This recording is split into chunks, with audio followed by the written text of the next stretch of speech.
ಏಕಮಂತ್ರ ಮೂಡಿತೋ ಗೀತೆಯ ನುಡಿ ಬದುಕಿನಲ್ಲಿ ಏಕಮಂತ್ರ ಮೂಡಿತೋ ಅದೇ ಎನ್ನ ಜನ್ಮಭೂಮಿ ಅದೇ ಎನ್ನ ಪುಣ್ಯಭೂಮಿ ಯಾವ ನೆಲದ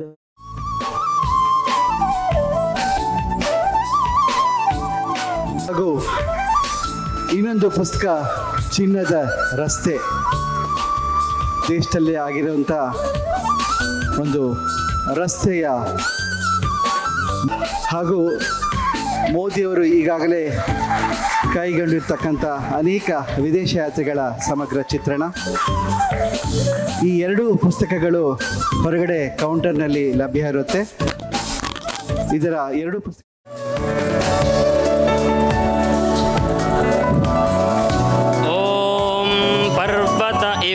ವಿಚಾಚಲಿಃ ಇಂದ್ರ ಇವೇಹ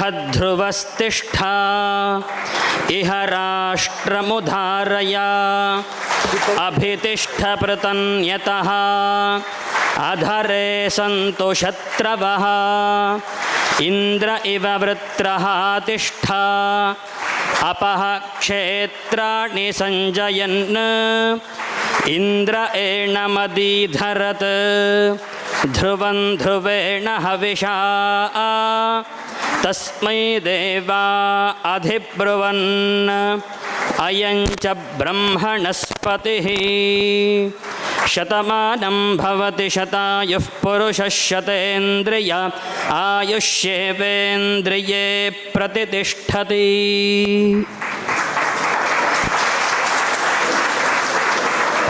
ಅಜೇಯ ಸಂಸ್ಕೃತಿ ಬಳಗದ ಎಲ್ಲ ಸದಸ್ಯರು ಒಂದು ಭಾವಚಿತ್ರಕ್ಕೆ ಜೊತೆ ಆಗಬೇಕು ಅಂತ ಕೇಳ್ತಾ ಇದ್ದೀನಿ. ಅಜೇಯ ಸಂಸ್ಕೃತಿ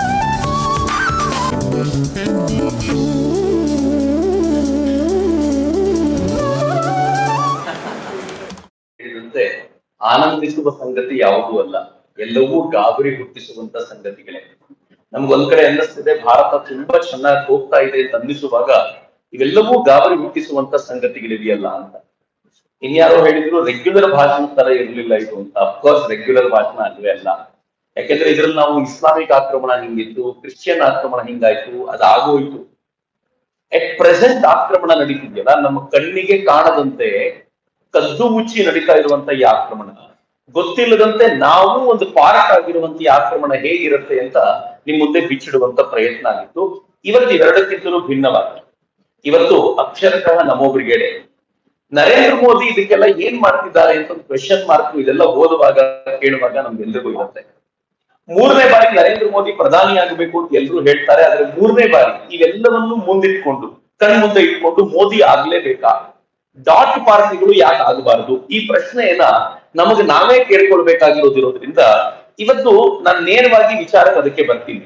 ಯಾಕೆ ಇವತ್ತು ಆರು ಕಾಲಿಗೆ ಶುರು ಮಾಡ್ಲಾಯ್ತು ಕಾರ್ಯಕ್ರಮನ ಅಂತಂದ್ರೆ, ಅನವಶ್ಯಕವಾಗಿ ಕಾರ್ಯಕ್ರಮದ ಏನು ಧನ್ಯವಾದ ಸಮರ್ಪಣೆ ಇದ್ರ ಸಮಯವನ್ನೆಲ್ಲ ಮುಖ್ಯ ವಿಷಯವನ್ನು ತಿನ್ನಬಾರದು ಅನ್ನೋ ಕಾರಣಕ್ಕೋಸ್ಕರ ಅದು ಅನೌಪಚಾರಿಕವಾಗಿ ಅದನ್ನು ಮುಗಿಸಲಾಯಿತು.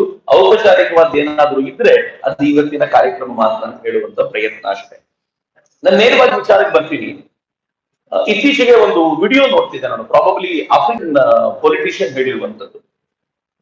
ಯಾವ್ದಾದ್ರು ಇಬ್ರು ವ್ಯಕ್ತಿಗಳು ನಿಮ್ಮನ್ನ ಕಂಡ್ರೆ ಆಗದೆ ಇರೋದು ಒಟ್ಟಾಗ್ತಿದ್ದಾರೆ ಅಂತಂದ್ರೆ, ಅವನ ಜೊತೆಗೆ ಇನ್ನೊಂದಷ್ಟು ಜನನ ಅವನು ಸೇರಿಸ್ಕೊಂಡು ನಿಮ್ಮನ್ನು ಕಂಡ್ರೆ ಆಗದೆ ಇರೋನೆಲ್ಲರನ್ನೂ ಅವನು ಸೇರಿಸ್ಕೊಳ್ತಿದ್ದಾನೆ ಅಂತಂದ್ರೆ ನೆನ್ಪಿಟ್ಕೊಳ್ಳಿ, ಹೆದರ್ಬೇಕಾಗಿರೋರು ನೀವಲ್ಲ, ಹೆದರ್ಬೇಕಾಗಿರೋರು ಅವ್ರು ಅಂತ. ಯಾಕೆಂತಂದ್ರೆ ಒಂದಾಗಿರೋ ಅವರಿಗೂ ಒಬ್ಬರನ್ನೊಬ್ಬರೇ ಕಂಡ್ರೆ ಆಗ್ತಿಲ್ಲ. ಆದ್ರೆ ಅವರು ಒಂದಾಗಿರೋದು ಯಾಕೆ ಅಂತಂದ್ರೆ ನಿನ್ನನ್ನು ವಿರೋಧಿಸ್ಲಿಕ್ಕೋಸ್ಕರ ಒಂದಾಗ್ತಿದ್ದಾರೆ ಅಂತಂದ್ರೆ you are more powerful than all of them ಅಂತ ಆಫ್ರಿಕನ್ ಪೊಲಿಟಿಷಿಯನ್. ಅಂಡ್ ಅದಕ್ಕೂ ನರೇಂದ್ರ ಮೋದಿಗೂ ಅದಕ್ಕೂ I.N.D.I.A ಸಂಬಂಧ ಇಲ್ಲ ಅವ್ನು ಹೇಳಿರೋದಕ್ಕೂ. ಬಟ್ ಜಾಗತಿಕ ಮಟ್ಟದಲ್ಲಿ ಈ ತರದೊಂದು ಚರ್ಚೆ ಇದೆಯಲ್ಲ, ಅದು ನೋಡುವಾಗ ಅನ್ಸುತ್ತೆ Narendra Modi one of the most powerful leader. ಜಗತ್ತಿನ ಒಂದು 5 ಮೋಸ್ಟ್ ಪವರ್ಫುಲ್ ಲೀಡರ್ಗಳನ್ನ ನೀವು ಪಟ್ಟಿ ಮಾಡಿದ್ರೆ ನಿಸ್ಸಂಶಯವಾಗಿ ಭಾರತದ ಲೀಡರ್ ಅದರಲ್ಲಿ ಇರ್ತಾರೆ ಅನ್ನೋದು ಬಹಳ ಹೆಮ್ಮೆಯ ಸಂಗತಿ ಅಂತ. ನಾನು ಇವತ್ತು ನಿಮ್ಮ ಹತ್ರ ಎಳೆಯಾಗಿ ಬಿಚ್ಚಿಡುವಂತ ಪ್ರಯತ್ನ ಮಾಡ್ತೀನಿ. ಯಾಕೆ ನರೇಂದ್ರ ಮೋದಿಯನ್ನ ನಾನಿಷ್ಟು ಪ್ರೀತಿಸ್ತೀನಿ ಅಂತ ಅನೇಕರಿಗೆ ಒಂದು ಅನ್ಸಿದೆ. ಬಹಳ ಜನ ನನ್ನ ಮೇಲೆ ಬಹಳ ಆರೋಪ ಮಾಡ್ತಿದ್ರು. ಎಲ್ಲಿವರೆಗೂ ಆರೋಪ ಅಂತಂದ್ರೆ, ನರೇಂದ್ರ ಮೋದಿಯ ಪ್ರಚಾರ ಶುರು ಮಾಡಿದಾಗ ಚಕ್ರವರ್ತಿಗೆ ನರೇಂದ್ರ ಮೋದಿ ದುಡ್ಡು ಕೊಡ್ತಾರೆ.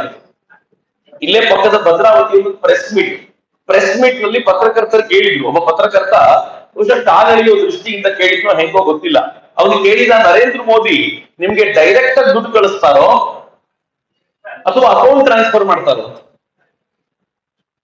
ಅಂದ್ರೆ ಅಷ್ಟರ ಮಟ್ಟಿಗೆ ನರೇಂದ್ರ ಮೋದಿ ದುಡ್ಡು ಕೊಡ್ತಾರೆ ಅಂತ. ಇದು ಪಾಯಿಂಟ್ 1.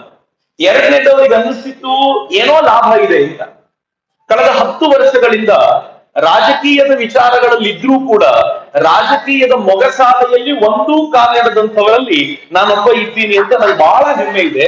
ನಂಗೆ ಗೊತ್ತಿಲ್ಲ ಎಷ್ಟು ಜನ ಈ ಚೌಕಟ್ಟನ್ನು ಹಾಕಿಕೊಂಡು ತಮ್ಮನ್ನು ತಾವು ಕಾಪಾಡಿಕೊಂಡ್ರು ಗೊತ್ತಿಲ್ಲ. I am very proud. ನಾನು ನನ್ನ ಚೌಕಟ್ಟನ್ನು ಕಾಪಾಡ್ಕೊಂಡಿದ್ದೀನಿ. ಅಂಡ್ ಬಿಲೀವ್ ಮೀ, ಅಥವಾ ನೀವು ಒಪ್ಕೊಂಡ್ರೆ ಹೋದ್ರು ನನ್ಗೇನ್ ನಷ್ಟ ಇಲ್ಲ. 2013 ಎಂಡ್ ನಲ್ಲಿ, 2014 ಅಲ್ಲ ನಾನು ಹೇಳ್ತಿರೋದು, 2013 ಎಂಡ್ ನಲ್ಲಿ ಬಿಜೆಪಿಯ ಜಗನ್ನಾಥ ಭವನಕ್ಕೆ ಹೋದ ನಂತರ ಇವತ್ತಿನವರೆಗೂ ಮತ್ತೊಮ್ಮೆ ಜಗನ್ನಾಥ ಭವನದ ಕಾಲು ತುಳಿದಿಲ್ಲ ಎನ್ನುವಂತ ಹೆಮ್ಮೆ ನನಗಿದೆ. ನಾನು ಇದುವರೆಗೂ ಅಲ್ಲಿ ಕಾಲಿಡ್ಲಿಲ್ಲ ಅಂತ ಇದು ಹೆಮ್ಮೆ. ನೀವು ಯಾರು ಇದೇ ಬೇಕಿದ್ರೆ ಪ್ರಶ್ನೆ ಮಾಡಬಹುದು, CCTV ಕ್ಯಾಮೆರಾ ತೆಗೆದು ನೋಡಬಹುದು. ಅಂದ್ರೆ ಅದರಿಂದ ಡಿಸ್ಟೆನ್ಸ್ ಕಾಪಾಡ್ಕೊಂಡಿದ್ದೀವಿ. ನರೇಂದ್ರ ಮೋದಿ ಅವರಿಗೋಸ್ಕರ ಮಾತ್ರ ಹೊರಗಡೆ ಬರ್ತೀವಿ, ಮತ್ ನಮ್ಮ ಸೋಷಿಯಲ್ ಆಕ್ಟಿವಿಟಿಗಳಲ್ಲಿ ನಿರತವಾಗಿದ್ದು ನಮ್ ಕೆಲಸ ಏನ್ ಮಾಡ್ಬೇಕು ಅದನ್ನ ಮಾಡ್ಕೊಂಡು ಇರುವಂತ ಒಂದು ಸುಂದರವಾಗಿರುವಂತ ತಂಡವನ್ನು ಕಟ್ಕೊಂಡಿರ್ಲಿಕ್ಕಾಗಿದೆ. ಆದ್ರೆ ಈ ಬಾರಿ ಮಾತ್ರ ನರೇಂದ್ರ ಮೋದಿಗಾಗಿ 1 ವರ್ಷ ಮುಂಚಿತವಾಗಿ ಕೆಲಸ ಶುರು ಮಾಡಿದ್ವಿ. 2013 ನಲ್ಲಿ ನರೇಂದ್ರ ಮೋದಿ ಅವರನ್ನ ಇನ್ನು ಹೆಸರಿಸಲೂ ಇರಲಿಲ್ಲ. ಅವರನ್ನ ಪ್ರಧಾನಮಂತ್ರಿ ಅಂತ ಹೇಳಿ ಘೋಷಣೆ ಕೂಡ ಮಾಡಿರ್ಲಿಲ್ಲ, ಅಥವಾ ನಮ್ಮ ಅಭ್ಯರ್ಥಿ ಅಂತ ಘೋಷಣೆ ಮಾಡಿರಲಿಲ್ಲ ಬಿಜೆಪಿ.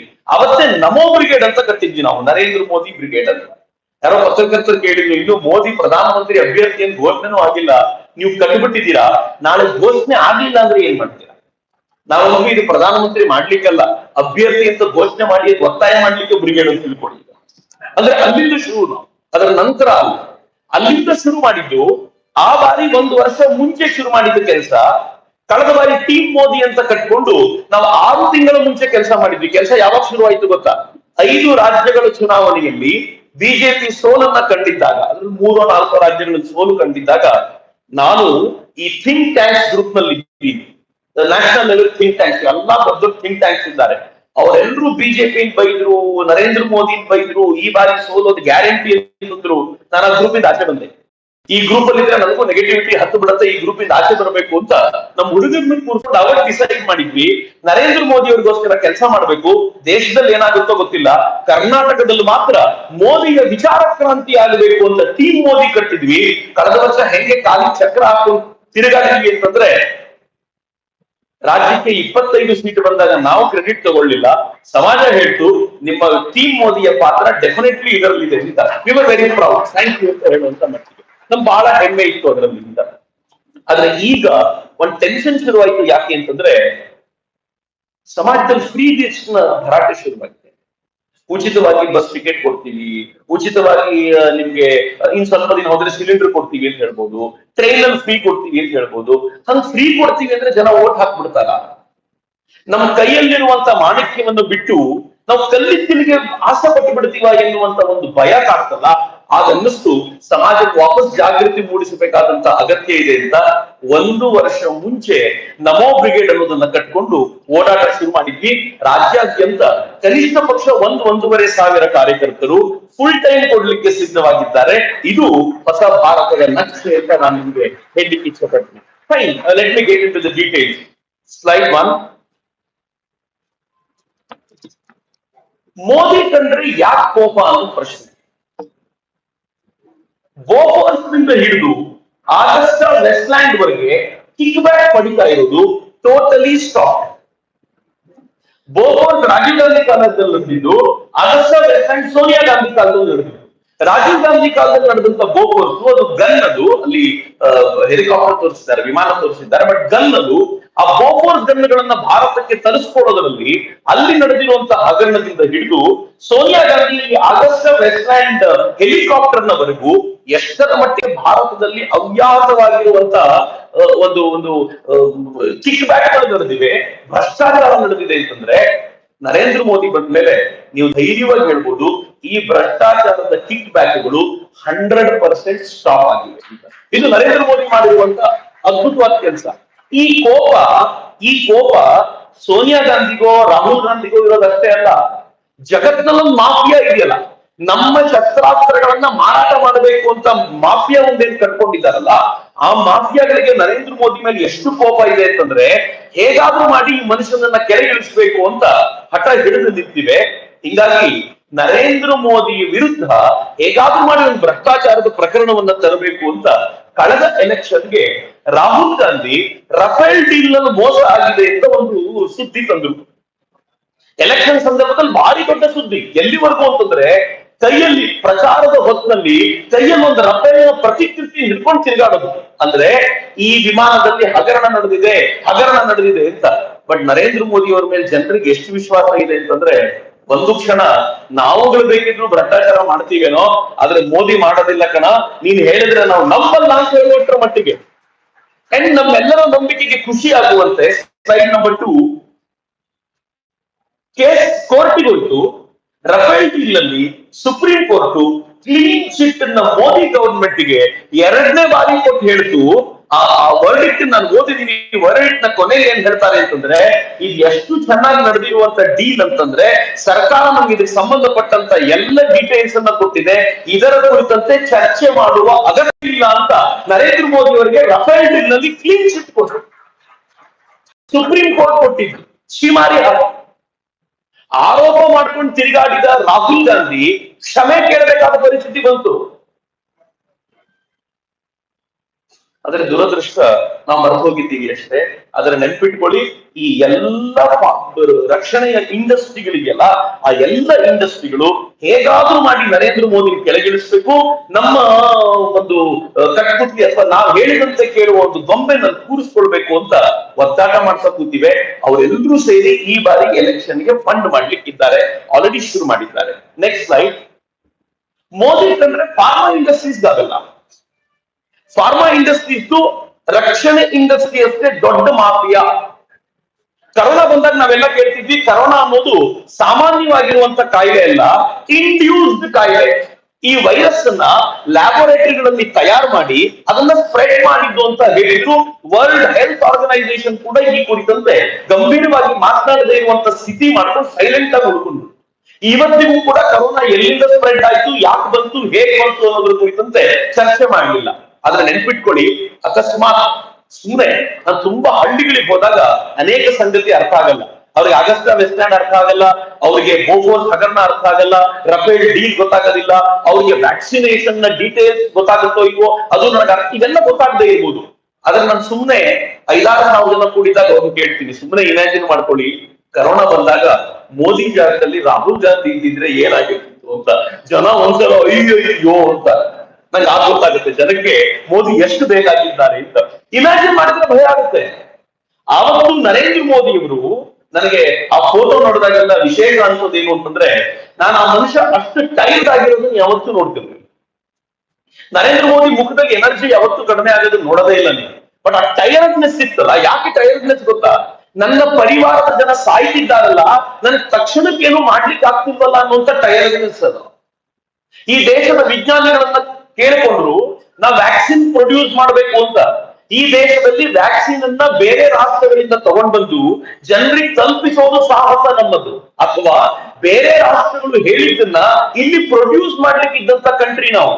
ಆದ್ರೆ ನರೇಂದ್ರ ಮೋದಿ ಇದೊಂದು ಚಾಲೆಂಜ್ ಆಗಿ ತಗೋಬೇಕು, ನಾವು ಇದನ್ನ ಪ್ರೊಡ್ಯೂಸ್ ಮಾಡಬೇಕು ಅಂತ ನಿಶ್ಚಯ ಮಾಡಿದ ನಂತರ ವ್ಯಾಕ್ಸಿನ್ ಪ್ರೊಡ್ಯೂಸ್ ಆಗ್ಲಿಕ್ಕೆ ಶುರುವಾಯ್ತು. ನಾನು ಆರಂಭದಲ್ಲಿ ಈ ವ್ಯಾಕ್ಸಿನ್ ಪ್ರೊಡಕ್ಷನ್ಗೆ ಎಲ್ಲ ಕ್ರೆಡಿಟ್ ಅನ್ನ ಸೈಂಟಿಸ್ಟ್ ಗಳಿಗೆ ಕೊಡೋದು ಸರಿ ಅಂತ ಅನ್ಕೊಳ್ತಿದ್ದೆ. ಇತ್ತೀಚೆಗೆ ಒಂದು ಪುಸ್ತಕ ಬಂತು 1.5 ವರ್ಷದ ಹಿಂದೆ, ದ ವೈರಲ್ ಸ್ಟಾರ್ಮ್ ಅಂತ ಪುಸ್ತಕ. ಆ ವೈರಲ್ ಸ್ಟಾರ್ಮ್ ಅನ್ನೋ ಪುಸ್ತಕ ಬರುತ್ತೆ. ನರೇಂದ್ರ ಮೋದಿ ಒಬ್ರು ಇಲ್ಲದೆ ಹೋಗಿದ್ರೆ ಈ ವ್ಯಾಕ್ಸಿನ್ ಪ್ರೊಡ್ಯೂಸ್ ಆಗೋದು ಸಾಧ್ಯ ಇರಲಿಲ್ಲ ಅಂತ ಹೇಳ್ತಾರೆ ಆ ಪುಸ್ತಕದಲ್ಲಿ. ಪ್ರೊಡ್ಯೂಸ್ ಮಾಡಿದಂತ ವಿಜ್ಞಾನಿಗಳ ಪರವಾಗಿ ಬರೆದಂತ ಪುಸ್ತಕ. ಆ ಪುಸ್ತಕದಲ್ಲಿ ಏನ್ ಹೇಳ್ತಾರೆ ಗೊತ್ತಾ? ಸರ್ಕಾರ ಈ ದೇಶದ ವಿಜ್ಞಾನಿಗಳಿಗೆ ಅವ್ರಿಗೆ ಬೇಕಾಗಿರುವಂತ ಸವಲತ್ತುಗಳನ್ನು ಕೊಡ್ತು, ಕಂಪನಿಗಳಿಗೆ ದುಡ್ಡು ಕೊಡ್ತು ಸಂಶೋಧನೆ. ಮೊದಲನೇದು. ಎರಡನೇದು, ನೀವು ಸಂಶೋಧನೆ ಮಾಡ್ಬೇಕಾದಾಗ ಹಂತದಿಂದ ಹಂತಕ್ಕೆ ಅದನ್ನ ಜಾಗತಿಕ ಮಟ್ಟದಲ್ಲಿ ಒಪ್ಪುವಂತೆ ಮಾಡ್ಬೇಕಲ್ಲ. ಅದರ ಜವಾಬ್ದಾರಿ ಸರ್ಕಾರ ತಗೊಂಡು. ಮೂರನೇ ಹಂತದಲ್ಲಿ ಈ ದೇಶದಲ್ಲಿ ಅದನ್ನು ಪರೀಕ್ಷಣೆ ಮಾಡ್ಲಿಕ್ಕೋಸ್ಕರ ತನ್ನದೇ ನೆಟ್ವರ್ಕ್ ಅನ್ನು ಕೊಟ್ಟು ಜನರನ್ನ ಪರೀಕ್ಷಣೆಗೆ ಒಳಪಡಿಸಲಿಕ್ಕೆ ಬೇಕಾಗಿರುವ ವ್ಯವಸ್ಥೆಯನ್ನ ಸರ್ಕಾರ ಮಾಡಿಕೊಡ್ತು.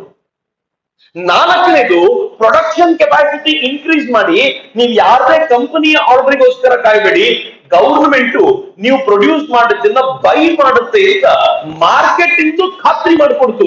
ಒಂದು ವ್ಯಾಕ್ಸಿನ್ ಪ್ರೊಡಕ್ಷನ್ 4 ಖಾತ್ರಿ ಇದ್ರೆ ವ್ಯಾಕ್ಸಿನ್ ಪ್ರೊಡ್ಯೂಸ್ ಆಗೋದೇನೋ ಕಷ್ಟ ಅಲ್ಲ. ನರೇಂದ್ರ ಮೋದಿ ಆ 4 ಖಾತ್ರಿ ಕೊಟ್ಟ ಮೇಲೆ ನಮ್ಗೆ ಉಳಿದಿದ್ದೇನೋ ಕೆಲಸ ಇರಲಿಲ್ಲ, ಆರಾಮಾಗಿ ಮಾಡ್ಲಿಕ್ಕೆ ನಮ್ಮ ಹತ್ರ ಸಾಧ್ಯ ಆಯಿತು ಅಂತ ಆ ಪುಸ್ತಕ ಬಣ್ಣಿಸುತ್ತಲ್ಲ. ನನ್ಗೆ ಆಗ ಅನ್ಸೋದು ನರೇಂದ್ರ ಮೋದಿ ಅಂತ ಅದ್ಭುತವಾದ ಕೆಲಸ ಮಾಡಿದ್ರು ಅಂತ. ಇತರ ನಿಮ್ಗೆ ಇದ್ರಲ್ಲಿ ಅದ್ಭುತ ಏನಿದೆ ಅಂತ ಕೇಳ್ಬೋದು. ಚಾಲೆಂಜ್ ಏನಿತ್ತು ಗೊತ್ತೇನೆ, ನಾವು ವ್ಯಾಕ್ಸಿನ್ ಪ್ರೊಡ್ಯೂಸ್ ಮಾಡಿರುವಂತ ಆಸ್ಪಾಸ್ನಲ್ಲೇ ಅಮೆರಿಕ ಪ್ರೊಡ್ಯೂಸ್ ಮಾಡಿತ್ತು, ರಷ್ಯಾ ಪ್ರೊಡ್ಯೂಸ್ ಮಾಡಿತ್ತು, ಚೀನಾ ಪ್ರೊಡ್ಯೂಸ್ ಮಾಡಿತ್ತು, ಇಂಗ್ಲೆಂಡ್ ಪ್ರೊಡ್ಯೂಸ್ ಮಾಡಿತ್ತು, 5th ಕಂಟ್ರಿ ನಾವು ಕೂಡ ಅದರಲ್ಲಿ ಇದ್ವಿ.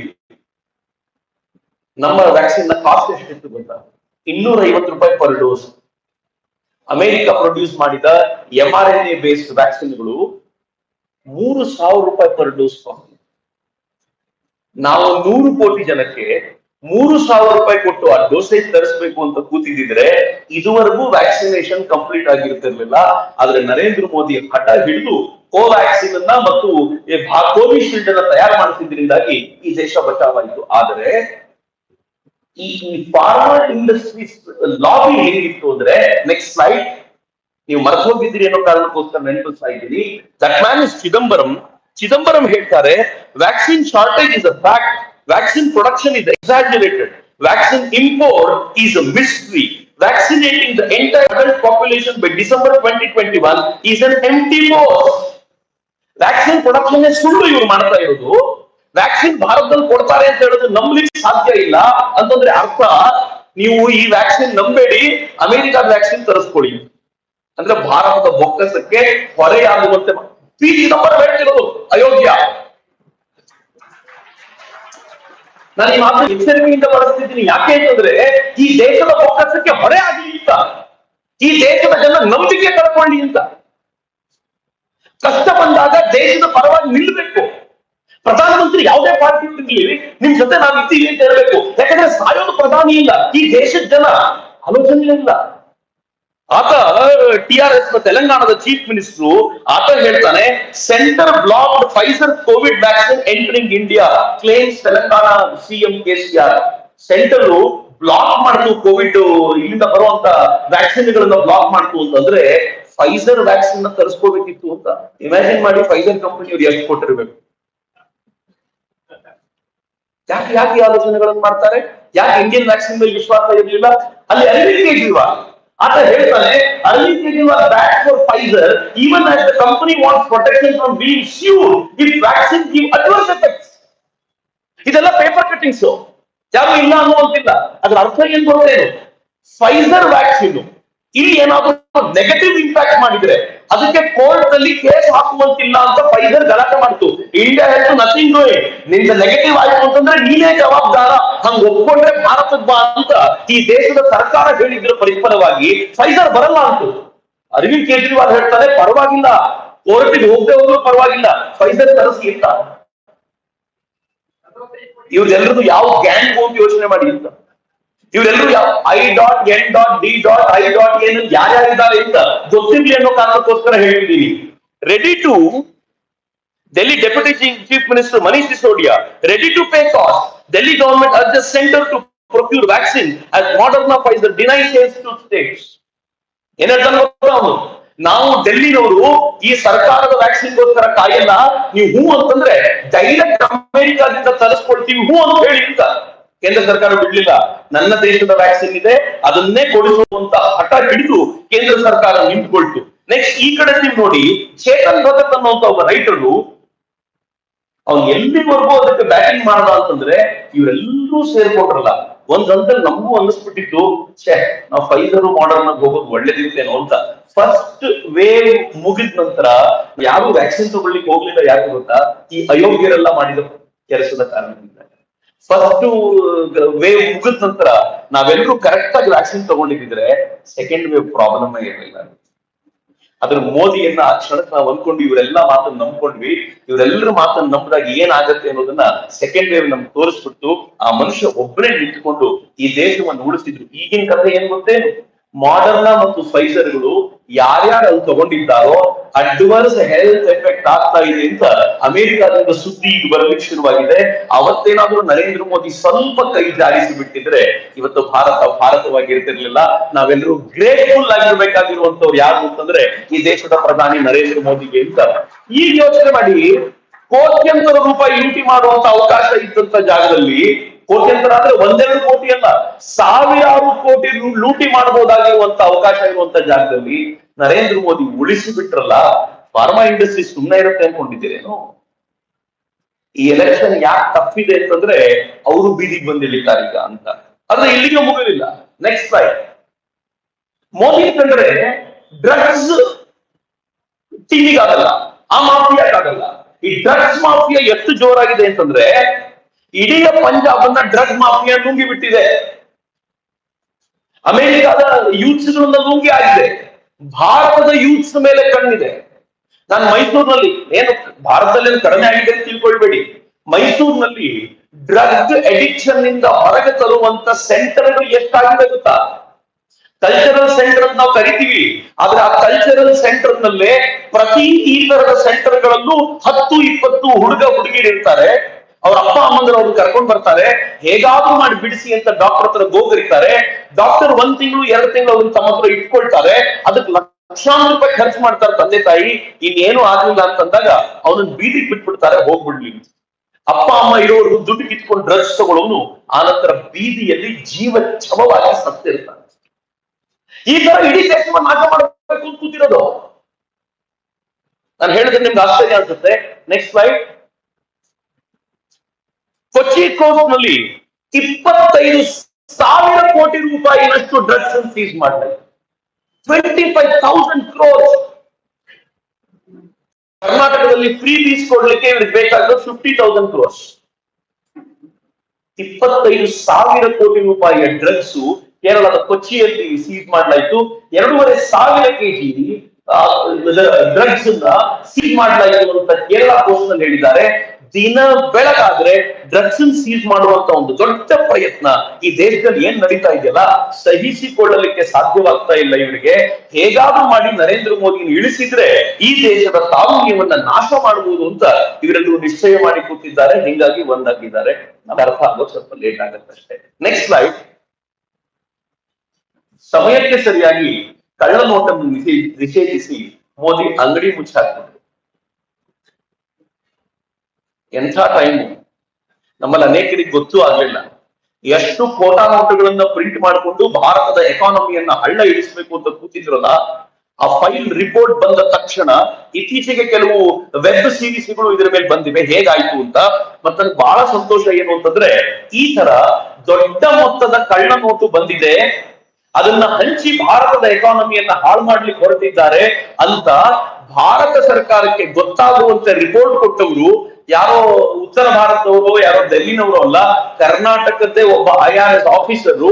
ಅವರು ಕೊಟ್ಟಂತ ರಿಪೋರ್ಟ್ ನ ಆಧಾರದ ಮೇಲೆ ಪೂರ್ಣ ಇನ್ವೆಸ್ಟಿಗೇಷನ್ ಮಾಡಿದ ನಂತರ ಒಂದು ಕಠಿಣವಾದ ನಿರ್ಧಾರವನ್ನ ಭಾರತ ತೆಗೆದುಕೊಳ್ತು. ಭಾರತ ಆ ನಿರ್ಧಾರ ತೆಗೆದುಕೊಳ್ತು. ಇವತ್ತು ಎಕಾನಮಿಕಲಿ ಪಾಕಿಸ್ತಾನ ಬರ್ಬಾದಾಗಿದೆ. ಕನೆಕ್ಷನ್ ನೋಡಿ. ಡಿಮಾನಿಟೈಸೇಷನ್ ಇಂದ ಭಾರತಕ್ಕೆ ಏನಾಯ್ತು ಅಂತ ಕೇಳಿದ್ರೆ ನೇರವಾಗಿ ನಮ್ಗೆ ಹೇಳಲಿಕ್ಕೆ ಸಿಗುತ್ತೋ ಇಲ್ವೋ ಗೊತ್ತಿಲ್ಲ. ನಾವು ಅನ್ಕೊಂಡಿದ್ವಿ ಹೆಚ್ಚು ಕಡಿಮೆ 3 ಲಕ್ಷ ಕೋಟಿ ರೂಪಾಯಿ ಬರದೇ ಉಳಿಯುತ್ತೆ ಅಂತ. ಆದ್ರೆ ಅನೇಕರು ಒಳಗೊಳಗೆ ಮಾಡಬಾರದಲ್ಲಿ ಮಾಡಿದ್ರು. ಭಾರತಕ್ಕೆ ಒಂದು 1% ದುಡ್ಡು ಬರದೇ ಇದ್ದಿರ್ಬೋದು, ಉಳಿದೆಲ್ಲ ಬಂತು.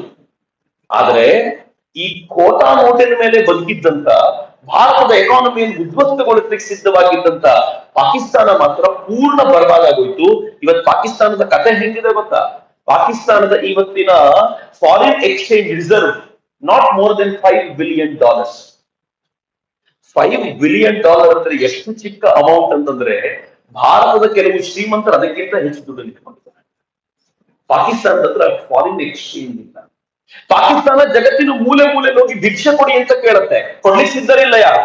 ಯಾಕಂದ್ರೆ ಭಾರತ ಮಾಡಿರುವಂತ ಈ ಪ್ರಹಾರದಿಂದಾಗಿ ಪಾಕಿಸ್ತಾನ ತನ್ನ ಸತ್ವವನ್ನೇ ಕಳ್ಕೊಂಡು, ತನ್ನ ಬುಡವನ್ನೇ ಕಳ್ಕೊಳ್ಳುವಂತಾಗಿದೆ. ಅದರಿಂದ ಇರುವಂತ ಎಲ್ಲ ಕನೆಕ್ಷನ್ ತಪ್ಪೋದ ನಂತರ ಸೈಲೆಂಟ್ ಆಗಿ ಕಾಶ್ಮೀರ ಆರ್ಟಿಕಲ್ 370 ನಾನು ಸಿದ್ಧ ಅಂತ ಹೇಳುವಂತಾಗುವಂತ ಸ್ಥಿತಿ ಬಂತಲ್ಲ, ಅದ್ರ ಹಿಂದೆ ಇರೋದ್ರ ಮುಖ್ಯ ಭೂಮಿಕೆ ನೀವು ಗಮನಿಸಿದರೆ ಗೊತ್ತಾಗುತ್ತೆ. ಆ ಸಪ್ಲೈ ಲೈನ್ ಕಟ್ ಮಾಡಿದ್ದಿತ್ತಲ್ಲ, ಆ ಕಟ್ ಮಾಡೋದ್ರಲ್ಲಿ ನರೇಂದ್ರ ಮೋದಿ ತೆಗೆದುಕೊಂಡಂತ ಈ ನಿರ್ಧಾರ ಬಹಳ ದೊಡ್ಡದು. ಸುಮ್ಮನಿರ್ತಾರೆ ಅಂದ್ರೆ ಎಲ್ಲ ಸುಮ್ಮನಿರ್ತಾರೆ ಅನ್ಕೊಂಡಿದ್ದೀರಾ? ನರೇಂದ್ರ ಮೋದಿ ಏನಾದ್ರು ಕೆಳಗಿಳಿದೆ 2024 ಅಲ್ಲಿ ವಾಪಸ್ ಅಧಿಕಾರಕ್ಕೆ ಬಂದು ಕೂತ್ರೆ ಇನ್ನು ಈ ದೇಶವನ್ನ ಕಂಟ್ರೋಲ್ ಮಾಡುವ ತಾಕತ್ ಯಾರಿಗೂ ಇಲ್ಲ, ಮತ್ತು ನಮ್ಮನ್ನ ಒಳಗ್ ಬರ್ಲಿಕ್ಕೆ ಬಿಡೋದಿಲ್ಲ ಅಂತ ಗೊತ್ತಾದ ನಂತರ ಇವರೆಲ್ಲರೂ ಎಷ್ಟು ಒಗ್ಗಟ್ಟಾಗಿದ್ದಾರೆ ಅಂತಂದ್ರೆ, ನಿಮ್ ಕಣ್ಣೆದುರಿಗೆ ಕಾಣುವ ಪ್ರತಿಪಕ್ಷಗಳ ನಂಬರ್ ಇಷ್ಟಿರ್ಬೋದು, ಅವ್ರ ಹಿಂದೆ ಇರುವಂತ ಈ ಜನಗಳು ಬಹಳ ಇದ್ದಾರೆ ಅನ್ನೋದನ್ನ ಒಂದು ಕ್ಷಣ ನೆನಪಲ್ಲಿ ಇಟ್ಕೊಳ್ಳಿ ಅಂತ. ಫೈನ್, ನಾನೀಗ ಇನ್ ಡೆಪ್ತ್ ಡೀಟೇಲ್ ಹೋಗೋಣ. Next slide. ನರೇಂದ್ರ ಮೋದಿ ಅವರ ವಿದೇಶಾಂಗ ನೀತಿಯಿಂದ ಶುರು ಮಾಡೋಣ. ನಂಗೆ ಬಹಳ ಇಂಟ್ರೆಸ್ಟಿಂಗ್ ಆಗಿರುವಂತ ಟಾಪಿಕ್. ಅವರು ಪ್ರತಿ ಬಾರಿ ವಿದೇಶಕ್ಕೆ ಹೋದಾಗ್ಲೂ ನಾನು ತುಂಬಾ ಸೂಕ್ಷ್ಮವಾಗಿ ಗಮನಿಸ್ತೀನಿ, ಏನ್ ಮಾಡಿದ್ದಾರೆ ಮನುಷ್ಯ, ಈಗ ಏನ್ ಮಾಡ್ತಿದ್ದಾರೆ ಅಂತ. ನರೇಂದ್ರ ಮೋದಿ ಅವರ ವಿದೇಶಾಂಗ ನೀತಿ ಭಾರತೀಯ ರಾಜಕೀಯ ಸಂಸ್ಕೃತಿಯನ್ನ ಆಧಾರವಾಗಿ ಇಟ್ಕೊಂಡಿರುವಂತದ್ದು. ನಾವು ಅಲಿಪ್ತ ನೀತಿ, ನಾವು ರಷ್ಯಾ ಜೊತೆಗೂ ಇಲ್ಲ, ಅಮೆರಿಕ ಜೊತೆಗೂ ಇಲ್ಲ, ನಾವು ಚೀನಾದ ಗೆಳೆಯರು ಅಲ್ಲ, ಈ ಕಡೆ ರಷ್ಯಾದ ಮಿತ್ರರು ಅಲ್ಲ, ಆದ್ರೆ ನಾವು ಜಗತ್ತಿನ ಎಲ್ಲರ ಮಿತ್ರರು ಎನ್ನುವಂತ ಈ ದೇಶದ ಪ್ರಾಚೀನ ರಾಜಕೀಯ ಸಂಸ್ಕೃತಿ ಇದೆಯಲ್ಲ, ಅದರಿಂದ ಒಂದ್ ಇಂಚು ಪಕ್ಕಕ್ಕೆ ಸರದಿಲ್ಲ. ಆದ್ರೆ ನೆಹರು ಅಲಿಪ್ತ ನೀತಿಗೂ ಮೋದಿ ಅಲಿಪ್ತ ನೀತಿಗೂ ಡಿಫರೆನ್ಸ್ ಏನಿದೆ ಅಂತಂದ್ರೆ, ನೆಹರು ಅಲಿಪ್ತ ನೀತಿ ಭಾರತಕ್ಕೆ ತೊಂದರೆ ಆದ್ರೂ ಪರವಾಗಿಲ್ಲ, ನಾವು ಅಮೆರಿಕ ಜೊತೆ ಫ್ರೆಂಡ್ಶಿಪ್ ಮಾಡಲ್ಲ. ಆದ್ರೆ ನರೇಂದ್ರ ಮೋದಿ ಹಂಗಲ್ಲ. ಭಾರತಕ್ಕೆ ಒಳಿತಾಗೋದಿದ್ರೆ ಅಮೆರಿಕಾನೂ ಓಕೆ, ರಷ್ಯಾನೂ ಓಕೆ. ಭಾರತಕ್ಕೆ ಕೆಟ್ಟದ್ದಾಗೋದಿದ್ರೆ ರಷ್ಯಾನೂ ಬೇಡ, ಅಮೆರಿಕಾನೂ ಬೇಡ, ಮೊದಲು ಭಾರತ ಆಮೇಲೆ ಉಳಿದಿದ್ದಲ್ಲ ಅಂತ. ಇದು ನಮ್ಮ ರಾಜಕೀಯ ಸಂಸ್ಕೃತಿ. ನಮ್ಮ ಸಾಂಸ್ಕೃತಿಕ ಘನತೆಯನ್ನ, ವಸುಧೈವ ಕುಟುಂಬಕಂ ಅನ್ನುವಂತ ನಮ್ಮ ಈ ಸಾಂಸ್ಕೃತಿಕ ಘನತೆಯನ್ನ ನಾವು ಯಾವತ್ತೂ ಕಾಪಾಡ್ಕೊಂಡು ಬರ್ತೀವಿ. ಇವತ್ತು ವಿದೇಶಾಂಗ ನೀತಿಯಲ್ಲಿ ಹಂಗೆ ಇದೆ. ಜಗತ್ತಿನ ಮೂಲೆ ಮೂಲೆಗೆ ನಾವು ಹೋಗ್ತೀವಿ. ನೆನ್ಪಿಟ್ಕೊಳ್ಳಿ, ನಾನು ಪ್ರಾಬಬಲಿ ಕಳೆದ 2 ದಿನಗಳ ಹಿಂದೆ ಜೈಶಂಕರ್ ಮಾತನಾಡಿರೋದನ್ನ ಕೇಳಿದ್ದೆ, ಹುಡುಕಿದ್ರೆ ಸಿಗತ್ತೆ ಅದು. ಜೈಶಂಕರ್ ಏನ್ ಹೇಳ್ತಾರೆ ಅಂತಂದ್ರೆ, ಭಾರತ ಇವತ್ತು ಎಂತ ರಾಷ್ಟ್ರ ಅಂದ್ರೆ, ಜಗತ್ತಿನ ಯಾವ ರಾಷ್ಟ್ರ ಸಮಸ್ಯೆಗೆ ಸಿಲುಕಿದ್ರು ಮೊದಲು ರಿಯಾಕ್ಟ್ ಮಾಡುವಂತ ರಾಷ್ಟ್ರ ಭಾರತ ಅಂತ. ಏನ್ ಚಂದ ರೀ, ಕೇಳಕ್ಕೆ ಹೆಮ್ಮೆ ನಮ್ಗೆ.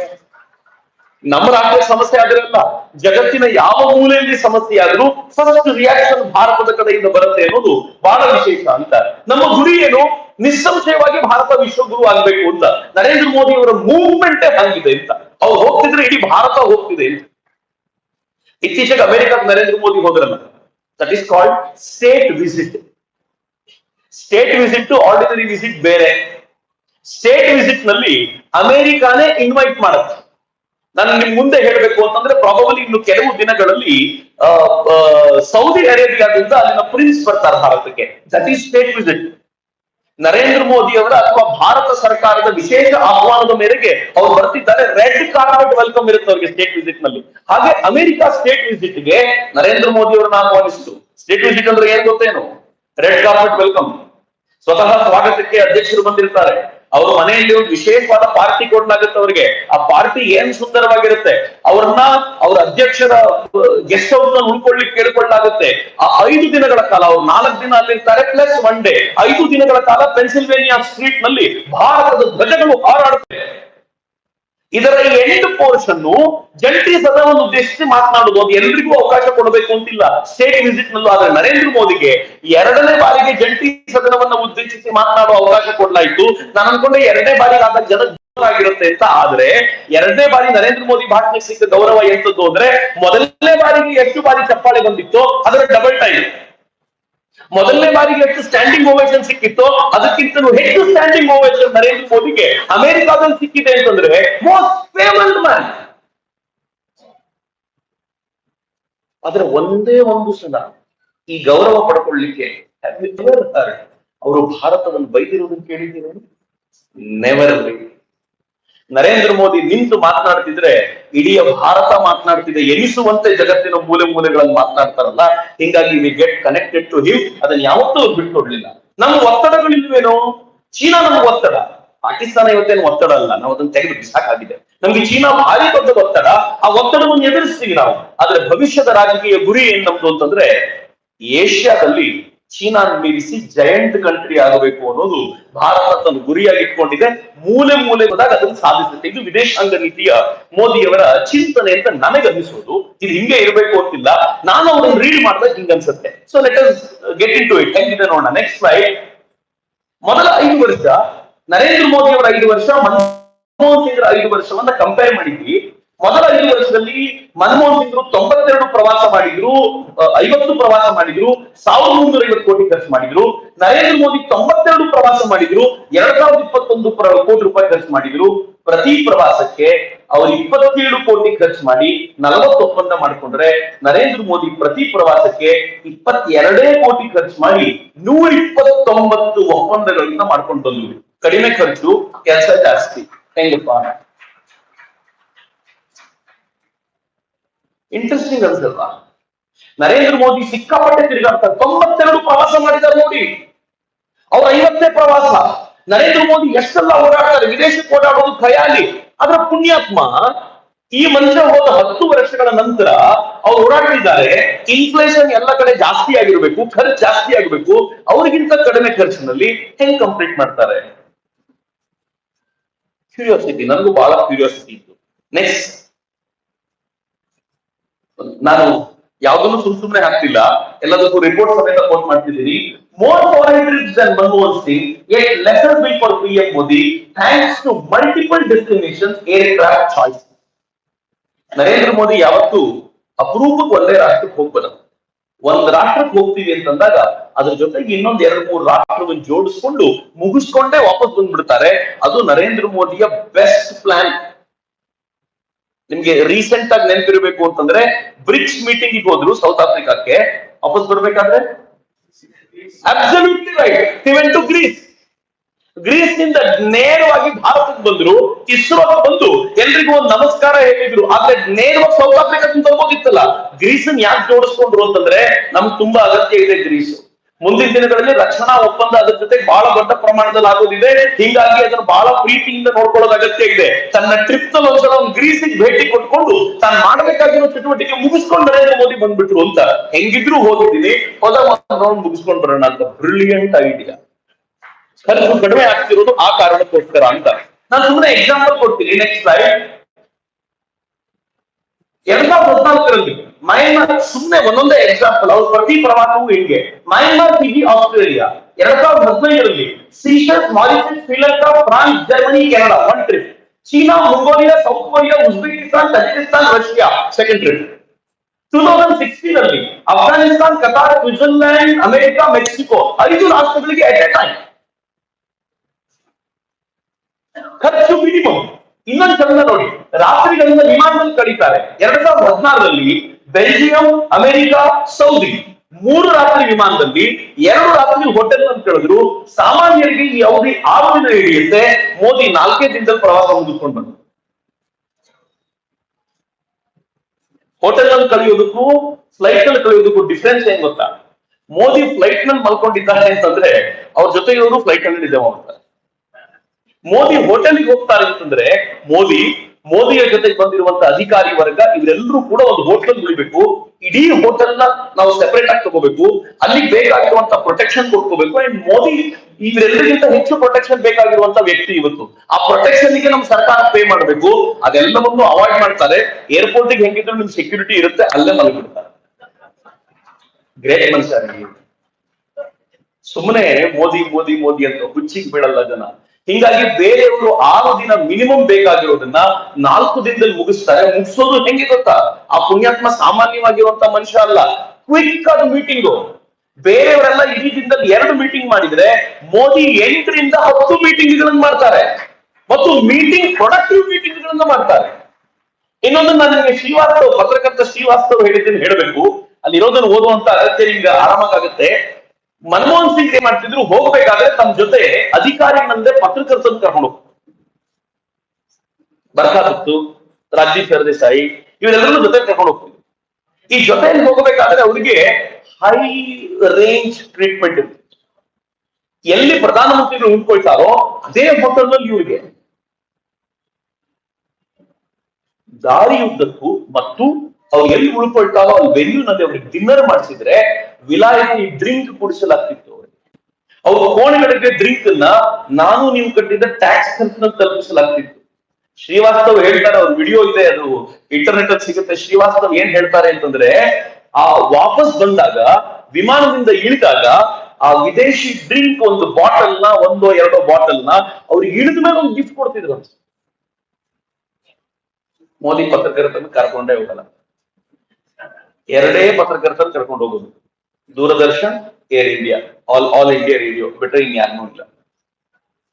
ಪಾಪ ಅವ್ರನ್ನ ಯಾರು ಕರ್ಕೊಂಡು ಹೋಗಿರ್ತಿರ್ಲಿಲ್ಲ. ಮೊದಲು ನರೇಂದ್ರ ಮೋದಿ ಬಂದಾಗ ಅವ್ರನ್ನೇ ಕರ್ಕೊಂಡು ಹೋಗೋದು, ಉಳಿದವ್ರು ಯಾರನ್ನೂ ಕರ್ಕೊಂಡು ಹೋಗಲ್ಲ. ಮತ್ತೆ ಅವ್ರಿಗೆ ಎಂತ ನಾರ್ಮಲ್ ಟ್ರೀಟ್ಮೆಂಟ್ ಇರುತ್ತೆ ಅಂತಂದ್ರೆ, ಪ್ರಧಾನಮಂತ್ರಿಗೆ ಯಾವ ನಾರ್ಮಲ್ ಟ್ರೀಟ್ಮೆಂಟೋ ಅಷ್ಟೇ normal treatment. I am adding this. ಪ್ರಧಾನಮಂತ್ರಿಗೆ ಯಾವ ನಾರ್ಮಲ್ ಟ್ರೀಟ್ಮೆಂಟೋ ಅದೇ ನಾರ್ಮಲ್ ಟ್ರೀಟ್ಮೆಂಟ್. ಹಂಗಂತ ರಾಜೀವ್ ಸರ್ದೇಸಾಯಿ ಬರ್ಕಾದತ್ ಹೋಗಲ್ವಾ? ಹೋಗ್ತಾರೆ, ಅವ್ರ ಖರ್ಚಲ್ಲಿ ಹೋಗ್ತಾರೆ, ಅವರಲ್ಲಿ ಹೋಗ್ತಾರೆ. ಮೋದಿಗೆ ಪ್ರೋಗ್ರಾಮ್ ಶೂಟ್ ಮಾಡಿಸ್ತಾರೆ, ಶೂಟ್ ಮಾಡಿಸ್ಕೊಂಡು ತಮ್ಮ ಖರ್ಚಲ್ಲೇ ವಾಪಸ್ ಬರ್ತಾರೆ. ಆ ಎಲ್ಲ ಚಾನಲ್ಗಳು ಅದನ್ನ ಏನ್ ಮಾಡ್ತವೆ, ಆದ್ರೆ ನನಗೆ ನಿಮಗೆ ಒಂದು ಪೈಸಾ ಖರ್ಚಿಲ್ಲದಂತೆ ಮೋದಿ ಅದನ್ನ ನಿಭಾಯಿಸ್ತಾರೆ. ಅದು ಮೋದಿಯವರ ವೈಶಿಷ್ಟ್ಯ. ಹಿಂಗಾಗಿ ಅವರ ಪ್ರವಾಸದ ಖರ್ಚು ಬಹಳ ಕಡಿಮೆ. ಎಷ್ಟು ಉಳಿಸಿದ್ರಿ ಆ ಮನುಷ್ಯ, ಎಷ್ಟು ಕೇರ್ ಮಾಡ್ತಾರೆ. ಬಡತನದಿಂದ ಬಂದಿರೋದರ ಲಾಭ ಪ್ರತಿಯೊಂದಕ್ಕೂ ಕೂಡ ನನ್ನ ಸರ್ಕಾರಕ್ಕೆ, ನನ್ನ ಜನಕ್ಕೆ ಹೊರೆಯಾಗದಂತೆ ನೋಡ್ಕೊಳ್ಬೇಕು ಅನ್ನುವಂತ ಪ್ರಯತ್ನ. ಇದೆಲ್ಲವೂ ಮೋದಿಯ ಸುತ್ತಲಿನ ಬಗ್ಗೆ ಆಯ್ತು. ನೆಕ್ಸ್ಟ್ 75 ವರ್ಷಗಳಲ್ಲಿ, ಅಂದ್ರೆ ಸ್ವಾತಂತ್ರ್ಯ ಬಂದಾಗಿನಿಂದಲೂ ಇಸ್ರೇಲ್ಗೆ, ಪ್ಯಾಲೆಸ್ತೈನ್ಗೆ, ಪೋರ್ಚುಗಲ್ಗೆ, ಮುಂಗೋಲಿಯಾಕ್ಕೆ ಭೇಟಿ ಕೊಟ್ಟ ಮೊದಲ ಪ್ರಧಾನಿ. ಏನ್ ವಿಶೇಷ ಇದರಲ್ಲಿ ಅಂತ ನೀವು ಕೇಳ್ಬೋದು. ಇಸ್ರೇಲ್ ಅನ್ನುವಂತ ರಾಷ್ಟ್ರ ಯಾವ ರಾಷ್ಟ್ರ ಗೊತ್ತಾ? ಸುತ್ತಲೂ ಮುಸಲ ರಾಷ್ಟ್ರಗಳನ್ನ ಹೊಂದಿದ್ದು ಅವರನ್ನು ಎದುರಿಸಿಕೊಂಡು ನಿಂತಿದೆ. ಮತ್ತು ಭಾರತದ ಆಲ್ ವೆದರ್ ಫ್ರೆಂಡ್. ಅಮೆರಿಕ ನಮ್ಮ ಆಲ್ ವೆದರ್ ಫ್ರೆಂಡ್ ಅಲ್ಲ. ಅಮೆರಿಕ ನಮ್ಗೆ ಒಂದು ಬುಲೆಟ್ ಕಂಡೀಷನ್ ಆಗುತ್ತೆ, ಹಿಂಗೊಂದು ಸೈನ್ ಮಾಡಿ ಅಂತ ಹೇಳುತ್ತೆ. ರಷ್ಯಾ ನಮ್ಗೆ ಏನಾದ್ರು ಕೊಡಬೇಕು ಅಂತಂದ್ರೆ ಹಿಂದೇನೋ ಆಲೋಚನೆ ಇಟ್ಕೊಂಡು ಕೊಡುತ್ತೆ. ಆದ್ರೆ ನಮ್ಮನ್ನು ಯಾವತ್ತೂ ಯಾವ ಪ್ರಶ್ನೆ ಮಾಡದೆ ನಾನು ನೀವು ಜೀವಮಾನದ ಫ್ರೆಂಡ್ ಅಂತ ಹೇಳುವಂತ ರಾಷ್ಟ್ರ ಇದ್ರೆ ಇಸ್ರೇಲ್. ಸ್ವಾತಂತ್ರ್ಯ ಬಂದಾಗಿಂದ ಯಾರು ಹೋಗ್ಲೇ ಇಲ್ಲ. ಯಾಕೆ ಹೋಗ್ಲಿಲ್ಲ ಗೊತ್ತಾ? ಅದಕ್ಕೇನಾದ್ರು ಹೋದ್ರೆ ಈ ಮುಸಲ್ಮಾನರಿಗೆ ಬೇಜಾರಾಗ್ಬಿಡುತ್ತೆ. Modi not care. ನೀವು ನನ್ನ ಆಲ್ ವೆದರ್ ಫ್ರೆಂಡ್, ನಾನು ಬಂದೇ ಬರ್ತೀನಿ ಅಂತ ಮೋದಿ ಅಲ್ಲಿಗೆ ಹೋದ್ರು. ಅವ್ರಿಗೂ ಪ್ಯಾಲೆಸ್ತೈನ್ಗೂ ಆಗಲ್ಲ. ನೆಕ್ಸ್ಟ್ ಟ್ರಿಪ್ ನಲ್ಲಿ ಮೋದಿ ಪ್ಯಾಲೆಸ್ತೈನ್ಗೆ ಹೋಗಿ, ಪ್ಯಾಲೆಸ್ತೈನ್ಗೆ ಯೂಶುವಲಿ ಎಲ್ಲರೂ ಹೋಗೋದು ಎಲ್ಲಿಂದ ಅಂತಂದ್ರೆ ಇಸ್ರೇಲ್ಗೆ ಹೋಗಿ, ಇಸ್ರೇಲ್ ನ ಸಪೋರ್ಟ್ ತಗೊಂಡು ಪ್ಯಾಲೆಸ್ತೈನ್ಗೆ ಹೋಗ್ತಾರೆ. ಬಟ್ ನರೇಂದ್ರ ಮೋದಿ ಇಸ್ರೇಲ್ಗೆ ಹೋಗ್ಲಿಲ್ಲ, ಜೋರ್ಡಾನ್ ಇಂದ ಹೋಗಿ. ಜೋರ್ಡಾನಿನ ಅಧ್ಯಕ್ಷರ ಹೆಲಿಕಾಪ್ಟರ್ ನರೇಂದ್ರ ಮೋದಿ ಅವರ ರಕ್ಷಣೆಗೆ ಅಂತ ಇಸ್ರೇಲ್ನ ಸೇನೆಯ 2 ವಿಮಾನಗಳ ಜೊತೆಲಿ ಹೋಗಿ ಅವರ ಪ್ಯಾಲೆಸ್ತೈನ್ ಭೇಟಿ ಕೊಟ್ಟು ಬರುವಂತೆ ನಡೀತಲ್ಲ, ಅದು ನರೇಂದ್ರ ಮೋದಿ ಕಂಡುಕೊಂಡಂತ ಅಪರೂಪದ ಕೆಲಸ. ನರೇಂದ್ರ ಮೋದಿ ಮಾಡಿರೋದಲ್ಲ. ಇಸ್ರೇಲ್ನ ವಿರೋಧಿ ರಾಷ್ಟ್ರಕ್ಕೂ ಹೋಗಿ ಬಂದ್ರು, ಇಸ್ರೇಲ್ಗೂ ಹೋಗಿ ಬಂದ್ರು. ಮತ್ತು ಆ ನಂತರ ಇಸ್ರೇಲ್ ಮತ್ತು ಭಾರತದ ಸಂಬಂಧ ಎಷ್ಟು ಘನಿಷ್ಠವಾಗಿದೆ ಅಂತಂದ್ರೆ ರಕ್ಷಣಾ ಇಲಾಖೆಯಲ್ಲಂತೂ ನಾವು ಊಹಿಸಲಿಕ್ಕೆ ಸಾಧ್ಯವಿಲ್ಲದಂತ ಅಪರೂಪದ ಸಂಬಂಧ ನಮಗೂ ಮತ್ತು ಇಸ್ರೇಲ್ಗೂ ಆನಂತರ ಏರ್ಪಟ್ಟಿದೆ. ಐರ್ಲೆಂಡ್ ನಮ್ಗೆ ಅತ್ಯಂತ ಹೆಚ್ಚು ಬೇಕಾಗಿರುವಂತ ರಾಷ್ಟ್ರ. 1950 ನೆಹರು ಹೋಗಿದ್ರು, ಅದಾದ ನಂತರ ಮೋದಿನೇ ಹೋಗಿದ್ರು. 1973 ಕೆನಡಾಕ್ಕೆ ಇಂದಿರಾ ಗಾಂಧಿ ಹೋದ ನಂತರ ಈಗಲೇ ಮೋದಿ ಹೋಗಿರುವುದು, ಮೋದಿ ಅಧಿಕಾರಕ್ಕೆ ಬಂದ ಮೇಲೆ ಹೋಗಿರುವುದು. 40 ವರ್ಷಗಳ ನಂತರ ಗಲ್ಫ್ ಕಂಟ್ರಿಗೆ ಈ ದೇಶದ ಪ್ರಧಾನಿಯೊಬ್ಬರು ಹೋಗಿದ್ದಾರೆ ಅಂತಂದ್ರೆ ಅದು ಮೋದಿನೇ. ಏನ್ ಇಂಟ್ರೆಸ್ಟಿಂಗ್ ಅನ್ಸಲ್ವಾ? ಪಕ್ಕದಲ್ಲೇ ಇರೋ ಗಲ್ಫ್ ಕಂಟ್ರಿಗಳಿಗೆ ಈ ದೇಶದ ಪ್ರಧಾನಿ ಹೋಗ್ಲೇ ಇಲ್ಲ. ಯಾರು ಹೋಗ್ತಾರೆ ಅಂತಂದ್ರೆ ಈ ಇದಕ್ಕೆ ಯಾರು ಇವೆಲ್ಲವನ್ನು ಬಿಟ್ಬಿಟ್ಟಿರ್ತಾರ, ರಾಜ್ಯವನ್ನ ಎಲ್ಲವನ್ನು ಬಿಟ್ಟು ಅವ್ರ ಮಕ್ಕಳು ಮೊಮ್ಮಕ್ಕಳು ಮಜಾ ಮಾಡ್ಲಿಕ್ಕೆ ಅಂತ ಹೋಗುವಂತ ಜಾಗವಾಗಿ ಅದನ್ನು ಕಳಿಸ್ಕೊಳ್ತಾರೆ ಅಂತ. ಸೊ ಇವೆಲ್ಲದರ ಪರಿಣಾಮ ಭಾರತ ಇವತ್ತು ಸ್ಟ್ರಾಂಗ್ ಆಗಿ ಬೆಳೆದು ನಿಂತಿದೆ. ನರೇಂದ್ರ ಮೋದಿಯವರ ಈ ಆಲೋಚನೆಯ ಪರಿಣಾಮ. ಇದರ ಪರಿಣಾಮ ಹೇಗಿದೆ ಅಂತಂದ್ರೆ, ನೆಕ್ಸ್ಟ್ ಸ್ಲೈಡ್. ಇವತ್ತು ಪಾಕಿಸ್ತಾನ ಪೂರ ಅರಾಜಕತೆ ಹೋಗಿದೆ. ಭಾರತದ ವಿದೇಶಾಂಗ ನೀತಿಯ ಪರಿಣಾಮವಾಗಿ ಪಾಕಿಸ್ತಾನ ಪೂರ ಅರಾಜಕತೆ. ಪಾಕಿಸ್ತಾನ ಪ್ರಧಾನಮಂತ್ರಿ, ಎಕ್ಸ್ ಪ್ರೈಮ್ ಮಿನಿಸ್ಟರ್ ಅಂತ ಪಡ್ತಾ ಇದ್ದಂತ ಇಮ್ರಾನ್ ಖಾನನ್ನ ಜೈಲೊಳಗೆ ಕೂರಿಸಿದ್ದಾರೆ. ಪಾಕಿಸ್ತಾನದಲ್ಲಿ ಬೆಂಕಿ ಹೊತ್ಕೊಂಡಿದೆ. ಇವತ್ತಿನ ರಿಪೋರ್ಟ್ ನಾನು ನಿಮ್ಗೆ ಹೇಳ್ಲಿಕ್ಕೆ ಇಚ್ಛೆ ಪಡ್ತೀನಿ. ಅದು ಪಾಕಿಸ್ತಾನ ಖುಷಿ ಪಟ್ಟು ಹೇಳ್ಕೊಂಡಿದ್ಯೋ ಬೇಜಾರಿಂದ ಹೇಳ್ಕೊಂಡಿದ್ಯೋ ಗೊತ್ತಿಲ್ಲ. ಪಾಕಿಸ್ತಾನದಲ್ಲಿ ಕಳೆದ 1 ವಾರದ ಹಿಂದೆ ಒಂದಷ್ಟು ಚರ್ಚ್ಗಳಿಗೆ ಬೆಂಕಿ ಹಚ್ಚಲಾಗಿತ್ತು, ಒಂದಷ್ಟು ಕ್ರಿಶ್ಚಿಯನ್ರ ಮೇಲೆ ಆಘಾತ ಮಾಡಲಾಗಿತ್ತು. ಪಾಕಿಸ್ತಾನ ಏನ್ ಹೇಳಿದೆ, ಈ ಚರ್ಚ್ಗಳ ಮೇಲೆ ಬೆಂಕಿ ಹಚ್ಚಿರೋದು, ಚರ್ಚ್ಗಳನ್ನು ಹೊಡೆದಾಕಿರೋದು ಇದು ಪಾಕಿಸ್ತಾನಿಯರ ಕೆಲಸ ಅಲ್ಲ, ಭಾರತದ ರಾ ಮಾಡಿರುವಂತ ಕೆಲಸ ಅಂತ. ರಿಸರ್ಚ್ ಅಂಡ್ ಅನಾಲಿಸಿಸ್ ವಿಂಗ್ ಪಾಕಿಸ್ತಾನದಲ್ಲಿ ಈ ಕೆಲಸ ಮಾಡ್ತಿದೆ ಅಂತ ನನಗೆ ಖುಷಿ ಪಡ್ಬೇಕು, ಬೇಜಾರಾಗಬೇಕು ಗೊತ್ತಾಗಿಲ್ಲ. ಶಬಾಷ್, ಪಾಕಿಸ್ತಾನನೇ ಒಪ್ಕೊಂಡಿದೆ. ನಾನು ISI ತಗೊಂಡು ಭಾರತದ ನುಗ್ತಾ ಇದ್ದೆ, ಇವತ್ತು ರಾಬವರು ಪಾಕಿಸ್ತಾನಕ್ಕೆ ಬಂದು ನಮ್ಮ ವಿರುದ್ಧ ಈ ತಗೊಂಡು ಚಟುವಟಿಕೆ ಮಾಡಿ ಹೋಗ್ತಾರೆ ಅನ್ನೋದನ್ನ ಪಾಕಿಸ್ತಾನ ಹೇಳ್ಕೊಳ್ಳಿಕ್ಕೆ ಶುರು ಮಾಡಿದೆ. ಅಂದ್ರೆ ಭಾರತ ಪಾಕಿಸ್ತಾನದ ಮುಂದೆ ಕೈ ಚಾಚಿ ಕೂತ್ಕೊಳ್ಳೋದಲ್ಲ. ನಾನು ಪ್ರಾಬಬಲಿ ಮೊದಲನೇ ದಿನ ನಿಮ್ಗೆ ನೆನಪಿಸ್ಕೊಳ್ತಿದ್ದೆ, ಅವ್ರು ಯಾರೋ ಒಂದು ಒಳ್ಳೆ ನೀವು ಕಳಿಸಿದ್ದಾರೆ.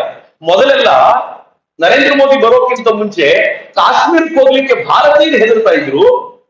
ಇವತ್ತು ಕಾಶ್ಮೀರಕ್ಕೆ ಬರಕ್ ಪಾಕಿಸ್ತಾನಿಯರು ಹೆದರುವಂತ ವಾತಾವರಣ ನಿರ್ಮಾಣ ಆಗಿದೆಯಲ್ಲ, ಅದು ಹೊಸ ಭಾರತ ಅಂತ. ಇದು ಪಾಕಿಸ್ತಾನದ ಪರಿಸ್ಥಿತಿ. ಈಗ ತೆಹರಿಕೆ ತಾಲಿಬಾನ್ ಪಾಕಿಸ್ತಾನ್ ಅಂತ ಒಂದು ಸಂಘಟನೆ, ಅದು ತಾಲಿಬಾನಿಗಳ ಸಂಘಟನೆ. ಆ ತೆಹರಿಕೆ ತಾಲಿಬಾನ್ ಅಂತ ಪಾಕಿಸ್ತಾನದಲ್ಲಿ ಏನಿದೆಯೋ ಅದು ಪಾಕಿಸ್ತಾನಿಯರ ವಿರುದ್ಧ ಹೆಂಗೆ ತಿರುಗಿ ಬಿದ್ದಿದೆ ಅಂತಂದ್ರೆ, ಮತ್ತೆ ನಿಮ್ಗೊಂದು ಅಪರೂಪದ ಸಂಗತಿ ಹೇಳ್ತೀನಿ. ಅಫ್ಘಾನಿಸ್ತಾನವನ್ನ ಅಮೆರಿಕನ್ರು ಬಿಟ್ಟು ಹೋದಾಗ ಖುಷಿ ಪಟ್ಟಿದ್ ಎರಡೇ ರಾಷ್ಟ್ರ, ಒಂದು ಪಾಕಿಸ್ತಾನ ಮತ್ತೊಂದು ಚೀನಾ. ಚೀನಾ ಯಾಕೆ ಖುಷಿ ಅಂತಂದ್ರೆ ಅಫ್ಘಾನಿಸ್ತಾನದಲ್ಲಿ ಬಹಳ ದೊಡ್ಡ ಗಣಿ ಇದೆ, ನಿಧಿ ಇದೆ, ಅದನ್ನ ನಾವು ಎಕ್ಸ್ಕವೇಟ್ ಮಾಡ್ಕೊಂಡ್ರೆ ಇದು ಮಾಡ್ಬೋದು, ಅಫ್ಘಾನಿಸ್ತಾನ ನಮ್ ಪರವಾಗಿರುತ್ತೆ ಅಂತ. ಪಾಕಿಸ್ತಾನಕ್ಕೆ ಏನ್ ಖುಷಿ ಅಂತಂದ್ರೆ ನಾವು ಹಿಂಗಿದ್ರು ವೀಕ್ ಆಗಿದ್ವಿ, ತಾಲಿಬಾನಿಗಳ ಸಪೋರ್ಟ್ ಸಿಕ್ಕಿದ್ರೆ ಭಾರತವನ್ನ ಬ್ರಿಟಲ್ ಮಾಡ್ಬೋದು ಅಂತ. ಆದ್ರೆ ಮಜಾ ಏನ್ ಗೊತ್ತಾ, ಹೆದರ್ಬೇಕಾಗಿದ್ದು ಭಾರತ.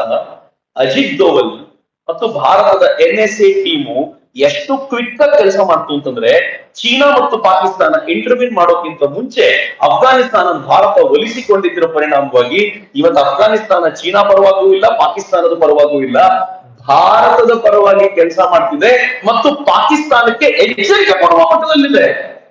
ಅದರ ಪರಿಣಾಮ ತೆಹರಿಕೆ ತಾಲಿಬಾನ್ ಪಾಕಿಸ್ತಾನದ 160ಕ್ಕೂ ಹೆಚ್ಚು ಸೈನಿಕರನ್ನ ಈ ವರ್ಷ ಕೊಂದಿದೆ ಅಂತ ನಿನ್ನೆ ಒಂದು ರಿಪೋರ್ಟ್ ಬಂದಿದೆ. ಓಯೋ ನ್ಯೂಸ್ ನಿನ್ನೆ ರಿಪೋರ್ಟ್ ಮಾಡಿದೆ, 160ಕ್ಕೂ ಹೆಚ್ಚು ಜನರನ್ನ ಕೊಂದಿದ್ದೀವಿ ಪಾಕಿಸ್ತಾನದಲ್ಲಿ ಅಂತ. ಯಾವುದನ್ನು ಅವ್ರು ಭಾರತದಲ್ಲಿ ಮಾಡ್ತಿದ್ರೋ ಇವತ್ತು ಪಾಕಿಸ್ತಾನಕ್ಕೆ ತಿರುಮಂತ್ರವಾಗಿದೆ. And this is because one man, ಅದು ನರೇಂದ್ರ ಮೋದಿ ಕಾರಣ. ನರೇಂದ್ರ ಮೋದಿ ಜಾಗದಲ್ಲಿ ಮನಮೋಹನ್ ಸಿಂಗ್ರೋ ರಾಹುಲ್ ಗಾಂಧಿಯೋ ಇದ್ದಿದ್ರೆ ಡೆಫಿನೆಟ್ಲಿ ಸಾಧ್ಯ ಆಗುವಂತ ಸಂಗತಿ ಆಗಿರ್ಲಿಲ್ಲ. ಪಾಕಿಸ್ತಾನದಲ್ಲಿ ಚೀನಿ ನಾಗರಿಕರ ಮೇಲೆ ದಾಳಿ ಆಗ್ತಿದೆ, 57% ಜನ ವಾಪಸ್ ಹೋಗಿದ್ದಾರೆ ಚೀನಿ ನಾಗರಿಕರು. ಯಾಕೆ ಚೀನಿ ನಾಗರಿಕರ ಮೇಲೆ ದಾಳಿ ಆಗೋದು ಖುಷಿಯ ಸಂಗತಿ ಅಂತಂದ್ರೆ, ಚೀನಾ POK ಇಂದ ಒಂದು ರಸ್ತೆ ತೆಗೆದುಕೊಂಡು ಹೋಗ್ತಾ ಇದೆ. ಒನ್ ಬೆಲ್ಟ್ ಒನ್ ರೋಡ್ ಅಂತ ರಸ್ತೆ ಕರೀತಾರೆ, POK ಹೋಗುತ್ತೆ. ಆ ಮೂಲಕ ಭಾರತಕ್ಕೆ ಸೇರ್ಬೇಕಾಗಿರುವಂತ POK ಯಲ್ಲಿ ತಾನ್ ರೋಡ್ ಅನ್ನು ತೆಗೆದುಕೊಂಡು ಹೋಗಿ ಸಾರ್ವಭೌಮತ್ವವನ್ನು ಮೆರೆಯುವ ಪ್ರಯತ್ನ ಮಾಡಿದ್ರೆ, ಭಾರತ ಪಾಕಿಸ್ತಾನದೊಳಗಿರೋ ಜನರನ್ನೇ ಛೂ ಬಿಟ್ಟು ಚೀನಿ ಜನರಿಗೆ ಅದು ಉಳ್ಕೊಳ್ಳಿಕ್ಕಾಗದೇ ಇರುವಂತ ಸ್ಥಿತಿ ನಿರ್ಮಾಣ ಮಾಡ್ತಿದ್ಯಲ್ಲ, ಇಂಡಿಯಾ ಆರ್ಡಿನರಿ ಅಲ್ಲರಿ.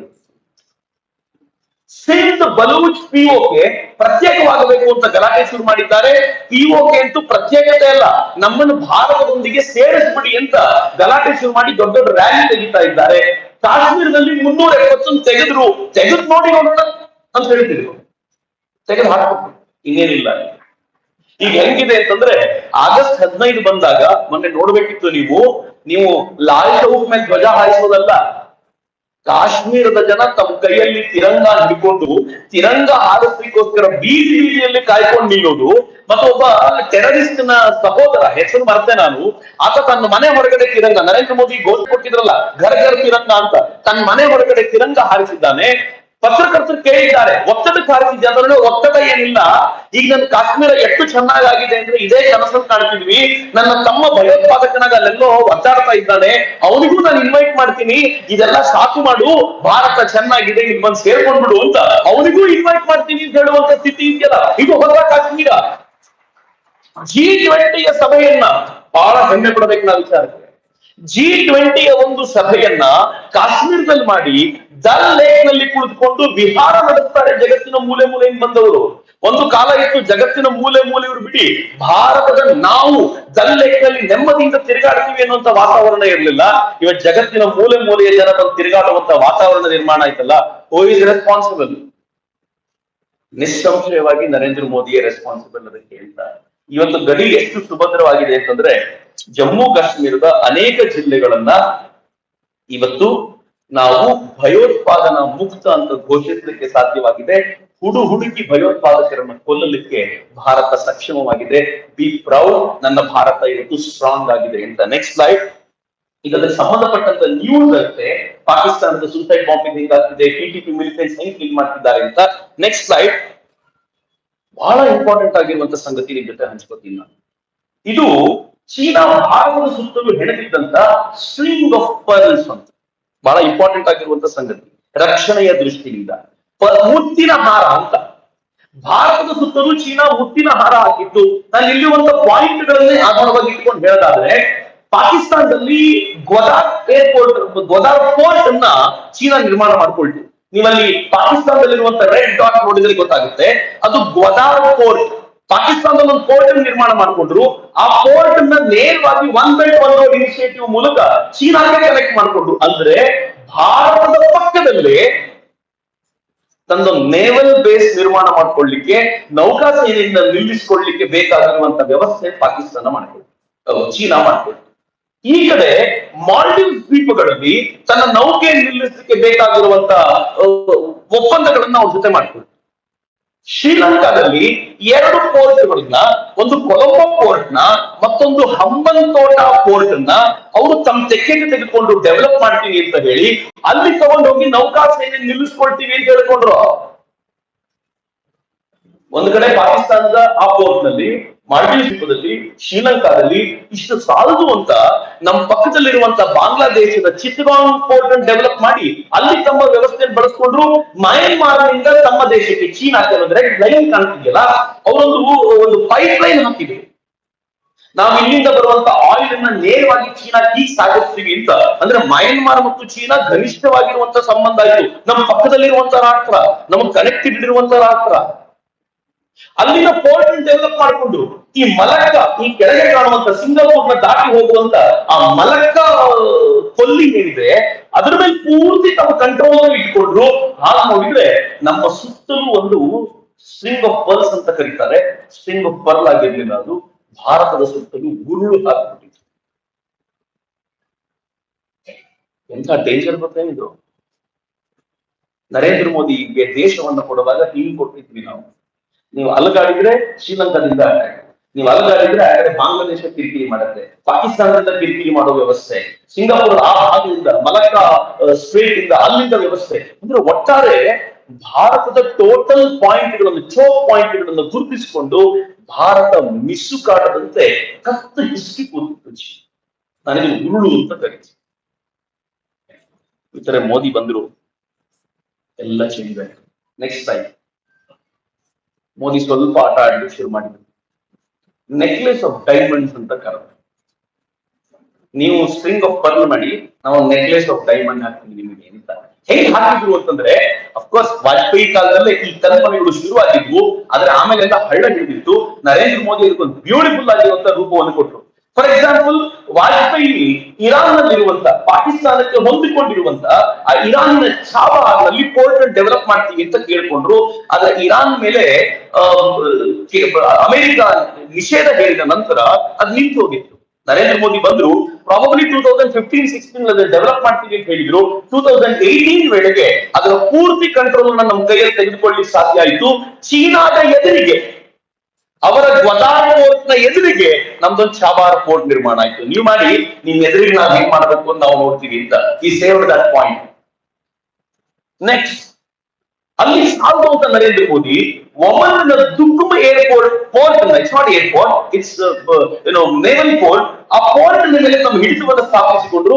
ನಮ್ಮ ನೇವಲ್ ಬೇಸ್ ಅಲ್ಲಿ ಕಟ್ತೀವಿ ಅಂತ ಹೇಳ್ಕೊಂಡ್ರು. ಅಷ್ಟೇ ಅಲ್ಲದೆ ಸೀಶೆಲ್ಸ್ಗೆ 100 ಕೋಟಿ ರೂಪಾಯಿಯ ಹಡಗುಗಳನ್ನ, ಬೋಟ್ಗಳನ್ನು ಕೊಟ್ಟರು. 100 crore rupees ಗಿಫ್ಟ್ ಕೊಟ್ಟು. ಇಲ್ಲ ಅನೇಕ ಪ್ರಶ್ನೆ ಮಾಡಿದ್ರು, ಗಿಫ್ಟ್ ಯಾಕೆ ಕೊಡ್ಬೇಕಿತ್ತು ಅವರಿಗೆ, ನಾವ್ ಯಾಕೆ ಗಿಫ್ಟ್ ಕೊಡ್ಬೇಕು, ಗಿಫ್ಟ್ ಕೊಡೋ ದೊಡ್ಡವರ ಅಂತ. ಆದ್ರೆ ಗಿಫ್ಟ್ ಕೊಟ್ಟು ಏನ್ ಮಾಡಿದ್ರು ಗೊತ್ತಾ, ಅಲ್ಲಿರುವಂತ ಅಸಂಪ್ಷನ್ ಐಲ್ಯಾಂಡ್ಗಳನ್ನ ತೆಗೆದುಕೊಂಡು 100 ಕೋಟಿ ರೂಪಾಯಿ ಗಿಫ್ಟ್ ಕೊಟ್ರು. ಈ ಐಲ್ಯಾಂಡ್ ನಮ್ಗೆ ಬಿಟ್ಕೊಡಿ, ನಮ್ಮ ನೌಕಾ ಸೇನೆಯ ಹಡಗುಗಳು ಹೋಗ್ಬೇಕಾದಾಗ ಫ್ಯೂಯಲ್ ತುಂಬಿಕೊಳ್ಳಿಕ್ ನಮ್ಗೆ ಜಾಗ ಬೇಕು, ಇಲ್ಲ ಆ ಜಾಗ ಕ್ರಿಯೇಟ್ ಮಾಡ್ಕೊಳ್ತೀವಿ ಅಂತ ಆ ಪೋರ್ಟ್ ತೆಗೆದುಕೊಂಡು ಅಲ್ಲೊಂದು ಇಟ್ಕೊಂಡ್ರು. ಅದಾದ್ಮೇಲೆ ಸುಮ್ಮನೆ ಇಂಡೋನೇಷ್ಯಾದೊಂದಿಗೆ ಸಂಬಂಧವನ್ನ ಗಟ್ಟಿ ಮಾಡಿಕೊಂಡು ಸಮಂದ್ರ ನಿರ್ಮಾಣ ಮಾಡಿಕೊಂಡು, ಇದು ಸಾಲು ಅಂತ ಸಿಂಗಾಪುರ್ ಜೊತೆಗೆ ಸಂಬಂಧವನ್ನ ಗಟ್ಟಿ ಮಾಡಿಕೊಂಡು ಚಂಗಿ ಪೋರ್ಟ್ ನಲ್ಲಿ ನೇವಲ್ ಬೇಸ್ ಅನ್ನು ಕ್ರಿಯೇಟ್ ಮಾಡಿಕೊಂಡ್ರು. ಚೀನಾ ಎಲ್ಲೆಲ್ಲಿ ನಮ್ಗೆ ಪಾಯಿಂಟ್ ಇಟ್ಟಿತ್ತೋ, ಚೋಕ್ ಪಾಯಿಂಟ್ ಇಟ್ಟಿತ್ತೋ ಅದೆಲ್ಲ ಪಾಯಿಂಟ್ ಅನ್ನು ನ್ಯೂಟ್ರಲ್ ಮಾಡ್ತಾ ಬಂದ್ರು. ಇದು ಸಾಲದು ಅಂತ ನರೇಂದ್ರ ಮೋದಿ ಒಂದ್ ಹೆಜ್ಜೆ ಮುಂದೆ ಹೋಗಿ ವಿಯೆಟ್ನಾಂನವ್ರ ಜೊತೆಗೆ ಮಾತನಾಡ್ಕೊಂಡು ವಿಯೆಟ್ನಾಂನಲ್ಲಿ ಹಣ ಹೂಡಿ ಅಲ್ಲೂ ನಮ್ದೊಂದು ಬೇಸನ್ನ ಕ್ರಿಯೇಟ್ ಮಾಡ್ಕೊಂಡ್ರು. ಜಪಾನಿನ ಜೊತೆ ಘನಿಷ್ಠವಾದ ಸಂಬಂಧವನ್ನು ಬೆಳೆಸ್ಕೊಂತು ಭಾರತ. ಯಾಕೆ ಸಂಬಂಧವನ್ನು ಬೆಳೆಸ್ಕೊಳ್ತು ಅಂತಂದ್ರೆ ಜಪಾನ್ಗೂ ಚೀನಾಕ್ಕೂ ಆಗಲ್ಲ ಅಂತ ಗೊತ್ತಿದೆ ನಮ್ಗೆ. ಅವ್ರಿಬ್ರು ಕಿತ್ತಾಡ್ತಿರ್ತಾರೆ. ಹೇಗೆ ನಾವು ಪಾಕಿಸ್ತಾನ ಕಿತ್ತಾಡ್ತೀವೋ ಹಂಗೆ ಜಪಾನ್ ಚೀನಾ ಕಿತ್ತಾಡುತ್ತೆ. ನರೇಂದ್ರ ಮೋದಿ ಬಾಬೆ ಇದ್ದಾಗ ಜಪಾನ್ ಜೊತೆ ಘನಿಷ್ಠವಾಗಿರುವಂತಹ ಸಂಬಂಧವನ್ನ ಬೆಳೆಸ್ಕೊಂಡ್ರು. ಅದು ಚೀನಾ ಕವರ್ ಮಾಡ್ಲಿಕ್ಕೆ ಶುರು ಮಾಡ್ತಾರೆ. ಇಷ್ಟು ಸಾಲದು ಅಂತ ಮುಂಗೋಲಿಯಾಕ್ಕೆ ಚೀನಾಗ್ ಭೇಟಿ ಕೊಟ್ಟ ನರೇಂದ್ರ ಮೋದಿ ನೆಕ್ಸ್ಟ್ ಟ್ರಿಪ್ ನಲ್ಲಿ ಮುಂಗೋಲಿಯಾಕ್ಕೆ ಹೋಗಿ ಇಲ್ಲಿ ಮೈನಿಂಗ್ ಮಾಡ್ಲಿಕ್ಕೆ ನಾವು ದುಡ್ಡನ್ನು ಹುಡ್ತೀವಿ ಅಂತ ಮುಂಗೋಲಿಯಾ ಜೊತೆಗೆ ಸಂಬಂಧವನ್ನು ಬೆಸೆದುಕೊಂಡು ಹೇಳಿದ್ರು, ನಾವು ಚೀನಾದ ವಿರುದ್ಧ ನಿಮ್ಗೆ ಯಾವುದೇ ಹೋರಾಟಗಳಿದ್ರೆ ನೀವು ಪರವಾಗಿದ್ದೀವಿ ಅಂತ. ಹೇಗೆ ಪಾಕಿಸ್ತಾನದ ಹೆಗಲ ಮೇಲೆ ಬಂದೂಕಿಟ್ಟು ಚೀನಾ ನಮ್ಮೇಲೆ ಗುಂಡು ಹಾರಿಸುತ್ತೋ, ಟೈಮ್ ಬಂದ್ರೆ ಮುಂಗೋಲಿಯಾ ಹೆಗಲ ಮೇಲೆ ಬಂದೂಕಿಟ್ಟು ನಾವು ಗುಂಡು ಹಾರಿಸಬಹುದು. ಹುಷಾರು. ಈ ಮನುಷ್ಯ ಸಾಮಾನ್ಯ ಅಲ್ಲ. ಶ್ರೀಲಂಕಾದಲ್ಲಿ 2 ಪೋರ್ಟ್ ಕೊಟ್ಟಿದ್ರಲ್ಲ, ಕೊಟ್ಟಿದ್ದು ರಾಜಪಕ್ಸೆ ಎನ್ನುವಂತ ಅಧ್ಯಕ್ಷ. ಎಲೆಕ್ಷನ್ ನಡೆಯುವಾಗ ಈ ದೇಶದ ರಾಜತಾಂತ್ರಿಕರು, ಈ ದೇಶದ ರಾ ಏಜೆಂಟ್ಗಳು ಎಷ್ಟು ಕೆಲಸ ಮಾಡಿದ್ರು ಅಂತಂದ್ರೆ, ರಾಜಪಕ್ಸೆಯ ವಿರುದ್ಧ ಬೇರೆ ಬೇರೆ ಪಾರ್ಟಿಗಳು ಅವರು ತಮ್ಮ ಲೀಡರ್ಗಳನ್ನ ಎಲೆಕ್ಷನ್ ನಿಲ್ಲಿಸಿದ್ರಲ್ಲ, ಈ ದೇಶದ ರಾಜತಾಂತ್ರಿಕರು ಮನವೊಲಿಸಿ ಎಲ್ಲರನ್ನೂ ಕ್ಯಾನ್ಸಲ್ ಮಾಡಿಸಿ ಗೆಲ್ಲಬಲ್ಲ ಒಂದೇ ಕ್ಯಾಂಡಿಡೇಟ್ ಉಳಿಯುವಂತೆ ಮಾಡಿ ಚೀನಾದ ಪರವಾಗಿದ್ದ ರಾಜಪಕ್ಸೆಯನ್ನು ಸೋಲಿಸಿ ಸಿರಿಸೇನಾ ಗೆಲ್ಲುವಂತೆ ಮಾಡಿ ನಮ್ಮ ಪರವಾಗಿರುವಂತ ವ್ಯಕ್ತಿ ಶ್ರೀಲಂಕಾದಲ್ಲಿ ಅಧ್ಯಕ್ಷನಾಗುವಂತೆ ಮಾಡಿದ್ದು ಇದೇ ಭಾರತ. ಕಾಂಗ್ರೆಸ್ಸಿನ ದಡ್ಡರಿಗೆ, ಇದು ದಡ್ಡರಿಗೋಸ್ಕರ ಹೇಳ್ತಿರೋದು ನಾನೀಗ ಹೇಳಿದಾಗ ಸುಳ್ಳು ಅಂತ ಅನ್ಬೋದು. ಸುಮ್ಮನೆ ಒಂದು ಗೂಗಲ್ ಚೆಕ್ ಮಾಡಿದ್ರೆ ಗೊತ್ತಾಗುತ್ತೆ. ಚೆಕಿಂಗ್ ಏನಿದೆ ಗೊತ್ತಾ?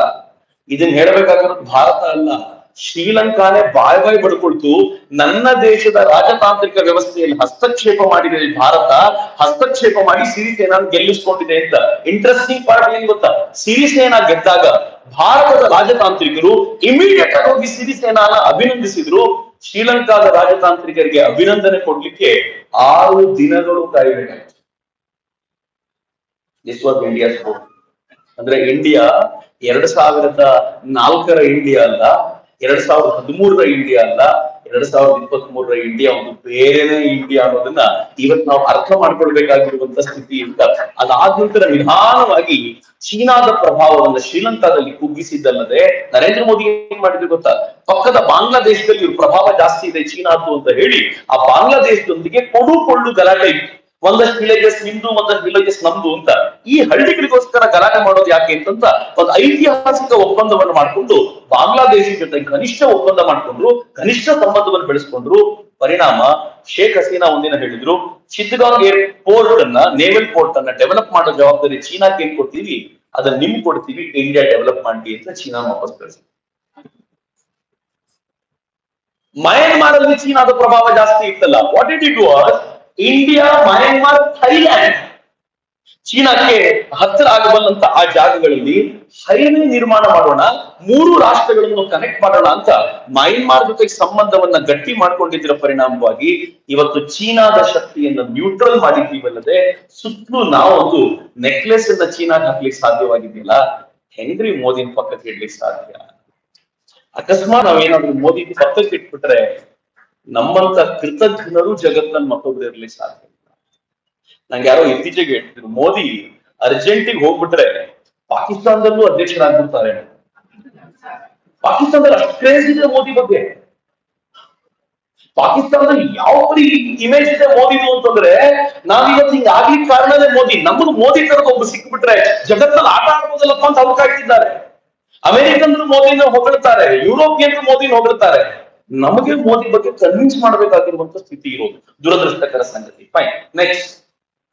ಮೋದಿ ಒಂದು ಹೊಸ ಭಾಷ್ಯವನ್ನೇ ಬರೆದು ನಾರ್ಡಿಕ್ ಮೀಟ್ ಅಂತ, ಬಹುಶಃ ನಂಗೆ ಗೊತ್ತಿದೆ, ಯಾರು ಕೇಳಿರ್ಲಿಕ್ಕಿಲ್ಲ ಅಂತ.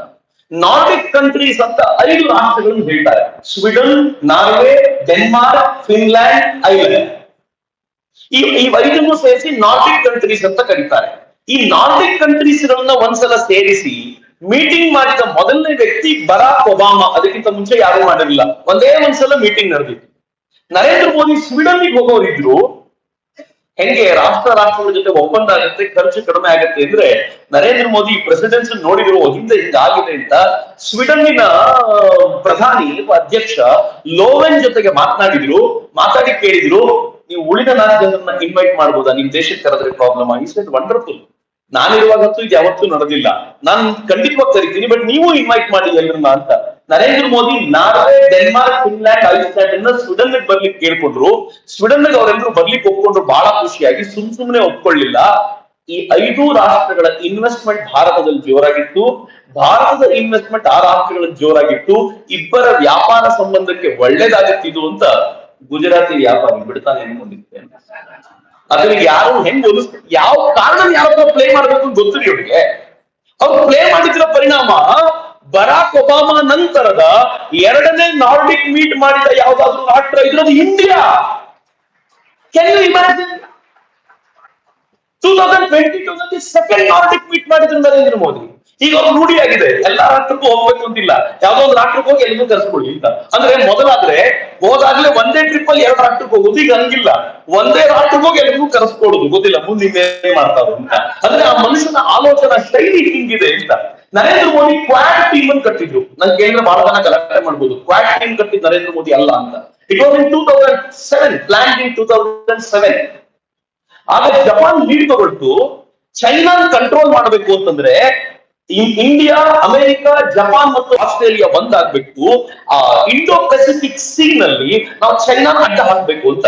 ಇಂಡೋ ಪೆಸಿಫಿಕ್ ಸಿ ಈ 4 ಜನಕ್ಕೆ ಸೇರುತ್ತೆ.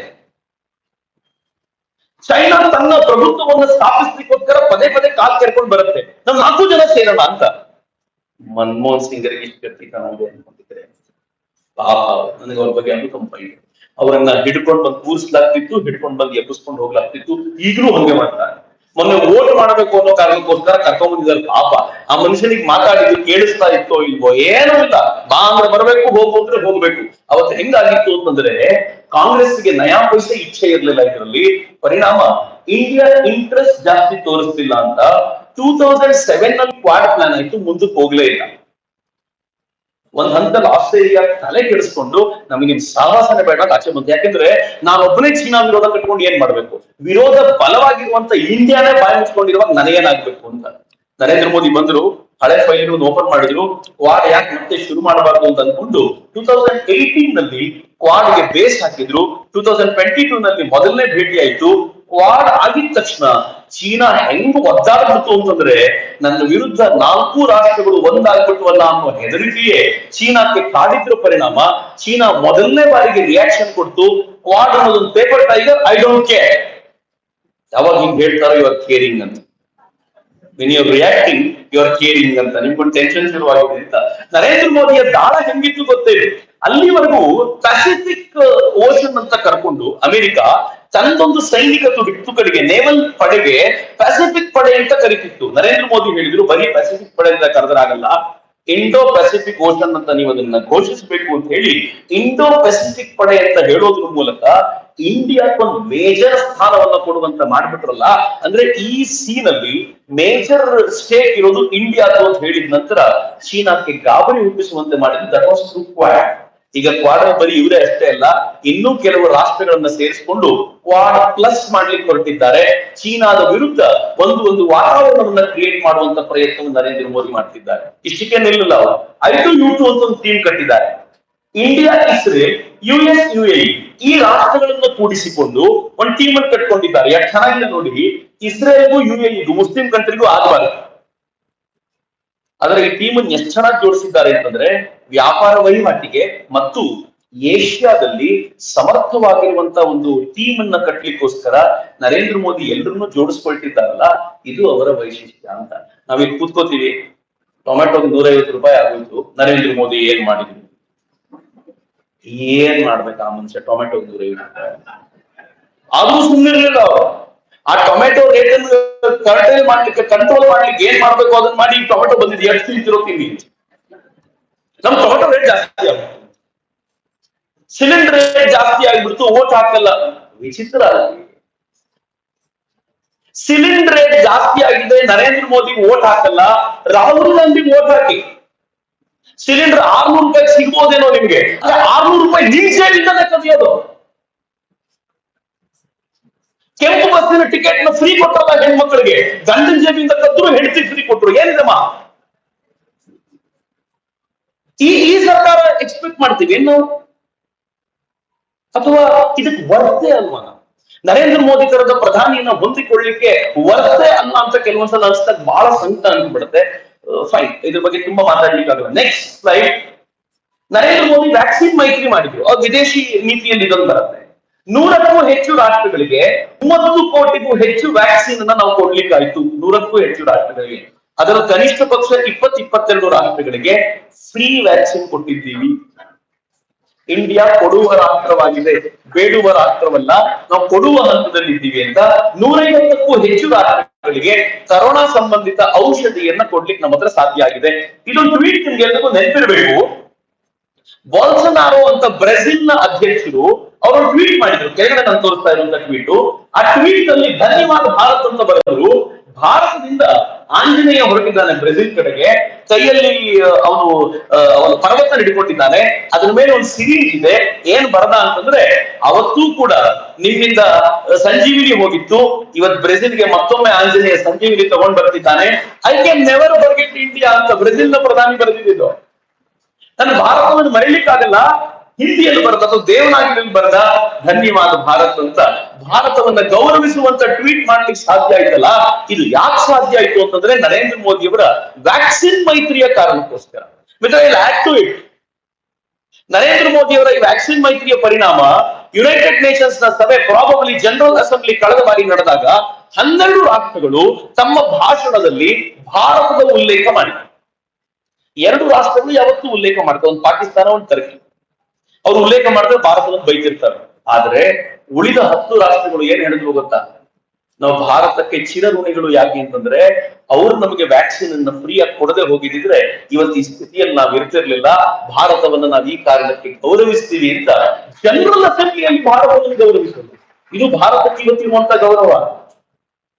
ನನ್ನ ರಾಷ್ಟ್ರದ ಪಾಸ್ಪೋರ್ಟ್ಗೆ ಇವತ್ತು ಇಂಡಿಯನ್ ಪಾಸ್ಪೋರ್ಟ್ ಇದ್ರೆ ತಲೆ ತಗ್ಗಿಸ್ಕೊಂಡು ನಾಶ ಪಡ್ಕೊಂಡು ಹೋಗ್ಬೇಕಾಗಿಲ್ಲ, ಧೈರ್ಯವಾಗಿ ಹೋಗ್ಬೋದು ಇಂಡಿಯನ್ ಪಾಸ್ಪೋರ್ಟ್ ಇಟ್ಕೊಂಡು. ಯಾಕೆ ಅಂತಂದ್ರೆ ಅರಿವು ಮೋದಿ ಕಂಟ್ರಿ ಅಂತ ಕೇಳೋ ಮಟ್ಟಿಗೆ ಬಂದ್ಬಿಟ್ಟಿದ್ದಾರೆ ಅಂತ ಮೋದಿ ಆ ತರ ಒಂದು ಆರಾಮ ಕ್ರಿಯೇಟ್ ಮಾಡಿ ನಮ್ಗೆ ಕೊಟ್ಟಿದ್ದಾರೆ.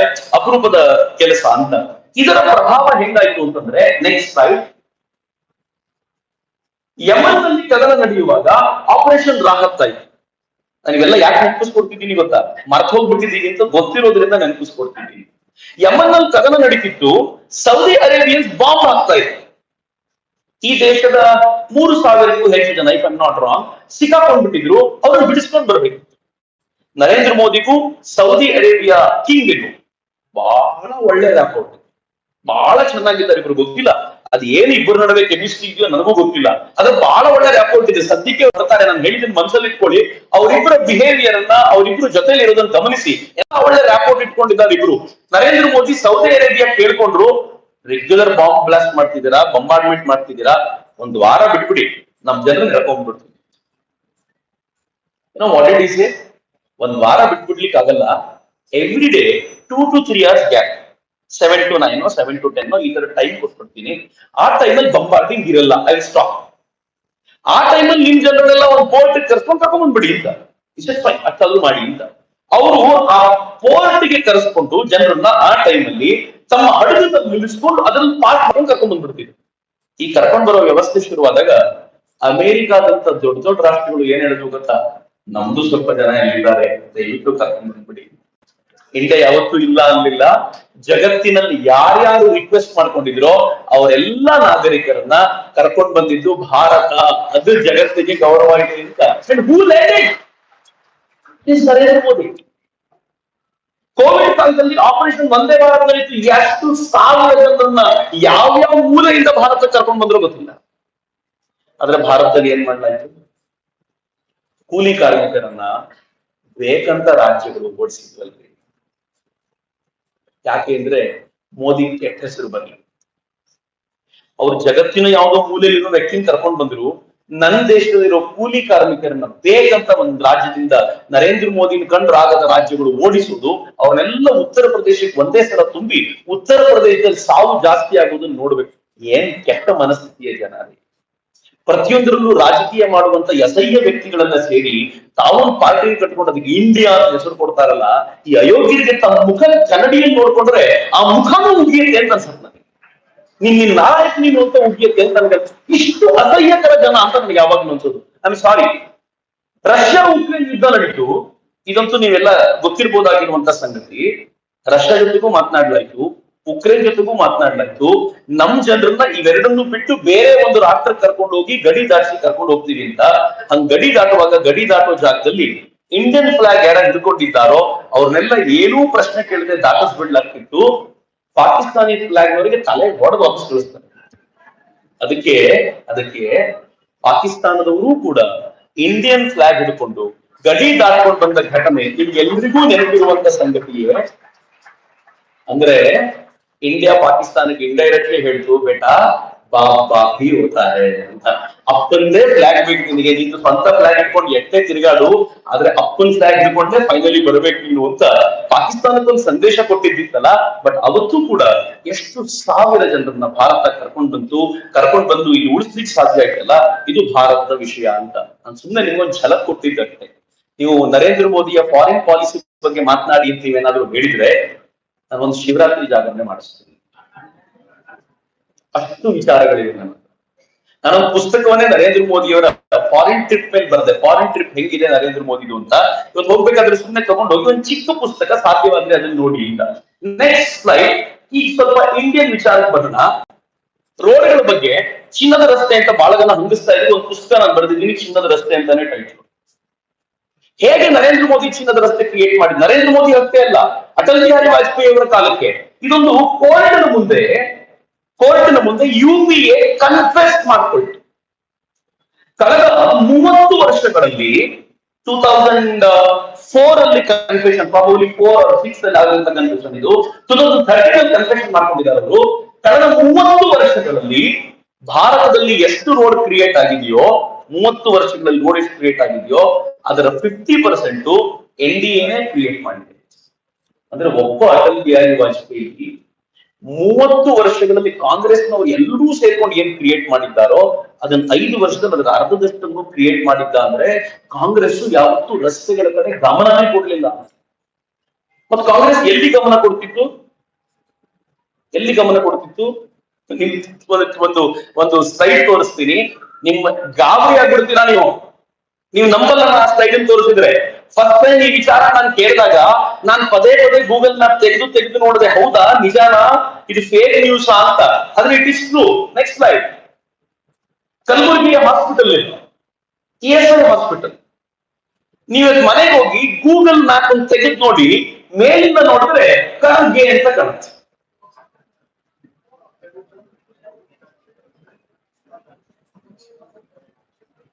ಸ್ವಲ್ಪ ಸಮಯ ಬಿಡ್ತೀನಿ, ನೋಡ್ಬಿಡಿ. ಮೊದಲನೇ ಗ ಅಕ್ಷರ, ಎರಡನೇದು ಗ ಅರ್ಕವತ್ತು. ನಾನು ಹೇಳಿದ್ದೀನಿ ಅಂತ ನಂಬೇಡಿ. ವಾಪಸ್ ನೀವು ಮನೆಗೆ ಹೋಗಿ ಸುಮ್ಮನೆ ಗೂಗಲ್ ಸರ್ಚ್ ಮಾಡಿ, ಗೂಗಲ್ ಅಲ್ಲಿ ಹೆಂಗ್ ಕಾಣುತ್ತೆ ನೋಡಿ. It is Kharge. ದುಡ್ಡು ಯಾರಪ್ಪ? ನಿಮ್ ಸ್ವಂತ ದುಡ್ಡಲ್ಲೋ ಪಾರ್ಟಿ ಫಂಡಲ್ಲೋ ಮಾಡಿದ್ರೆ ನೋ ಪ್ರಾಬ್ಲಮ್, ಕಟ್ಕೊಳ್ರಪ್ಪ. ಸರ್ಕಾರದ ದುಡ್ಡು ಅಂದ್ರೆ ನಾನು ನೀವು ಕಟ್ಟಿರುವ ಟ್ಯಾಕ್ಸ್ ದುಡ್ಡಿನಲ್ಲಿ ಒಂದು ESI ಹಾಸ್ಪಿಟಲ್ ನಿರ್ಮಾಣ ಆಗುತ್ತೆ. ಅದರ ಏರಿಯಲ್ ವ್ಯೂ ಕರ್ಗೆ ಅಂತ ಕಾಣುತ್ತೆ. ಯಾಕೆ ರೋಡ್ಗಳು ಆಗ್ತಿಲ್ಲ ಅಂದ್ರೆ ಅವ್ರಿಗೆ ಖಯಾಲಿ ಇರ್ಲಿತ್ತು ಇಂಥದನ್ನು ಕಟ್ಕೋಬೇಕು ಅಂತ. ಆದ್ರೆ ನೆಕ್ಸ್ಟ್ ಸ್ಲೈಡ್ ತುಂಬಾದಲ್ಲಿ ಇರ್ಲಿಕ್ಕೆ ಇಷ್ಟ ಪಡಲ್ಲ. ಅಟಲ್ ಬಿಹಾರಿ ವಾಜಪೇಯಿ ಸುವರ್ಣ ಚತುಷ್ಪಥದ ಕನಸನ್ನ ಕಟ್ಕೊಂಡ್ರು. ಭಾರತದ ಉತ್ತರ ದಕ್ಷಿಣಕ್ಕೂ ಪೂರ್ವ ಪಶ್ಚಿಮಕ್ಕೂ ಬೆಸುವಂತ ಕನೆಕ್ಟ್ ಮಾಡುವಂತ ಒಂದು ರೋಡ್ಗಳ ಕಟ್ಕೊಂಡ್ರು. ಇವತ್ತಿಗೂ ಬೆಂಗಳೂರಿನಿಂದ ಹುಬ್ಬಳ್ಳಿಗೆ ಹೋಗ್ಬೇಕಾದ್ರೆ, ಮುಂಬೈಗೆ ಹೋಗ್ಬೇಕಾದ್ರೆ ಒಂದ್ಸಲ ಅಟಲ್ಜಿಗೆ ಒಂದು ನಮಸ್ಕಾರ ಮಾಡಿಕೊಂಡೇ ಹೋಗ್ಬೇಕಾಗಿರುವಂತ ವಾತಾವರಣವನ್ನ ಅಟಲ್ಜಿ ಕ್ರಿಯೇಟ್ ಮಾಡಿದ್ರು. ಅಟಲ್ಜಿ ಸುಂದರವಾಗಿರುವಂತ ಈ ರಸ್ತೆ ಕಟ್ಟಿದ್ರು. ನೆಕ್ಸ್ಟ್ ಎಲೆಕ್ಷನ್ ಸೋತು. ಒಂದು ರಸ್ತೆ ಮಾಡಿದ ಮಾತ್ರ ಗೆಲ್ಲಬೇಕು ಅಂತ ಏನಿಲ್ಲ ನಮ್ಮ ದೇಶದಲ್ಲಿ. ನೀವು ಒಳ್ಳೇದ್ ಮಾಡಿದ್ರೆ ಗೆಲ್ಲಬೇಕು ಅಂತಿಲ್ಲ. ಎಲ್ಲಿ ಬೇರೆ ಬೇರೆ ಕ್ರೈಟೀರಿಯಾ ಇರುತ್ತೆ. ಅವರು ಸೋತ ನಂತರ ಕಾಂಗ್ರೆಸ್ ಅಧಿಕಾರಕ್ಕೆ ಬಂತು. Next slide. ವಿತ್ ಪ್ರೂಫ್ ತೋರಿಸ್ತಿದ್ದೀನಿ, ಯಾರು ಇಲ್ಲ ಅಂತ ಹೇಳ್ಬಾರ್ದು ಅಂತ. ಇಂಡಿಯನ್ ಎಕ್ಸ್ಪ್ರೆಸ್ ರಿಪೋರ್ಟ್ ಮಾಡುತ್ತೆ, ಸೋನಿಯಾ ಗಾಂಧಿ ಮತ್ತು ಮನಮೋಹನ್ ಸಿಂಗ್ರು ಅಟಲ್ ಬಿಹಾರಿ ವಾಜಪೇಯಿ ಕಟ್ಟಿದ ರೋಡ್ ನಲ್ಲಿ ಪ್ರತಿ 25 ಕಿಲೋಮೀಟರ್ಗೆ ಒಂದ್ ಕಡೆ ತನ್ನ ಫೋಟೋ, ಒಂದ್ ಕಡೆ ಮನಮೋಹನ್ ಸಿಂಗ್ರ ಫೋಟೋನ ಹಾಕ್ಬೇಕು. ಪ್ರತಿ ಒಂದನ್ನ ಹಾಕ್ಲಿಕ್ಕೂ ಹೆಚ್ಚು ಕಡಿಮೆ 15ರಿಂದ 20 ಕೋಟಿ, ನಾನು ಅದನ್ನ ಗಮನಿಸಲಿಲ್ಲ, ಅದರಲ್ಲಿ 15ರಿಂದ 20 ಕೋಟಿ ರೂಪಾಯಿ ಖರ್ಚಾಗುತ್ತೆ. ಅದನ್ನ ಕಾಂಟ್ರಾಕ್ಟರೇ ಮೇಂಟೈನ್ ಮಾಡಬೇಕು ಮುಂದಿನ ಅಷ್ಟು ವರ್ಷಗಳನ್ನ ಅಂತ ಹೇಳಿ ಆರ್ಡರ್ ಹೊರಡಿಸಿದ್ರು. ಈ ಆರ್ಡರ್ಗೆ ತಡೆಯಾಗಿ ತರಬೇಕಾಗಿ ಬಂತು. ಅಂದ್ರೆ ಇವರಿಗೆ ತಾವು ಕಟ್ಟಬೇಕು ಅಂತಿಲ್ಲ, ಕಟ್ಟಿದ್ರ ಕ್ರೆಡಿಟ್ಗೆ ಫೋಟೋ ಹಾಕೋಬೇಕು. ಫೋಟೋ ಹಾಕಿ ಜನರ ಮುಂದೆ ಪದೇ ಪದೇ ಕಾಣಿಸ್ಕೊಳ್ಬೇಕು, ಅಲ್ಲಿ ಹೋಗೋವ್ರ ಮುಂದೆ ಪದೇ ಪದೇ ಕಾಣಿಸ್ಕೊಳ್ಬೇಕು ಅನ್ನೋ ಪ್ರಯತ್ನ ಇದೆಯಲ್ಲ, ಇದು ಕಾಂಗ್ರೆಸ್ಸಿನ ಒರಿಜಿನಲ್ ಬುದ್ಧಿ. ನರೇಂದ್ರ ಮೋದಿಯನ್ನು ಸೋಲಿಸಬೇಕು ಅಂತ ನಿಂತು ನಾವೇನಾದ್ರೂ ಅಪ್ಪಿತಪ್ಪಿ ಓಟ್ ಹಾಕಿದ್ರೆ ಗೆಲ್ಲೋರು ಇಂಥವ್ರು ಅನ್ನೋದನ್ನ ನೆನ್ಪಿಟ್ಕೋಬೇಕು ಅಂತ. Next slide. ನರೇಂದ್ರ ಮೋದಿ ಅವರು ಬಂದ ನಂತರ ಭಾರತ್ ಮಾಲಾ ಯೋಜನೆ ಅಂತ ತಗೊಂಡ್ ಬಂದ್ರು. ಅದರ ಆಧಾರದ ಮೇಲೆ ನರೇಂದ್ರ ಮೋದಿ ಬರೋಕ್ಕಿಂತ ಮುಂಚೆ 96,000 ಕಿಲೋಮೀಟರ್ ಹೈವೇ ಇದ್ರೆ ನರೇಂದ್ರ ಮೋದಿ ಒಬ್ಬರೇ ಅದನ್ನ 1,46,000 ಕಿಲೋಮೀಟರ್ಗೆ ತೆಗೆದುಕೊಂಡು ಹೋದ್ರು. ಅವರ ಟಾರ್ಗೆಟ್ ಹೆಂಗಿದೆ ಅಂತಂದ್ರೆ 50,000 kilometre highway, 35,000 kilometre national highway, 7,500 kilometre port road, 7,500 kilometre express way, economic corridor, industrial corridor, north East road ಗಳನ್ನ ನಿರ್ಮಾಣ ಮಾಡಬೇಕು ಅಂತ ಟಾರ್ಗೆಟ್ ಅನ್ನು ಹಾಕೊಂಡು ಅದನ್ನ ನಿರಂತರವಾಗಿ ಕೆಲಸ ಮಾಡ್ತಿರುವಂತವ್ರು ನರೇಂದ್ರ ಮೋದಿ. Next slide. ನಾನು ಸ್ವಲ್ಪ ಕ್ವಿಕ್ ಆಗಿ ಹೋಗ್ತೀನಿ, ತುಂಬಾ ಸ್ಲೈಡ್ಸ್ ಇದೆ ನನಗೆ ಇವತ್ತು. ಮೋದಿಯ ರೆಕಾರ್ಡ್ ಹೆಂಗಿದೆ ಅಂತಂದ್ರೆ fastest construction road 25 kilometre single line 24 ಗಂಟೆಯಲ್ಲಿ ಶಾಪುರ್ ಬಿಜಾಪುರ್ ರೋಡ್ ನರೇಂದ್ರ ಮೋದಿ ಕನ್ಸ್ಟ್ರಕ್ಟ್ ಮಾಡಿದ್ರು. 75 ಕಿಲೋಮೀಟರ್ ಸಿಂಗಲ್ ಲೈನ್ 104 ಗಂಟೆಗಳೊಳಗೆ ಅಮರಾವತಿ ಅಕೋಲಾ ರೋಡ್ ಕ್ಲಿಯರ್ ಮಾಡಿದ್ರು. 37 ಕಿಲೋಮೀಟರ್ ಪರ್ ಡೇ. ಈ ದೇಶದಲ್ಲಿ ನ್ಯಾಷನಲ್ ಹೈವೇ ಸ್ಪೀಡು ಒಂದು ದಿನಕ್ಕೆ 37 ಕಿಲೋಮೀಟರ್ ವರೆಗೂ ಹೋಯಿತು. 2020-21ರಲ್ಲಿ ಸುಮಾರು 13,500 ಕಿಲೋಮೀಟರ್ ಮಾಡಿ ಜಗತ್ನಲ್ಲಿ ರೆಕಾರ್ಡ್ ಅನ್ನ ಕಾಯಂ ಮಾಡಿದ್ರು. Thanks to Nitin Gadkari. ಅವರ ಸವಾಲನ್ನ ನಾವು ಮೆಚ್ಚಲೇಬೇಕಾದಂತ ಸ್ಥಿತಿ. 2.5 kilometre 4 line CC road in 24 hour Solapur to Bijapur road record. Modi ರೆಕಾರ್ಡ್ಗಳ ಮೇಲೆ ರೆಕಾರ್ಡ್. ಈ ಸರ್ಕಾರ ಸ್ಲೋ ಪೇಸಿನ ಮೇಲೆ ನಂಬಿಕೆನೇ ಇಟ್ಟಿಲ್ಲ. ಎಷ್ಟು ಕ್ವಿಕ್ ಆಗಿ ಮಾಡಿ ಮುಗಿಸ್ಬೇಕು ಅಷ್ಟು ಕ್ವಿಕ್ ಆಗಿ ಮಾಡಿ ಮುಗಿಸ್ಬೇಕು ಅಂತ. And how he works. Next slide. NITI Aayog design ಮಾಡುತ್ತೆ ಎಲ್ಲಿ ಏನಾಗಬೇಕು ಅಂತ. ಅದರ ಕೆಳಗಡೆ ಪ್ರಾಜೆಕ್ಟ್ ಮಾನಿಟರಿಂಗ್ ಗ್ರೂಪ್ ಇರುತ್ತೆ. ಆ ಪ್ರಾಜೆಕ್ಟ್ ಮಾನಿಟರಿಂಗ್ ಗ್ರೂಪ್ ಕೆಳಗೆ ಪ್ರಗತಿ ಅಂತ ಗ್ರೂಪ್ ಇರುತ್ತೆ. ಆ ಪ್ರಗತಿ ಗ್ರೂಪ್ ಅನ್ನ ನರೇಂದ್ರ ಮೋದಿನೇ ಹೆಡ್ ಮಾಡ್ತಾರೆ. ಅದರ ಕೆಳಗಡೆ ಎಲ್ಲ ಮಿನಿಸ್ಟರ್ಗಳು ಸೇರ್ಕೊಳ್ತವೆ. ಆ ಮಿನಿಸ್ಟರ್ಗಳನ್ನ ವರ್ಕ್ ಮಾಡಿಸ್ತಾರೆ. ರಿಪೋರ್ಟ್ ಅನ್ನ ಪ್ರಗತಿ ಟೀಮಿನ ಮೂಲಕ ಅವರೇ ನೋಡ್ಕೊಳ್ತಾರೆ. ಅದರ ಪರಿಣಾಮ ಹೆಂಗಾಗಿದೆ ಅಂತಂದ್ರೆ ಪ್ರಗತಿ ಟೀಮಿನ ಇಂಜಿನಿಯರ್ ಹೇಳ್ತಾರೆ, ಇದುವರೆಗೂ ಹೆಚ್ಚು ಕಡಿಮೆ 50 ಮೀಟಿಂಗ್ ಆದರೂ ಮೋದಿ ತಗೊಂಡಿದ್ದಾರೆ. ಅವರು ತಗೊಂಡಾಗ ಯಾವ್ದಾದ್ರೂ ಕೆಲಸ ನಡೀತಾ ಇಲ್ಲ ಅಂತ ಹೇಳುವ ಧೈರ್ಯ ನಮ್ಗಿಲ್ಲ. ಪ್ರಗತಿ ಮೀಟಿಂಗಿಗಿಂತ ಮುಂಚೆ ರಿಪೋರ್ಟ್ ಅನ್ನ ಅಪ್ ಟು ಡೇಟ್ ಮಾಡಿ ಅವ್ರ ಮುಂದೆ ಇಡೋ ಪ್ರಯತ್ನ ಮಾಡ್ತೀವಿ ಅಂತ. ಇದು ಅವ್ರ working style. Narendra Modi 18 hours ಕೆಲಸ ಮಾಡ್ತಾ ಇದ್ರು, ಸುಮ್ಮನೆ ಕೂತಿರಲ್ಲ. ಆ 18 ಅವರ್ಸ್ ನಲ್ಲಿ ಭಾರತದ ಪ್ರಗತಿಯ ಕನಸನ್ನ ಕಾಣ್ತಾ ಕೂತಿರ್ತಾರೆ ಅಂತ. ಒಂದಷ್ಟು ರೋಡ್ ತೋರಿಸ್ತೀನಿ ನನಗೆ. Next slide. Lengthiest expressway 700 kilometre Mumbai to Nagpur expressway. ಆ ಎಕ್ಸ್ಪ್ರೆಸ್ ವೇ ನೋಡಿ ಹೆಂಗಿದೆ. Lengthiest expressway. Next widest expressway 14 lane Delhi Meerut expressway. Next slide. Widest expressway ನೋಡಿ ಅದು. ವಾವ್, ಅಮೆರಿಕನ್ ರೋಡ್ ಎಷ್ಟು ಚೆನ್ನಾಗಿದೆ. ವಾವ್, ಯುರೋಪಿಯನ್ ರೋಡ್ ಹಂಗೇನಿಲ್ಲ ರೀ. Indian roads are equivalent to those roads today. ಭಾರತ ಅಷ್ಟು ಹೆಮ್ಮೆ ಪಡ್ಲಿಕ್ಕೆ ಸಾಧ್ಯವಾಗಿದೆ ಅಂತ ನಾನು ನೆಕ್ಸ್ಟ್ ತೋರಿಸ್ತೀನಿ. Delhi Mumbai expressway 1,350 kilometre, 1,00,000 crore ರೂಪಾಯಿ, 8 ಲೇನ್. ಇದರ ಪರಿಣಾಮ ಡೆಲ್ಲಿ ಮತ್ತು ಮುಂಬೈ ನಡುವೆ 12% ದೂರ ಕಡಿಮೆ ಆಗುತ್ತೆ. ಪ್ರವಾಸದ ಅವಧಿ 50% ಡೌನ್ ಆಗುತ್ತೆ. ಇದಕ್ಕೆ 70 ಲಕ್ಷ ಟನ್ ಸಿಮೆಂಟ್ ಯೂಸ್ ಮಾಡ್ತಾರೆ. ಲಕ್ಷಾಂತರ ಕಾರ್ಮಿಕರಿಗೆ ಉದ್ಯೋಗ ಕೊಡಲಾಗಿದೆ. 2,000 ನೀರು ಪೂರೈಕೆ ಮಳಿಗೆ ಇದೆ. 20 ಲಕ್ಷ ಗಿಡಗಳನ್ನು ಉದ್ದಕ್ಕೂ ನೆಟ್ಟಿದ್ದಾರೆ. ಮಳೆ ಇಂಗಿಸುವ ತೊಟ್ಟಿಗಳು ಎಲ್ಲ ಕಡೆಗಳಲ್ಲೂ ಇವೆ. ಸೋಲಾರ್ ಚಾಲಿತ ದೀಪ ಇದೆ. ಕಾಡು ಪ್ರಾಣಿಗಳಿಗೆ ಕಾರಿಡಾರ್ ಮಾಡಲಾಗಿದೆ. ಇನ್ನೊಂದು ಸ್ವಲ್ಪ ವರ್ಷ ಕಳೆದರೆ ನಾವು ನೀವು ಅಥವಾ ಜಗತ್ತಿನ ಬೇರೆ ಬೇರೆ ಭಾಗದ ಜನ ಭಾರತಕ್ಕೆ ಬರಬೇಕು, ಅದು ಎಕ್ಸ್ಪ್ರೆಸ್ ವೇ ಒಂದು ರೌಂಡ್ ಹೋಗಿ ಬರಬೇಕು ಅಂತ ಯಾರಾದ್ರೂ ಹೇಳಿದ್ರೆ ಯಾರು ಅಚ್ಚರಿ ಪಡಬೇಕಾಗಿಲ್ಲ. ಅಂತ ಕ್ಲಾಸಿಕ್ ಆದ ಎಕ್ಸ್ಪ್ರೆಸ್ ವೇನ ಮಾಡ್ತಾ ಇದ್ದಾರೆ. Eastern western peripheral express way 900 ದಿನದ ಟಾರ್ಗೆಟ್ ಇತ್ತು, ಆದ್ರೆ 500 ದಿನಗಳಲ್ಲಿ ಮುಗಿಸಿತು. ಭಾರತದಲ್ಲಿ 500 ದಿನಗಳ ಟಾರ್ಗೆಟ್ ತಗೊಂಡು 910 ದಿನ ಆದ್ರೂ ಮುಗಿಸದೇ ಇರುವಂತ ಅನೇಕ ಸಂಗತಿಗಳಿರುವಾಗ ನರೇಂದ್ರ ಮೋದಿ ಅವರ ಕೆಲಸ ಹಿಂಗೆ ಇದೆ. Next eastern western peripheral expressway same. Solar lights, 2 kilometre ಒಂದು ಸಿಸಿಟಿವಿ, 46 ಬ್ರಿಡ್ಜ್ಗಳು, 3 ಓವರ್ ಬ್ರಿಡ್ಜ್ಗಳು, 221 ಅಂಡರ್ ಪಾಸ್ಗಳು, 8 ರೈಲ್ವೆ ಬ್ರಿಡ್ಜ್ಗಳು, 2 ಲಕ್ಷ ವೆಹಿಕಲ್ಗಳು ದೆಹಲಿ ಒಳಗೆ ಹೋಗದಂತೆ ಡೈವರ್ಟ್ ಮಾಡಿರುವಂತ ಅಪರೂಪದ ರೋಡ್. ದೆಹಲಿಯ ಟೋಟಲ್ ವ್ಯವಸ್ಥೆನ ಕ್ಲಿಯರ್ ಮಾಡಿರುವಂತದ್ದು. Next Purvanchal expressway 340 kilometre, 22,500 ಕೋಟಿ, 22 over bridges, 45 underpass, facility to land war planes. ಯುದ್ಧ ವಿಮಾನಗಳನ್ನು ಇಳಿಸಬಹುದಾಗಿರುವಂತ ಕ್ವಾಲಿಟಿಯ ರಸ್ತೆಗಳನ್ನ ಮಾಡಿದ್ದೀವಿ ಅಂತ ಹೆಮ್ಮೆಯಿಂದ ಹೇಳ್ಕೊಳ್ಳಿಕ್ಕೆ ನಮ್ಮ ಹತ್ರ ಸಾಧ್ಯ ಆಯಿತು. This is how it works. Narendra Modi ಅವರ ಕೆಲಸದ ಶೈಲಿ ಹಂಗೆ. ನೆಕ್ಸ್ಟ್ ಒಂದು ಹೇಳ್ತೀನಿ, ಅವರ ಶೈಲಿ ನೋಡಿ ಹೇಗಿದೆ. ಬೋಗಿಬೀಲ್ ಸೇತುವೆ ಅಂತ ಇದ್ದಾರೆ.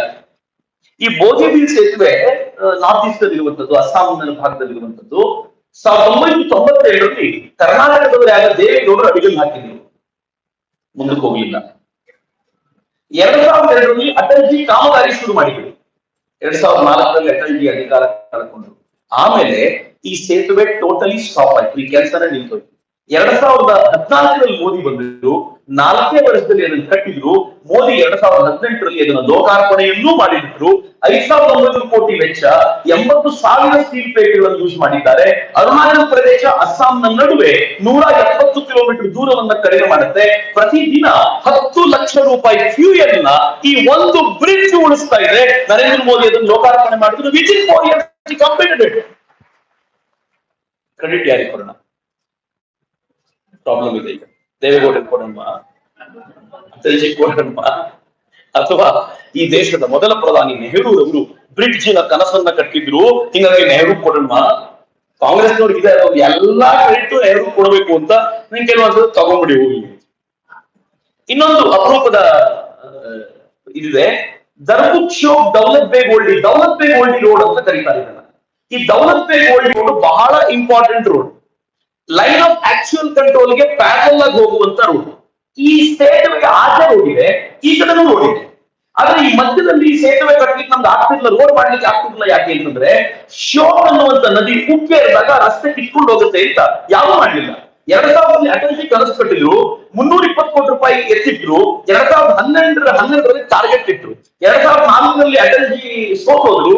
ಕಾಂಗ್ರೆಸ್ ಬಂದ ತಕ್ಷಣ ಎಲ್ಲವನ್ನೂ ನಿಲ್ಲಿಸಿದ್ರು. ಚೀನಾಕ್ಕೆ ತೊಂದರೆಯಾಗುವ ಯಾವ ಪ್ರಾಜೆಕ್ಟ್ಗಳನ್ನು ಸಿಂಗಲ್ ಪೋರ್ಟ್ ಅಲ್ಲಿ ಯಾವ ಪ್ರಾಜೆಕ್ಟ್ಗಳನ್ನು ಕಾಂಗ್ರೆಸ್ ಕಂಪ್ಲೀಟ್ ಮಾಡಿಲ್ಲ. ಯಾಕೆ ಅನ್ನೋದು ನೀವೇ ಯೋಚನೆ ಮಾಡಬೇಕು. ಸಿಸಿಪಿ ಜೊತೆಗೆ ರಾಹುಲ್ ಗಾಂಧಿ ಮತ್ತು ಸೋನಿಯಾ ಗಾಂಧಿ ಒಪ್ಪಂದ ಮಾಡಿಕೊಂಡಿದ್ದಾರೆ, ರಾಜೀವ್ ಗಾಂಧಿ ಫೌಂಡೇಶನ್ ಜೊತೆಗೆ. ಆ ಒಪ್ಪಂದಗಳ ವಿವರಗಳು ಹೊರಗೆ ಬಂದ್ರೆ ಗಾಬರಿ ಆಗುತ್ತೆ. ರಾಜೀವ್ ಗಾಂಧಿ ಫೌಂಡೇಶನ್ಗೆ FCRA ಲೈಸೆನ್ಸ್ ಅನ್ನ ಕ್ಯಾನ್ಸಲ್ ಮಾಡಲಾಗಿದೆ. ಕಾಂಗ್ರೆಸ್ನವ್ರು ತಿರುಗಾಡುವವರೆಲ್ಲ ನಾಚಿಕೆಯಿಂದ ಮುಖ ತಗ್ಗಿಸಬೇಕು. ನಮ್ಮ ಶತ್ರು ರಾಷ್ಟ್ರದಿಂದ 1 ಕೋಟಿ ರೂಪಾಯಿ ದಾನವನ್ನ ತೆಗೆದುಕೊಂಡಿರುವಂತಹ ಫೌಂಡೇಶನ್ ನ ಕಟ್ಕೊಂಡಿರುವಂತವರು ದುರದೃಷ್ಟಕರ ಸಂಗತಿ. ಅದ್ರ ಬಗ್ಗೆ ಮಾತನಾಡ್ಲಿಕ್ಕಿಲ್ಲ. ಇದನ್ನ ನಿಲ್ಸಿದ್ರು. ನರೇಂದ್ರ ಮೋದಿ ಬಂದ್ರು. ಆ ರೋಡ್ ಯಾಕೆ ನಿಲ್ತಾ ಇಲ್ಲ ಅಂತಂದ್ರೆ ಇದಕ್ಕೆ ಬ್ರಿಡ್ಜ್ ಬೇಕು ಅಂತ ನಿಶ್ಚಯ ಮಾಡಿ 43 ಕಿಲೋಮೀಟರ್ನ ಚವಾಂಗ್ ರಿಂಚನ್ ಸೇತುವೆಯನ್ನ ನಿರ್ಮಾಣ ಮಾಡಿದ್ರು. ಆ ಚವಾಂಗ್ ರಿಂಚನ್ ಸೇತುವೆಯನ್ನ ಈ ದೇಶಕ್ಕೆ ಸಮರ್ಪಣೆ ಮಾಡಿದ ನಂತರ ನಾವು ಲೈನ್ ಆಫ್ ಆಕ್ಚುಯಲ್ ಕಂಟ್ರೋಲ್ ಅಲ್ಲಿ ಅತ್ಯಂತ ವೇಗವಾಗಿ ನಮ್ಮ ಸೈನಿಕರನ್ನ ಬಾರ್ಡರ್ಗೆ ತೆಗೆದುಕೊಂಡು ಹೋಗುವಂತ ಸಾಧನೆ ಸಾಧ್ಯವಾಗಿದೆ. ನರೇಂದ್ರ ಮೋದಿಗೆ ಕೆಲವೊಂದ್ಸಲ ಕೇಳ್ತೀವಲ್ಲ ನಾವು, ಪೆಟ್ರೋಲ್ ರೇಟು ಎಲ್ಲ ಕಡೆ ಕಡಿಮೆ ಆಯ್ತು, ಕ್ರೂಡ್ ಆಯಿಲ್ ರೇಟ್ ಕಡಿಮೆ ಆಗಿದೆ, ಯಾಕೆ ಪೆಟ್ರೋಲ್ ರೇಟ್ ಕಡಿಮೆ ಆಗಲಿಲ್ಲ ಅಂತ. Petrol rate, crude oil rate ಕಡಿಮೆ ಆಗಿತ್ತಲ್ಲ, ಅವಾಗ ಕಡಿಮೆ ಮಾಡಲಿಲ್ಲ. ಯಾಕೆ ಗೊತ್ತಾ? ಹಳೆಯ ಸರ್ಕಾರಗಳು ಪೆಟ್ರೋಲ್ಗೆ ಸಬ್ಸಿಡಿ ಕೊಡುವಂತ ನೆಪದಲ್ಲಿ ವಿದೇಶಗಳಲ್ಲಿ ಯಾರಿಂದ ಪೆಟ್ರೋಲ್ ಡೀಸೆಲ್ ತಗೊಂಡ್ ಬರ್ತೀವಲ್ಲ, ಕ್ರೂಡ್ ಆಯಿಲ್ ತಗೊಂಡ್ ಬರ್ತೀವಲ್ಲ, ಲೋನ್ ಮಾಡಿಬಿಡ್ತಿದ್ರು, ಬಾಂಡ್ ಪೇಪರ್ ಕೊಡೋದು. ಇವತ್ತಿನ ದುಡ್ಡನ್ನ 5 ವರ್ಷದ ನಂತರ ಕೊಡ್ತೀವಿ ಅಂತ. ಹಿಂಗ 5 ವರ್ಷ ಅಂತ ಮಾಡ್ಕೊಂಡು ಬಂದ್ಬಿಟ್ರು. ನರೇಂದ್ರ ಮೋದಿ ಬಂದಿದ್ರು. ಅವ್ರು ಹೇಳಿದ್ರು, ಸಾಲ ತಗೊಂಡು ನಾವು ಪೆಟ್ರೋಲ್ ಡೀಸೆಲ್ ತಗೊಂಡ್ರೆ ಬಾರ್ಗೈನಿಂಗ್ ಮಾಡುವ ಕೆಪಾಸಿಟಿ ಇರಲ್ಲ, ಅವನ್ ಕೆಪಾಸಿಟಿ ಜಾಸ್ತಿ ಇರುತ್ತೆ. ಮೊದಲು ಸಾಲ ತೀರಿಸೋದು ಗುರಿ ಅಂತ ಕ್ರೂಡ್ ಆಯಿಲ್ ರೇಟ್ ಜಾಸ್ತಿ ಆದಾಗ ಪೆಟ್ರೋಲ್ ರೇಟ್ ಕಡಿಮೆ ಮಾಡಲಿಲ್ಲ, ಸಾಲವನ್ನ ತೀರಿಸ್ಕೊಂಡು ಬಂದು ಅವ್ರದೆಲ್ಲ ಸಾಲ ಮುಗಿಸಿದಂದ್ರೆ ಏನ್ ಗೊತ್ತಾ? ಕಡಿಮೆ ಕೊಡ್ತೀರಾ ಕೊಡಿ, ಇಲ್ಲ ಅಂದ್ರೆ ರಷ್ಯಾದ ಹತ್ರ ತಗೋತೀವಿ. ಅದಕ್ಕೆ ನಾವು ರಷ್ಯಾದ ಹತ್ರ ಪೆಟ್ರೋಲ್ ಡೀಸೆಲ್ ತಗೊಳ್ಳಿ ಸಾಧ್ಯವಾಗಿದ್ದು ಯಾಕೆ ಅಂದ್ರೆ ಇವ್ರು ಸಾಲ ಮುಗಿಸಿದ್ವಿ ಅಂತ. ಇದು ಮೊದಲನೇದು. ಎರಡನೇದು, ಉಳಿದಿರೋ ಹಣ ಏನಿತ್ತಲ್ಲ, ಈ ರಸ್ತೆಗಳನ್ನೆಲ್ಲ ಮಾಡ್ಲಿಕ್ಕೆ ಕೋಟ್ಯಂತರ ರೂಪಾಯಿ ಬೇಕಲ್ಲ, ನಾವ್ ಅದನ್ನ ಕೊಡ್ಲಿಲ್ಲ ಅಂತಂದ್ರೆ ಚೈನಾ ಎದುರಿಗೆ ರೋಡ್ ಯಾರು ಮಾಡ್ಬೇಕು? ಅನೇಕ ಆಯಿಲ್ ಕಂಪನಿಗಳು ಸಾಲ ಮಾಡ್ತಿದ್ರಲ್ಲ, ಆ ಸಾಲಗಳನ್ನ ಯಾರು ತೀರಿಸಬೇಕು? ನರೇಂದ್ರ ಮೋದಿ ಎಲ್ಲವನ್ನೂ ತೀರಿಸಿ ಮುಗಿಸಿದ ನಂತರ ಇವತ್ತು ಭಾರತ ಹೆಮ್ಮೆ ಕೂತಿದೆ. ನಾವು ಮಾತ್ರ ಪ್ರಶ್ನೆ ಕೇಳ್ತೀವಿ, ಯಾಕೆ ಪೆಟ್ರೋಲ್ ರೇಟ್ ಜಾಸ್ತಿ ಆಯ್ತು, ಯಾಕೆ ಡೀಸೆಲ್ ರೇಟ್ ಜಾಸ್ತಿ ಆಯ್ತು ಅಂತ. ಅರ್ಥ ಆದ್ರೆ ಅನ್ಸುತ್ತೆ, ಈ ತರದೊಂದು ರಸ್ತೆ, ಒಂದು ಬ್ರಿಡ್ಜ್ ಆಗಬೇಕು ಅಂದ್ರೆ ಎಂತ ದೊಡ್ಡ ಸಾಹಸ ಬೇಕು. ನರೇಂದ್ರ ಮೋದಿ ಆ ಕೆಲಸವನ್ನು ಮಾಡ್ಲಿಕ್ಕೆ ನಮ್ಮ ಸೇವೆಯೂ ಇದೆ ಅನ್ನೋದನ್ನ ನಾವು ಯಾರು ಮರೆಯುವಂತಿಲ್ಲ ಅಂತ. ಇದು ಹೆಂಗ್ ಸಾಧ್ಯ ಆಗುತ್ತೆ? ಬಾರ್ಡರ್ ರೋಡ್ ಅಲ್ಲಿ ಇದು ಹೆಂಗ್ ಸಾಧ್ಯ ಆಗುತ್ತೆ ಅಂತಂದ್ರೆ, ಬಾರ್ಡರ್ ರೋಡ್ ಆರ್ಗನೈಸೇಷನ್ ಇದೆ, ಅದಕ್ಕೆ ನೇರ ರಕ್ಷಣಾ ಇಲಾಖೆ ಅಡಿ ಅದನ್ನ ತಂದು ಪೂರ್ಣ ಅಧಿಕಾರ ಕೊಟ್ಟರು. ಮೊದಲು PRO ಹೆಂಗಿತ್ತು ಗೊತ್ತಾ? ರೋಡ್ ಆಗಬೇಕು ಅಂತ ಯಾರೋ ಹೇಳುದು, ಅದರಿಂದ ರಕ್ಷಣಾ ಇಲಾಖೆಗೆ ಬರೋದು, ರಕ್ಷಣಾ ಇಲಾಖೆ BRO ಹೇಳುದು, BROಗೆ ದುಡ್ಡನ್ನು PWD ಇಲಾಖೆ ಕೊಡುದು. ಸುತ್ತಾಡಿ ರೋಡೇ ಆಗ್ತಿರ್ಲಿಲ್ಲ. ನರೇಂದ್ರ ಮೋದಿ ಹೇಳಿದ್ರು ಈ ರೋಡ್ ಬೇಕು ಅಂತ ಬೇರೆ ಯಾರು ಹೇಳೋದಲ್ಲ, ರಕ್ಷಣಾ ಇಲಾಖೆ ಡಿಸೈಡ್ ಮಾಡಬೇಕು ರೋಡ್ ಬೇಕು ಅಂತ, BRO ಅವರೇ ದುಡ್ಡು ಕೊಡಬೇಕು, ಮತ್ತೆ ಯಾರು ಮಾತಾಡೋಂಗೇ ಇಲ್ಲ ಅಂತ. ಪರಿಣಾಮ ರೋಡ್ ಕ್ವಿಕ್ ಆಗ್ಬಿಡ್ತಲ್ಲ. ಗಡಿ ಭಾಗದಲ್ಲಿ 100 ಕಿಲೋಮೀಟರ್ ವರೆಗೂ ಯಾರ ಅನುಮತಿ ಬೇಕಿಲ್ಲ ಅಂತಂದ್ರು. ನೀವು ಎನ್ವಿರಾನ್ಮೆಂಟ್ ಅನುಮತಿ ಯಾವ ಅನುಮತಿನೂ ಇಲ್ಲ, ಅದು ರಾಷ್ಟ್ರದ ಅಗತ್ಯ, ಅದನ್ನು ಮಾಡ್ಲೇಬೇಕು ನಿಶ್ಚಯ ಮಾಡಿ 100 ಕಿಲೋಮೀಟರ್ ವರೆಗೂ ರೋಡ್ಗಳನ್ನ ಬಿಂದಾಗಿ ಹಾಕ್ಲಿಕ್ಕೆ ಶುರು ಮಾಡಿದ್ಮೇಲೆ ಈಗ ಚೀನಾದ ಎದುರಿಗೆ, ಅವರ ಸೈನಿಕರ ಎದುರಿಗೆ ಕಣ್ಣಿಟ್ಟು ನೋಡ್ಲಿಕ್ಕೆ ನಮ್ಮ ಹತ್ರ ಸಾಧ್ಯವಾಗ್ತಿದೆಯಲ್ಲ, ಅದು ಬಹಳ ವಿಶೇಷ ಅಂತ. ಗೆಲ್ವಾನಲ್ಲಿ ನಮಗೂ ಚೀನಾಕ್ಕೂ ಗಲಾಟೆ ಆದಾಗ ಚೀನಾ ಎಕ್ಸ್ಪೆಕ್ಟ್ ಮಾಡಿರಲಿಲ್ಲ ಇಷ್ಟು ಬೇಗನೆ ಭಾರತೀಯರು ಬರ್ತಾರೆ ಅಂತ. ಅದಕ್ಕೆ ಇದೇ ಕಾರಣ ಅಂತ. Next slide. ನೆಕ್ಸ್ಟ್, ಇದು ಮತ್ತೆ ನಾನು ರೋಡ್ಗಳ ಬಗ್ಗೆ ಹೇಳ್ಬೇಕಾಗುತ್ತೆ. Next slide. ಮೊದಲು ರಾಜಧಾನಿ ದುರಂತೋ ಶತಾಬ್ದಿ ಇತ್ತು. ಇವತ್ತು ಭಾರತದಲ್ಲಿ 25 ವಂದೇ ಭಾರತ್, 57 ಭಾರತದವರು, 1307 ಹೊಸ ರೈಲು ಬಂದಿದೆ, ರೈಲುಗಳಲ್ಲಿ ವೈಟಿ ಇದೆ, ರೈಲ್ವೆ ಸ್ಟೇಷನ್ಗಳಲ್ಲಿ ಎಸ್ಕಲೇಟರ್ ಇದೆ. ಸರಕು ಸಾಗಣೆ 2013ರಿಂದ 14ವರೆಗೆ 1050 ಮೆಟ್ರಿಕ್ ಟನ್ ಆಗ್ತಿತ್ತು. ಇವತ್ತು 1512 ಮೆಟ್ರಿಕ್ ಟನ್. ಇವ್ರು ಏನ್ ಮಾಡ್ತಿದ್ರು ಅದು ಅರ್ಧದಷ್ಟನ್ನ ಜಾಸ್ತಿ ಮಾಡುವಂತ ಕೆಪಾಸಿಟಿಯನ್ನ ನರೇಂದ್ರ ಮೋದಿ ಮಾಡಿಕೊಟ್ಟಿದ್ದಾರೆ. ನರೇಂದ್ರ ಮೋದಿ ಫ್ರೈಟ್ ಟ್ರಾನ್ಸ್ಫರ್ ಗೆ ಅಂತಾನೆ ಡೆಡಿಕೇಟೆಡ್ ಕಾರಿಡಾರ್ ನ ನಿರ್ಮಾಣ ಮಾಡ್ಲಿಕ್ಕೆ ಸಾಧ್ಯ ಆಗಿದೆ. ಇದು ವಿಶೇಷ. ವಂದೇ ಭಾರತ್ ಟ್ರೈನ್ ನ ಎಕ್ಸ್ಪೀರಿಯನ್ಸ್ ನೀವು ಕೇಳಿದ್ರೆ ಆಶ್ಚರ್ಯ ಅನ್ಸುತ್ತೆ. Next, I go quick. ನಿಮ್ಗೆ ಯಾವ್ದಾದ್ರು ಇಷ್ಟ ಆಗುತ್ತೋ ನೀವು ಬಹಳ ಖುಷಿಯಿಂದ ಚಪ್ಪಾಳೆ ಹೊಡಿಬಹುದು. ನಾನು ಬಹಳ ಕ್ವಿಕ್ ಆಗಿ ಹೋಗ್ತೀನಿ ಪ್ರತಿ ಸ್ಲೈಡ್ ಅನ್ನ. ರೈಲ್ವೆನಲ್ಲಿ ವಿದ್ಯುದೀಕರಣ, ಉಳಿದೆಲ್ಲ ಪ್ರಧಾನಮಂತ್ರಿಗಳು ಸೇರಿ 21,413 ಕಿಲೋಮೀಟರ್ ಮಾಡಿದ್ರೆ, ಮೋದಿ ಒಬ್ಬರೇ 37,000 ಕಿಲೋಮೀಟರ್ ಮಾಡಿದ್ರು ಅಂತ. ಉಳಿದೆಲ್ಲ ಪ್ರಧಾನಿಗಳ ಸಾಧನೆ, ಮೋದಿಯ ಸಾಧನೆ. ಮೀಸಲು ಸರಕು ಸಾಗಣೆ, ಡೆಡಿಕೇಶನ್ ಫ್ರೈಟ್ ಕಾರಿಡಾರ್, ಈ ತರ ಎಲ್ಲ ಪ್ರಧಾನಮಂತ್ರಿಗಳು 0 ಕಿಲೋಮೀಟರ್, ಮೋದಿ ಒಬ್ಬರೇ 1749 kilometre. One man. Next, Indian metro ಮಾರ್ಗಗಳ ನಿರ್ಮಾಣ ಮತ್ತು ವಿಸ್ತರಣೆ, ಉಳಿದವರೆಲ್ಲರೂ 248 ಕಿಲೋಮೀಟರ್ ಮಾಡಿದ್ರೆ, ಮೋದಿ ಒಬ್ಬರೇ 612 ಕಿಲೋಮೀಟರ್ ಮಾಡಿದ್ದಾರೆ. ಉಳಿದ ಎಲ್ಲ ಪ್ರಧಾನಮಂತ್ರಿಗಳು ಅಂದಾಗ ಹಿಂದಿನ ಸರ್ಕಾರ ಮಾತ್ರ ಅಲ್ಲ, ಉಳಿದ ಎಲ್ಲ ಸರ್ಕಾರಗಳು ಅಂತ. Next, bullet train. ನೆಕ್ಸ್ಟ್, ಭಾರತದ ಚಿನ್ನದ ರಸ್ತೆಯ ಜಾಲ ಈಗ ಎಷ್ಟಾಗಿದೆ ಅಂತಂದ್ರೆ, ಚೀನಾದ ರಸ್ತೆಯ ಜಾಲವನ್ನು ಮೀರಿ ಬೆಳೆದಿದೆ. ಜಗತ್ನಲ್ಲಿ ಅಮೆರಿಕ ಬಿಟ್ರೆ ಹೈಯೆಸ್ಟ್ ಹೈವೇ ಕನೆಕ್ಷನ್ ಹೊಂದಿರುವಂತ ರಾಷ್ಟ್ರ ಭಾರತ ಅಂತ ಇವತ್ತಾಗಿದೆ. ಟ್ರೈನ್ ನರೇಂದ್ರ ಮೋದಿ ಉಳಿದವರೆಲ್ಲ ಸೇರಿ 91,287 ಕಿಲೋಮೀಟರ್ ಮಾಡಿದ್ರೆ, ಮೋದಿ ಒಬ್ಬರೇ 53,868 ಕಿಲೋಮೀಟರ್ ಮಾಡಿದ್ರು. ಅವ್ರಿಗೆ ಸಮಾಧಾನ ಇಲ್ಲ, ಇನ್ನೂ ಜಾಸ್ತಿ ಮಾಡುವಂತ ಟಾರ್ಗೆಟ್ ಅನ್ನು ತೆಗೆದುಕೊಂಡಿದ್ದಾರೆ. ನೆಕ್ಸ್ಟ್, ಉಳಿದೆಲ್ಲ ಪ್ರಧಾನಿಗಳು 74 ವಿಮಾನ ನಿಲ್ದಾಣಗಳನ್ನು ಮಾಡಿದ್ರೆ, ಉಳಿದೆಲ್ಲ ಪ್ರಧಾನಿಗಳು 75 ವರ್ಷಗಳಲ್ಲಿ, ಮೋದಿ ಒಬ್ಬರೇ 9.5 ವರ್ಷಗಳಲ್ಲಿ 75 ವಿಮಾನ ನಿಲ್ದಾಣಗಳನ್ನ ಭಾರತದಲ್ಲಿ ಮಾಡಿದ್ದಾರೆ. ನೆಕ್ಸ್ಟ್, ಬಡವರಿಗಾಗಿ ಮನೆ ವಿಚಾರಕ್ಕೆ ಬಂದಾಗ 2004ರಿಂದ 14 10 ವರ್ಷಗಳಲ್ಲಿ 8 ಲಕ್ಷ ಮನೆ ಆದ್ರೆ, 2015ರಿಂದ 23 9 ವರ್ಷಗಳಲ್ಲಿ 70 ಲಕ್ಷ ಮನೆಗಳನ್ನ ನಿರ್ಮಾಣ ಮಾಡಲಿಕ್ಕಾಗಿದೆ ಎಂಬುದು ಸರ್ಕಾರದ ಅಂಕಿಅಂಶ. ಮೋದಿ ಒಬ್ಬರೇ ಪ್ರಧಾನಮಂತ್ರಿ ಆವಾಸ್ ಯೋಜನಾ ಅಡಿಯಲ್ಲಿ. ನೆಕ್ಸ್ಟ್, ಹಳ್ಳಿಗಳಿಗೆ ವಿದ್ಯುತ್ ಸಂಪರ್ಕ, ಉಳಿದ ಎಲ್ಲ ಪ್ರಧಾನಿಗಳು 40% ಮನೆಗಳಿಗೆ ಕೊಟ್ರೆ, ನರೇಂದ್ರ ಮೋದಿ ಒಬ್ಬರೇ 55% ಹಳ್ಳಿಗಳಿಗೆ ತಲುಪಲಿಕ್ಕೆ ಸಾಧ್ಯವಾಗಿದೆ. ಇವತ್ತು ಭಾರತ 100% ವಿದ್ಯುತ್ ಕನೆಕ್ಟೆಡ್ ಅಂತ ಹೆಮ್ಮೆಯಿಂದ ಹೇಳ್ಕೊಳ್ಬಹುದು. ಆ ತರದ ವಾತಾವರಣವನ್ನ ಮೋದಿ ಸೃಷ್ಟಿಸಿದ್ದಾರೆ. ನೆಕ್ಸ್ಟ್, ಉಳಿದೆಲ್ಲ ಪ್ರಧಾನಮಂತ್ರಿಗಳು ಮನೆಗಳಿಗೆ ನಲ್ಲಿ ನೀರು ಕೊಟ್ಟಿದ್ದು 17% ಜನರಿಗೆ, ಮೋದಿ ಒಬ್ಬರೇ 48% ಮನೆಗಳಿಗೆ ನಲ್ಲಿಯ ನೀರನ್ನು ಕೊಡ್ಲಿಕ್ಕೆ ಸಾಧ್ಯವಾಗಿದೆ. ನೆಕ್ಸ್ಟ್, ಗ್ಯಾಸ್ ಸಿಲಿಂಡರ್ ಸಂಪರ್ಕ, ಉಳಿದೆಲ್ಲ ಪ್ರಧಾನಮಂತ್ರಿಗಳು 15 ಕೋಟಿ ಕೊಟ್ರೆ, ಮೋದಿ ಒಬ್ಬರೇ 17 ಕೋಟಿ ಮನೆಗಳಿಗೆ ಗ್ಯಾಸ್ ಸಂಪರ್ಕವನ್ನ ಕೊಡ್ಲಿಕ್ಕಾಗಿದೆ. ಎಲ್ಲರಿಗೂ ಈ ರಾಖಿ ಹಬ್ಬದ ಕೊಡುಗೆಯಾಗಿ ನಿನ್ನೆ 200 ರೂಪಾಯಿ ಸಿಲಿಂಡರ್ಗೆ ಇಳಿಸಿದ್ದಾರೆ. ಮತ್ತು ಯಾರು ಉಜ್ವಲ ಅಡಿಯಲ್ಲಿ ತಗೊಂಡಿದ್ದಾರೋ ಬಡ ಹೆಣ್ಣು ಮಕ್ಕಳಿಗೆ 400 ರೂಪಾಯಿ ಪರ್ ಸಿಲಿಂಡರ್ ನ ಇಳಿಸಿ, ಇದು ರಾಖಿ ಹಬ್ಬದ ಕೊಡುಗೆ ಅಂತ ಹೇಳಿ ಇನ್ನೂ 10 ಜನರನ್ನ ಉಜ್ವಲ ಅಡಿಯಲ್ಲಿ ತರುವಂತ ಪ್ರಯತ್ನಕ್ಕೆ ಕೈ ಹಾಕಿದ್ದಾರೆ. ಅದು ನರೇಂದ್ರ ಮೋದಿ ಮಾಡಿರುವಂತ ಕೆಲಸ. ನೆಕ್ಸ್ಟ್, ಪ್ರಧಾನಮಂತ್ರಿ ಜನ್ಧನ್ ಜನ ಔಷಧಿ ಕೇಂದ್ರ ಆದ ನಂತರ ಔಷಧಿ ಎಷ್ಟು ಕಡಿಮೆ ಅಂತಂದ್ರೆ 72 ರೂಪಾಯಿ 1194 ರೂಪಾಯಿ ಸಿಗುವಂತ ಔಷಧಿ ಒಂದು ತಿಂಗಳಿಗೆ 72 ರೂಪಾಯಿಗೆ ಆಗುವಂತೆ ನರೇಂದ್ರ ಮೋದಿ ಮಾಡಿದ್ದಾರೆ. ಸೈಲೆಂಟ್ ಆಗಿ ಬಿಟ್ಟಿ ಭಾಗ್ಯ ಅಂತ ಹೇಳಿದ್ರೆ ಕೊಟ್ಟಿರುವಂತ ಮಹತ್ವಪೂರ್ಣವಾದ ಕೊಡುಗೆ. ನೆಕ್ಸ್ಟ್, ಇಂಟರ್ನೆಟ್ ಕನೆಕ್ಷನ್, ಉಳಿದೆಲ್ಲ ಪ್ರಧಾನಿಗಳು 25 ಕೋಟಿ ಕೊಟ್ಟರೆ, ನರೇಂದ್ರ ಮೋದಿ ಒಬ್ಬರೇ 60 ಕೋಟಿ ಜನರಿಗೆ ನಮ್ಮ ಇಂಟರ್ನೆಟ್ ಕನೆಕ್ಷನ್ ಕೊಡ್ಲಿಕ್ಕೆ ಸಾಧ್ಯವಾಗಿದೆ. ನೆಕ್ಸ್ಟ್, ಉನ್ನತ ಶಿಕ್ಷಣ, ಉಳಿದೆಲ್ಲ ಪ್ರಧಾನಮಂತ್ರಿಗಳು 16 ಐಐಟಿ, ಮೋದಿ ಒಬ್ಬರೇ 7 ಐಐಟಿ, ಉಳಿದೆಲ್ಲ ಪ್ರಧಾನಮಂತ್ರಿಗಳು 13 IIM, ಮೋದಿ ಒಬ್ಬರೇ 7 IIM. ಉಳಿದೆಲ್ಲ ಪ್ರಧಾನಮಂತ್ರಿಗಳು 9 IIIT ಇನ್ಫಾರ್ಮೇಶನ್ ಟೆಕ್ನಾಲಜಿ ಇನ್ಸ್ಟಿಟ್ಯೂಷನ್ಗಳು, ಮೋದಿ ಒಬ್ಬರೇ 14 IIIT ಗಳನ್ನ ನಿರ್ಮಾಣ ಮಾಡಿದ್ದಾರೆ. ಇದು ಮೋದಿಯ ಸಾಧನೆ. ನೆಕ್ಸ್ಟ್, ಉಳಿದೆಲ್ಲ ಪ್ರಧಾನಮಂತ್ರಿಗಳು 387 ಮೆಡಿಕಲ್ ಕಾಲೇಜುಗಳನ್ನು ಮಾಡಿದರೆ, ಮೋದಿ ಒಬ್ಬರೇ 277 ಮೆಡಿಕಲ್ ಕಾಲೇಜುಗಳನ್ನ ನಿರ್ಮಾಣ ಮಾಡಿದ್ದಾರೆ.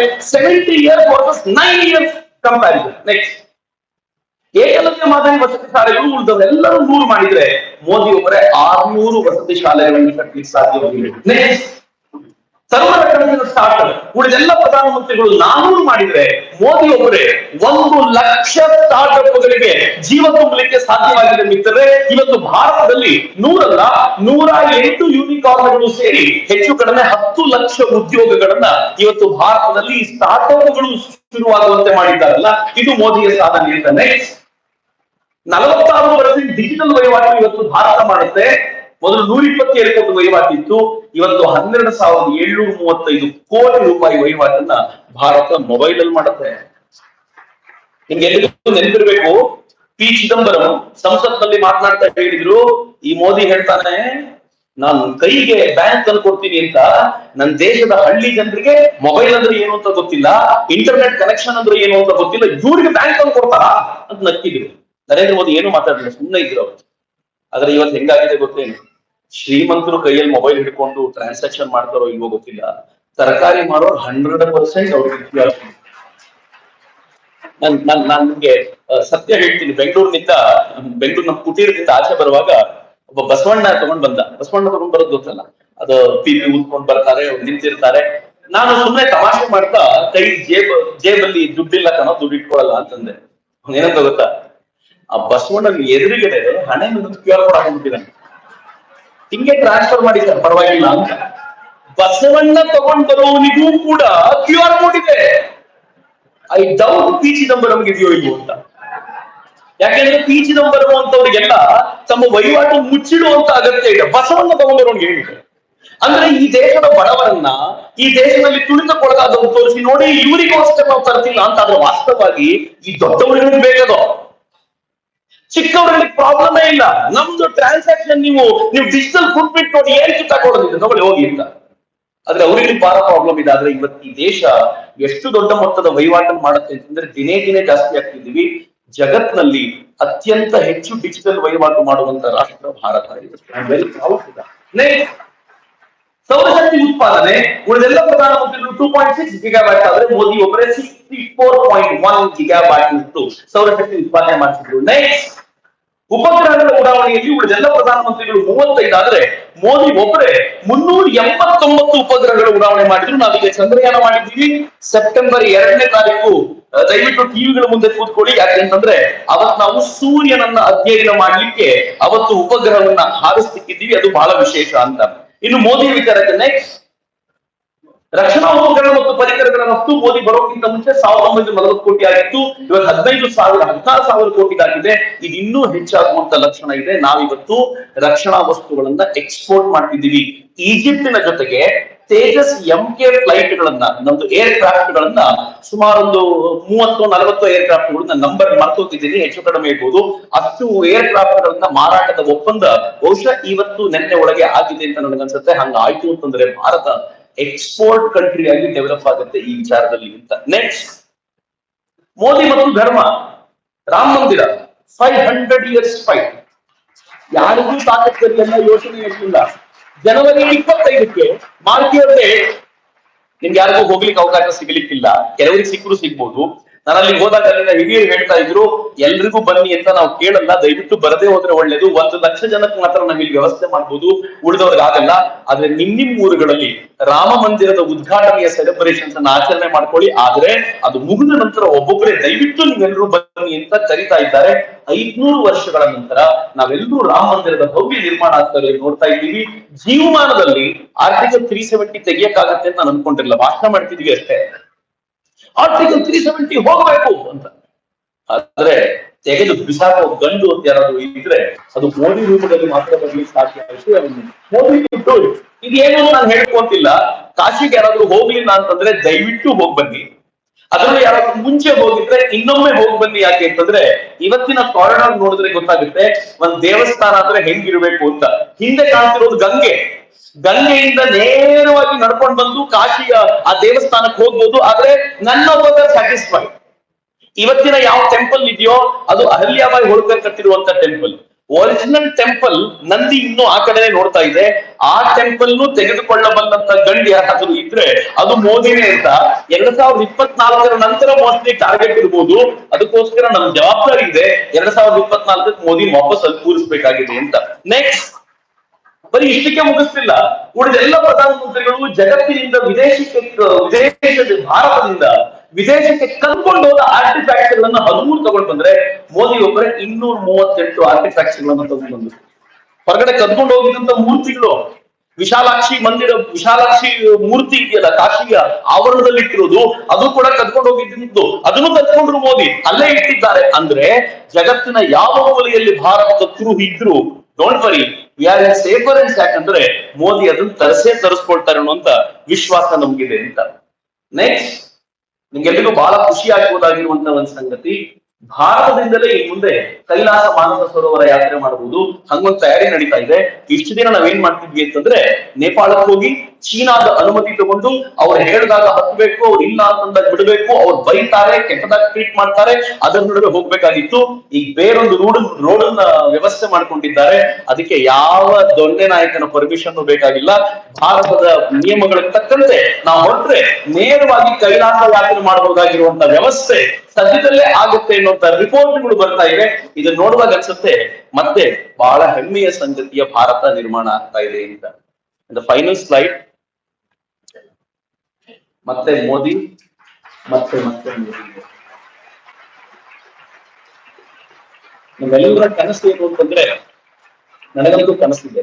ವಿ ಆರ್ ಇನ್ ಆಗಸ್ಟ್ ಅಲ್ವಾ, ಆಗಸ್ಟ್ ಮುಗಿತು, ಸೆಪ್ಟೆಂಬರ್ ಬರುತ್ತೆ. ಸೆಪ್ಟೆಂಬರ್, ಅಕ್ಟೋಬರ್, ನವೆಂಬರ್, ಡಿಸೆಂಬರ್, ಜನವರಿ, ಫೆಬ್ರವರಿ, ಇನ್ನು 6 ತಿಂಗಳು. 7ನೇ ತಿಂಗಳಿಗೆ ಎಲೆಕ್ಷನ್ ಭರಾಟೆ ಶುರುವಾಗುತ್ತೆ. 8ನೇ ತಿಂಗಳಿಗೆ ಎಲೆಕ್ಷನ್ ಆಗುತ್ತೆ. ಮೇ 15ಕ್ಕೆ ನರೇಂದ್ರ ದಾಮೋದರ ದಾಸ್ ಮೋದಿ ಅಂತ ನರೇಂದ್ರ ಮೋದಿ ಮತ್ತೊಮ್ಮೆ ಪ್ರಮಾಣ ವಚನ ಸ್ವೀಕಾರ ಮಾಡಿದ್ರೆ ನಮ್ಮ ಕೆಲಸ ಆಯ್ತು. ಐನೋ ಇದನ್ನ ಮಾಡ್ಬೇಕಾದ್ರೆ ಅಬ್ಸ್ಟ್ಯಾಕಲ್ಸ್ ಕಡಿಮೆ ಇರಲ್ಲ. ಸ್ವಪಕ್ಷೀಯರಿಂದಲೂ ಬರುತ್ತೆ, ವಿಪಕ್ಷೀಯರಿಂದಲೂ ಬರುತ್ತೆ. ಅಬ್ಸ್ಟ್ಯಾಕಲ್ಸ್ ಗಳು ಹೆಂಗಿರ್ತವೆ ಅಂತಂದ್ರೆ, ನಿಮ್ಮೇಲೆ ಮಾಡಬಹುದಾಗಿರುವ ಎಲ್ಲ ಪ್ರಹಾರಗಳು ಹೆಂಗೆ, ಚಕ್ರವರ್ತಿ ದುಡ್ಡು ತಗೊಳ್ತಾರೆ, ಚಕ್ರವರ್ತಿ ಅಧಿಕಾರಕ್ಕೋಸ್ಕರ ಮಾಡ್ತಾರೆ, ಚಕ್ರವರ್ತಿ ಸುಳ್ಳು ಹೇಳ್ತಾರೆ, ಚಕ್ರವರ್ತಿ ಕೊನೆಗೆ ಹೆಣ್ಮಕ್ಳನ್ನ ಕೆಟ್ಟದಾಗಿ ನಡೆಸ್ಕೊಳ್ತಾರೆ, ಅವ್ರ ಬಗ್ಗೆ ಕೆಟ್ಟದಾಗ. ಇದು ಹೊಸದಷ್ಟೇ. ಆದ್ರೆ ಐ ಪ್ರಾಮಿಸ್ ಯು, ನನ್ನ ಹುಚ್ಚಿನ ಗನ್ನೊಳಗೆ ಕೊನೆಯ ಗುಂಡಿರುವವರೆಗೂ, ನನ್ನ ಉಸಿರಿನ ಕೊನೆಯ ದಮ್ ಇರುವವರೆಗೂ ನಾನು ಈ ದೇಶಕ್ಕೋಸ್ಕರ ಬದುಕ್ತೀನಿ. ಅವ್ರ ತಾಕತ್ ಅವ್ರು ನೋಡ್ಲಿ, ನನ್ನ ನಾನು ಕೊನೆ ನಿಮಿಷದವರೆಗೆ ಫೈಟ್ ಮಾಡ್ತೀನಿ. ಅಫ್ಕೋರ್ಸ್ ಮೋದಿ ಪ್ರಧಾನಿ ಆಗ್ಬಿಡೋದು ಮತ್ತೊಂದು ನಂದು ಫೈನಲ್ ಗೋಲ್ ಏನು ಅಲ್ಲ. ಆದ್ರೆ ಫೈನಲ್ ಗೋಲ್ ರೀಚ್ ಆಗ್ಲಿಕ್ಕೆ ಮೋದಿ ವಾಪಸ್ ಪ್ರಧಾನಿ ಆಗ್ಬೇಕಾಗಿದೆ. ಆ ಪ್ರಧಾನಿಯಾಗಿ ನಾವೆಲ್ಲರೂ ಓಡಾಡಬೇಕಾಗಿದೆ ಅಂತ. ಮಿತ್ರ ನಮೋ ಬ್ರಿಗೇಡ್ ನ ಉದ್ದೇಶ ಅದೇ. ನಮ್ಗೆ ಯಾರು ದುಡ್ಡು ಕೊಡ್ಲಿಲ್ಲ, ಬಿಲೀವ್ ಮೀ, ನನ್ಗೆ ಯಾರೂ ಕೂಡ ಪಕ್ಷದ ಬಿಜೆಪಿಯಿಂದ ಬಂದಿದ್ದೊಂದು ಮಾಡಿ ಅಂತ ಕೇಳಲಿಲ್ಲ. ಆದ್ರೆ ಕರ್ನಾಟಕದಲ್ಲಿ ಈ ಡಿಬ್ಯಾಕಲ್ ನೋಡಿದಾಗ ನಮ್ಗೆ ಅನಿಸ್ತು, ಮೋದಿಗೆ ಕಳೆದ ಬಾರಿ 25 ಕೊಟ್ಟಿದ್ವಿ, ಪ್ಲಸ್ 1 26 ಆಗಿತ್ತು. ಈ ಬಾರಿ 26 ಆದ್ರೂ ಕೊಡ್ಬೇಕಲ್ವಾ? ನಾವು ಅದಕ್ಕಿಂತ ಕಡಿಮೆ ಕೊಡ್ತೀವಿ ಅಂತಂದ್ರೆ ಮಾನ ಮರ್ಯಾದೆ ಇರುತ್ತೇನೋ? ಆ ಮನುಷ್ಯ ಇಷ್ಟು ಕೆಲಸ ಮಾಡಿದ್ದಾನೆ. ಆ ಮನುಷ್ಯ 18 ಗಂಟೆ ದಿನಕ್ಕೆ ದುಡಿತಾನೆ ಮತ್ತು ಭಾರತೀಯರನ್ನ ತನ್ನ ಪರಿವಾರ ಅಂತ ಕರೀತಾನೆ. ಪ್ರತಿ ಭಾಷಣದಲ್ಲೂ ಹೇಳ್ತಾರೆ 140 ಕೋಟಿ ಜನರ ಪರಿವಾರ ನಂದು ಅಂತ. ಪರಿವಾರ ಅಂತ ಕರೆದು ನಮ್ ಜೊತೆ ನಿಂತ್ಕೊಂಡಿರುವಂತ ವ್ಯಕ್ತಿಯನ್ನ ಕೈ ಬಿಟ್ಟರೆ ಮಾನ ಮರ್ಯಾದೆ ಇರುತ್ತೆ. ನನಗೆ ಪಾರ್ಟಿಯಲ್ಲಿ ಇಟ್ಕೊಂಡು ಕಿತ್ತಾಡ್ಕೊಂಡು ಸಾಯ್ತಾ ಇರೋ ಜನರನ್ನ ನೋಡಿದಾಗ ಹಿಡಿದು ನಾನು ಬಾರಿಸಬೇಕು ಅನ್ಸುತ್ತೆ. ಮೋದಿ ಅಂತ ನಾಯಕನಿರುವಾಗಲೂ ಕೂಡ ನಿಮ್ಗೆ ನಿಮ್ ಯೋಗ್ಯತೆಯನ್ನು ಅರಿತುಕೊಳ್ಳುವಂತ ಶಕ್ತಿಯನ್ನು ಭಗವಂತ ಕೊಡ್ಲಿಲ್ಲ. ಆದ್ರೆ ನಿಮಗಿಂತ 1000 ಪಾಲು ನಾನು, ನನ್ನ ಸಾಮಾನ್ಯ ಕಾರ್ಯಕರ್ತರು 1000 ಪಾಲು ಬೆಟರ್. ಯಾಕೆ ಅಂತಂದ್ರೆ we have understood what we are. ನಮ್ಗೆ ಭಾರತ ಏನಾಗಬೇಕು ಅಂತ ಗೊತ್ತಿದೆ ಅಂತ. ಹೀಗಾಗಿ ಯಾರು ಏನೇ ತಿಪ್ಪರ್ಲಾಗ ಹೊಡೆದ್ರು ನಾವು ವರ್ಕ್ ಮಾಡೋಣ. ನಾನು ನಿಮ್ಮ ಹತ್ರ ಕಳೆದ 3 ದಿನಗಳಿಂದ ಕೇಳ್ಕೊಳ್ಲಿಕ್ಕೆ ನಿಂತಿದ್ದೆ, ಭಾರತ ಇವತ್ತು ಯಾವ ಸಂಕಟಗಳನ್ನ ಹಾದು ಹೋಗುತ್ತೆ ಅಂತ ಭಾವಿಸ್ತೀವಲ್ಲ, ಆ ಸಂಕಟಗಳಿಂದ ಭಾರತವನ್ನ ಪಾರು ಮಾಡಬಲ್ಲಂತ ತಾಕತ್ ಯಾರಿಗಾದ್ರೂ ಇದ್ರೆ ಅದು ನರೇಂದ್ರ ಮೋದಿಗೆ ಮಾತ್ರ ಇದೆ ಅಂತ ನಾನಂತೂ ಶ್ರದ್ಧೆಯಿಂದ ಭಾವಿಸ್ತೀನಿ. ಆದರೆ ಕಾಂಗ್ರೆಸ್ನವರಿಗೆ ಗೊತ್ತಿರಬೇಕು ನರೇಂದ್ರ ಮೋದಿಯ ನಂತರ ಬೇಡ ಅಂತ ನೀವೇನಾದ್ರೂ ಹೇಳಿ ಇನ್ನೊಬ್ಬರು ಬರ್ಲಿ ಅಂತ ಕೇಳಿದ್ರೆ ಬರೋರು ಬಹಳ ದೊಡ್ಡ ಟೆರರ್ ಇದ್ದಾರೆ. ಹಿಂಗಾಗಿ ನನಗ್ ಒಂದೇ ಒಂದು ಕನಸು ಏನು ಅಂದ್ರೆ 24ರಿಂದ 29 ಮೋದಿ ಇರ್ಲಿ, 75 ಆದ್ಮೇಲೆ ಮತ್ತೆ ಟಿಕೆಟ್ ಕೇಳಲ್ಲ ಅವ್ರು. ನರೇಂದ್ರ ಮೋದಿ ಮತ್ತೆ ಕೇಳಲ್ಲ. ಈಗ 73ರಲ್ಲಿ ಇದ್ದಾರೆ, ಅವ್ರು 74ಕ್ಕೆ ಅಧಿಕಾರ ಕೂತ್ಕೊಳ್ತಾರೆ, 2 ವರ್ಷ ಅಧಿಕಾರ ಆದ ನಂತರ ಕಂಟಿನ್ಯೂ ಮಾಡ್ತಾರೆ. ಅವ್ರಿಗೆ 78, 77, 78 ಆಗೋದ್ರ ವೇಳೆಗೆ ಅಧಿಕಾರ ಮುಗಿದ್ ಮತ್ತೆ ಎಲೆಕ್ಷನ್ ಬರುತ್ತೆ, ಟಿಕೆಟ್ ತಗೊಳಲ್ಲ. ಆದ್ರೆ ಆ ಟಿಕೆಟ್ ಅನ್ನ ನಾವು ಭಗವಂತನ ಇಚ್ಛೆಯಿಂದ ಏನಾದ್ರೂ ಉತ್ತರ ಪ್ರದೇಶದ ಇವತ್ತಿನ ಮುಖ್ಯಮಂತ್ರಿ ತಗೊಂಡ್ರೆ ಭಾರತದ ಕನಸುಗಳು ಮತ್ತಷ್ಟು ವೇಗ ಪಡ್ಕೊಳ್ತವೆ. ಆದ್ರೆ ಅವರು ತಗೊಂಡು ಅದನ್ನ ಮುಂದಕ್ಕೆ ತೆಗೆದುಕೊಂಡು ಹೋಗಕ್ಕೆ, ಈ ಬೇಸನ್ನು ಗಟ್ಟಿ ಮಾಡ್ಲಿಕ್ಕೆ ನರೇಂದ್ರ ಮೋದಿ ಅವರು ಮತ್ತೊಮ್ಮೆ ಬೇಕೇ ಬೇಕು. ಇದು ಭಾರತದ ಶಕ್ತಿ ಆಗ್ಬೇಕು ಅಂತ ಅಪ್ಪಿ ಯಾರಿಗಾದ್ರೂ ನರೇಂದ್ರ ಮೋದಿಗಿಂತ ಭಾರತಕ್ಕಿಂತ ನನ್ನ ಜಾತಿ ದೊಡ್ಡದ್ದು, ನನ್ನ ಮತ ದೊಡ್ಡದ್ದು ಅಂತ ಅನ್ಸಿದ್ರೆ ದುರದೃಷ್ಟ ಅಷ್ಟೇ. ಭಾರತವನ್ನ ನಿರಂತರವಾಗಿ ಕಳ್ಕೊಂಡ್ವಿ. ಇಸ್ಲಾಮಿನ ಆಕ್ರಮಣ ಕಾಲಕ್ಕೆ ಕೆಲವರು ಮೋಸ ಮಾಡಿದ್ರು, ಕ್ರಿಶ್ಚಿಯನ್ರ ಆಕ್ರಮಣದಲ್ಲಿ ಕೆಲವರು ಮೋಸ ಮಾಡಿದ್ರು, ಮಾವೋವಾದಿಗಳ ಜೊತೆ ಸೇರ್ಕೊಂಡು ಕೆಲವರು ಮೋಸ ಮಾಡಿದ್ರು. ಆದ್ರೆ ಈ ಬಾರಿ ಇದಕ್ಕೆ ನಾವು ಸಿದ್ಧರಾಗದ್ ಬೇಡ ಮಿತ್ರರೇ. ನಮ್ಮ ಲೀಡರ್ರೇ, ನನ್ನ ಜಾತಿಯ ಲೀಡರ್ರೇ ಇದನ್ನು ವಿರೋಧಿಸಬೇಕು ಅಂತ ಹೇಳಿದ್ರು ಕೂಡ ನಾವು ಒಂದ್ ಮಾತು ಹೇಳೋಣ, ಮೋದಿ ಜೊತೆ ನಾವು ಇದ್ದೀವಿ ಅಂತ, ಮೋದಿ ಜೊತೆ ಇರುವಂತ ಪ್ರಯತ್ನವನ್ನು ನಿರಂತರವಾಗಿ ಮಾಡೋಣ ಅಂತ, ಮೋದಿ ಜೊತೆ ಇದ್ರೆ ಭಾರತ ಜೊತೆ ಇದ್ದೀವಿ ಎನ್ನುವಂತ ದೃಷ್ಟಿಯಿಂದ ಈ ಮಾತನ್ನು ಹೇಳ್ತಾ ಇದ್ದೇನೆ. ಫೈನ್, ಎಲ್ರಿಗೂ ನಾನು ನಮೋ ಬ್ರಿಗೇಡ್ ನ ಪರವಾಗಿ ಧನ್ಯವಾದ. ಆದ್ರೆ ಕಾರ್ಯಕ್ರಮ ಮುಗುದಿಲ್ಲ, ನಮ್ಗೊಂದು ಕ್ವಿಜ್ ಮಾಡಬೇಕು ಅಂತಿದೆ. ರೆಡಿ ಇದ್ದೀರಿ? ಯಾವ ಕ್ವಿಜ್ಗೆ ಟಿ ಶರ್ಟ್ ಬಂದಿದ್ಯಾ? Very good. ಒಂದು ಟಿ ಶರ್ಟ್ ಮಾಡ್ತೀನಿ, ತಗೊಂಬ. ಫೈನ್, ಟಿ ಶರ್ಟ್ ಬಂದಿದ್ರೆ ನಂಗೆ ದಯವಿಟ್ಟು ಬೇಕು ಕೊಡ್ಬೇಕು. ಒಂದು ಟಿ ಶರ್ಟ್ಸ್ ನಾವು ಮಾಡಿಸಿದೀವಿ. ಒಂದಷ್ಟು 5 ಪ್ರಶ್ನೆ, 5 ಪ್ರಶ್ನೆಗೆ ಉತ್ತರ. ಅದು ಮತ್ತೆ ಮೋದಿಗೆ 6 ಪ್ರಶ್ನೆಗೆ ಉತ್ತರ. ಯಾರು ಕೈ ಎತ್ತುತ್ತಾರೋ ಅವ್ರಿಗೆ ಮೈಕ್ ಕೊಡ್ಲಾಗತ್ತೆ. ಮತ್ತೆ ಯಾರು ದಯವಿಟ್ಟು ಹೇಳ್ಬೇಡಿ, ಕೈ ಎತ್ತದವ್ರಿಗೆ ಮಾತ್ರ. ರೆಡಿ ಇದ್ದೀರಾ ನೀವು? First question. ಫೈನ್, ಇದು ಮೋದಿ ಅವರ ಕನಸಿನ ಯಾವ ಯೋಜನೆ? ಮೊದಲ ಕೈ ಅವರು ಎತ್ತಿದ್ರು.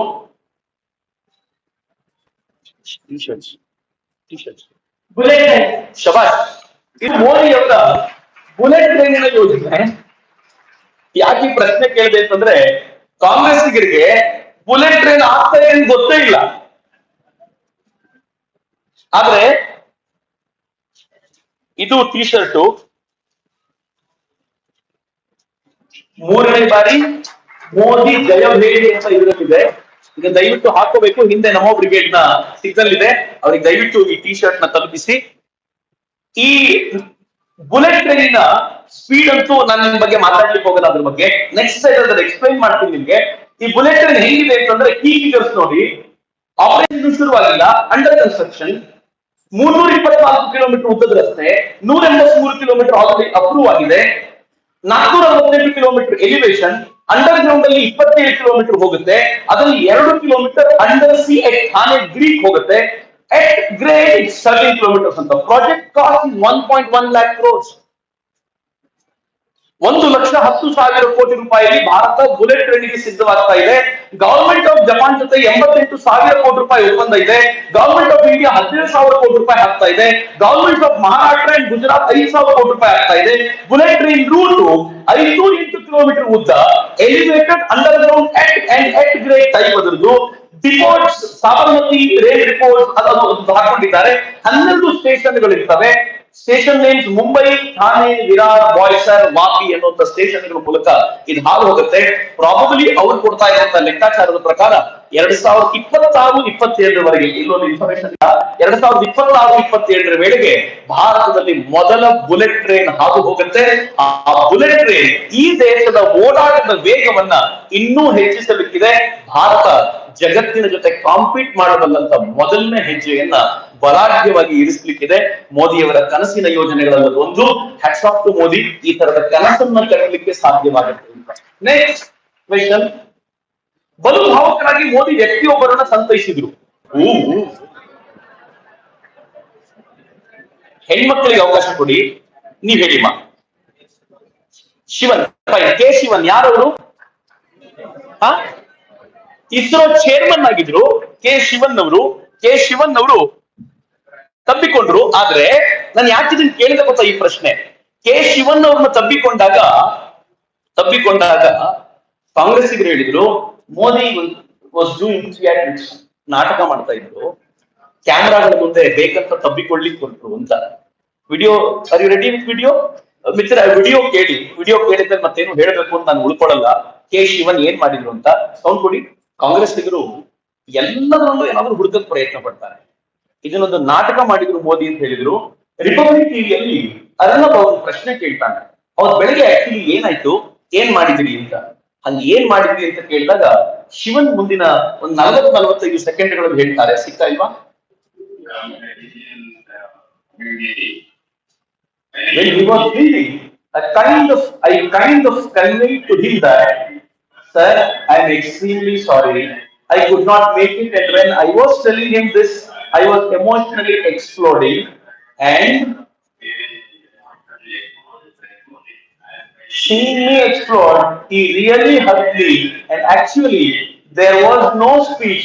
He did not give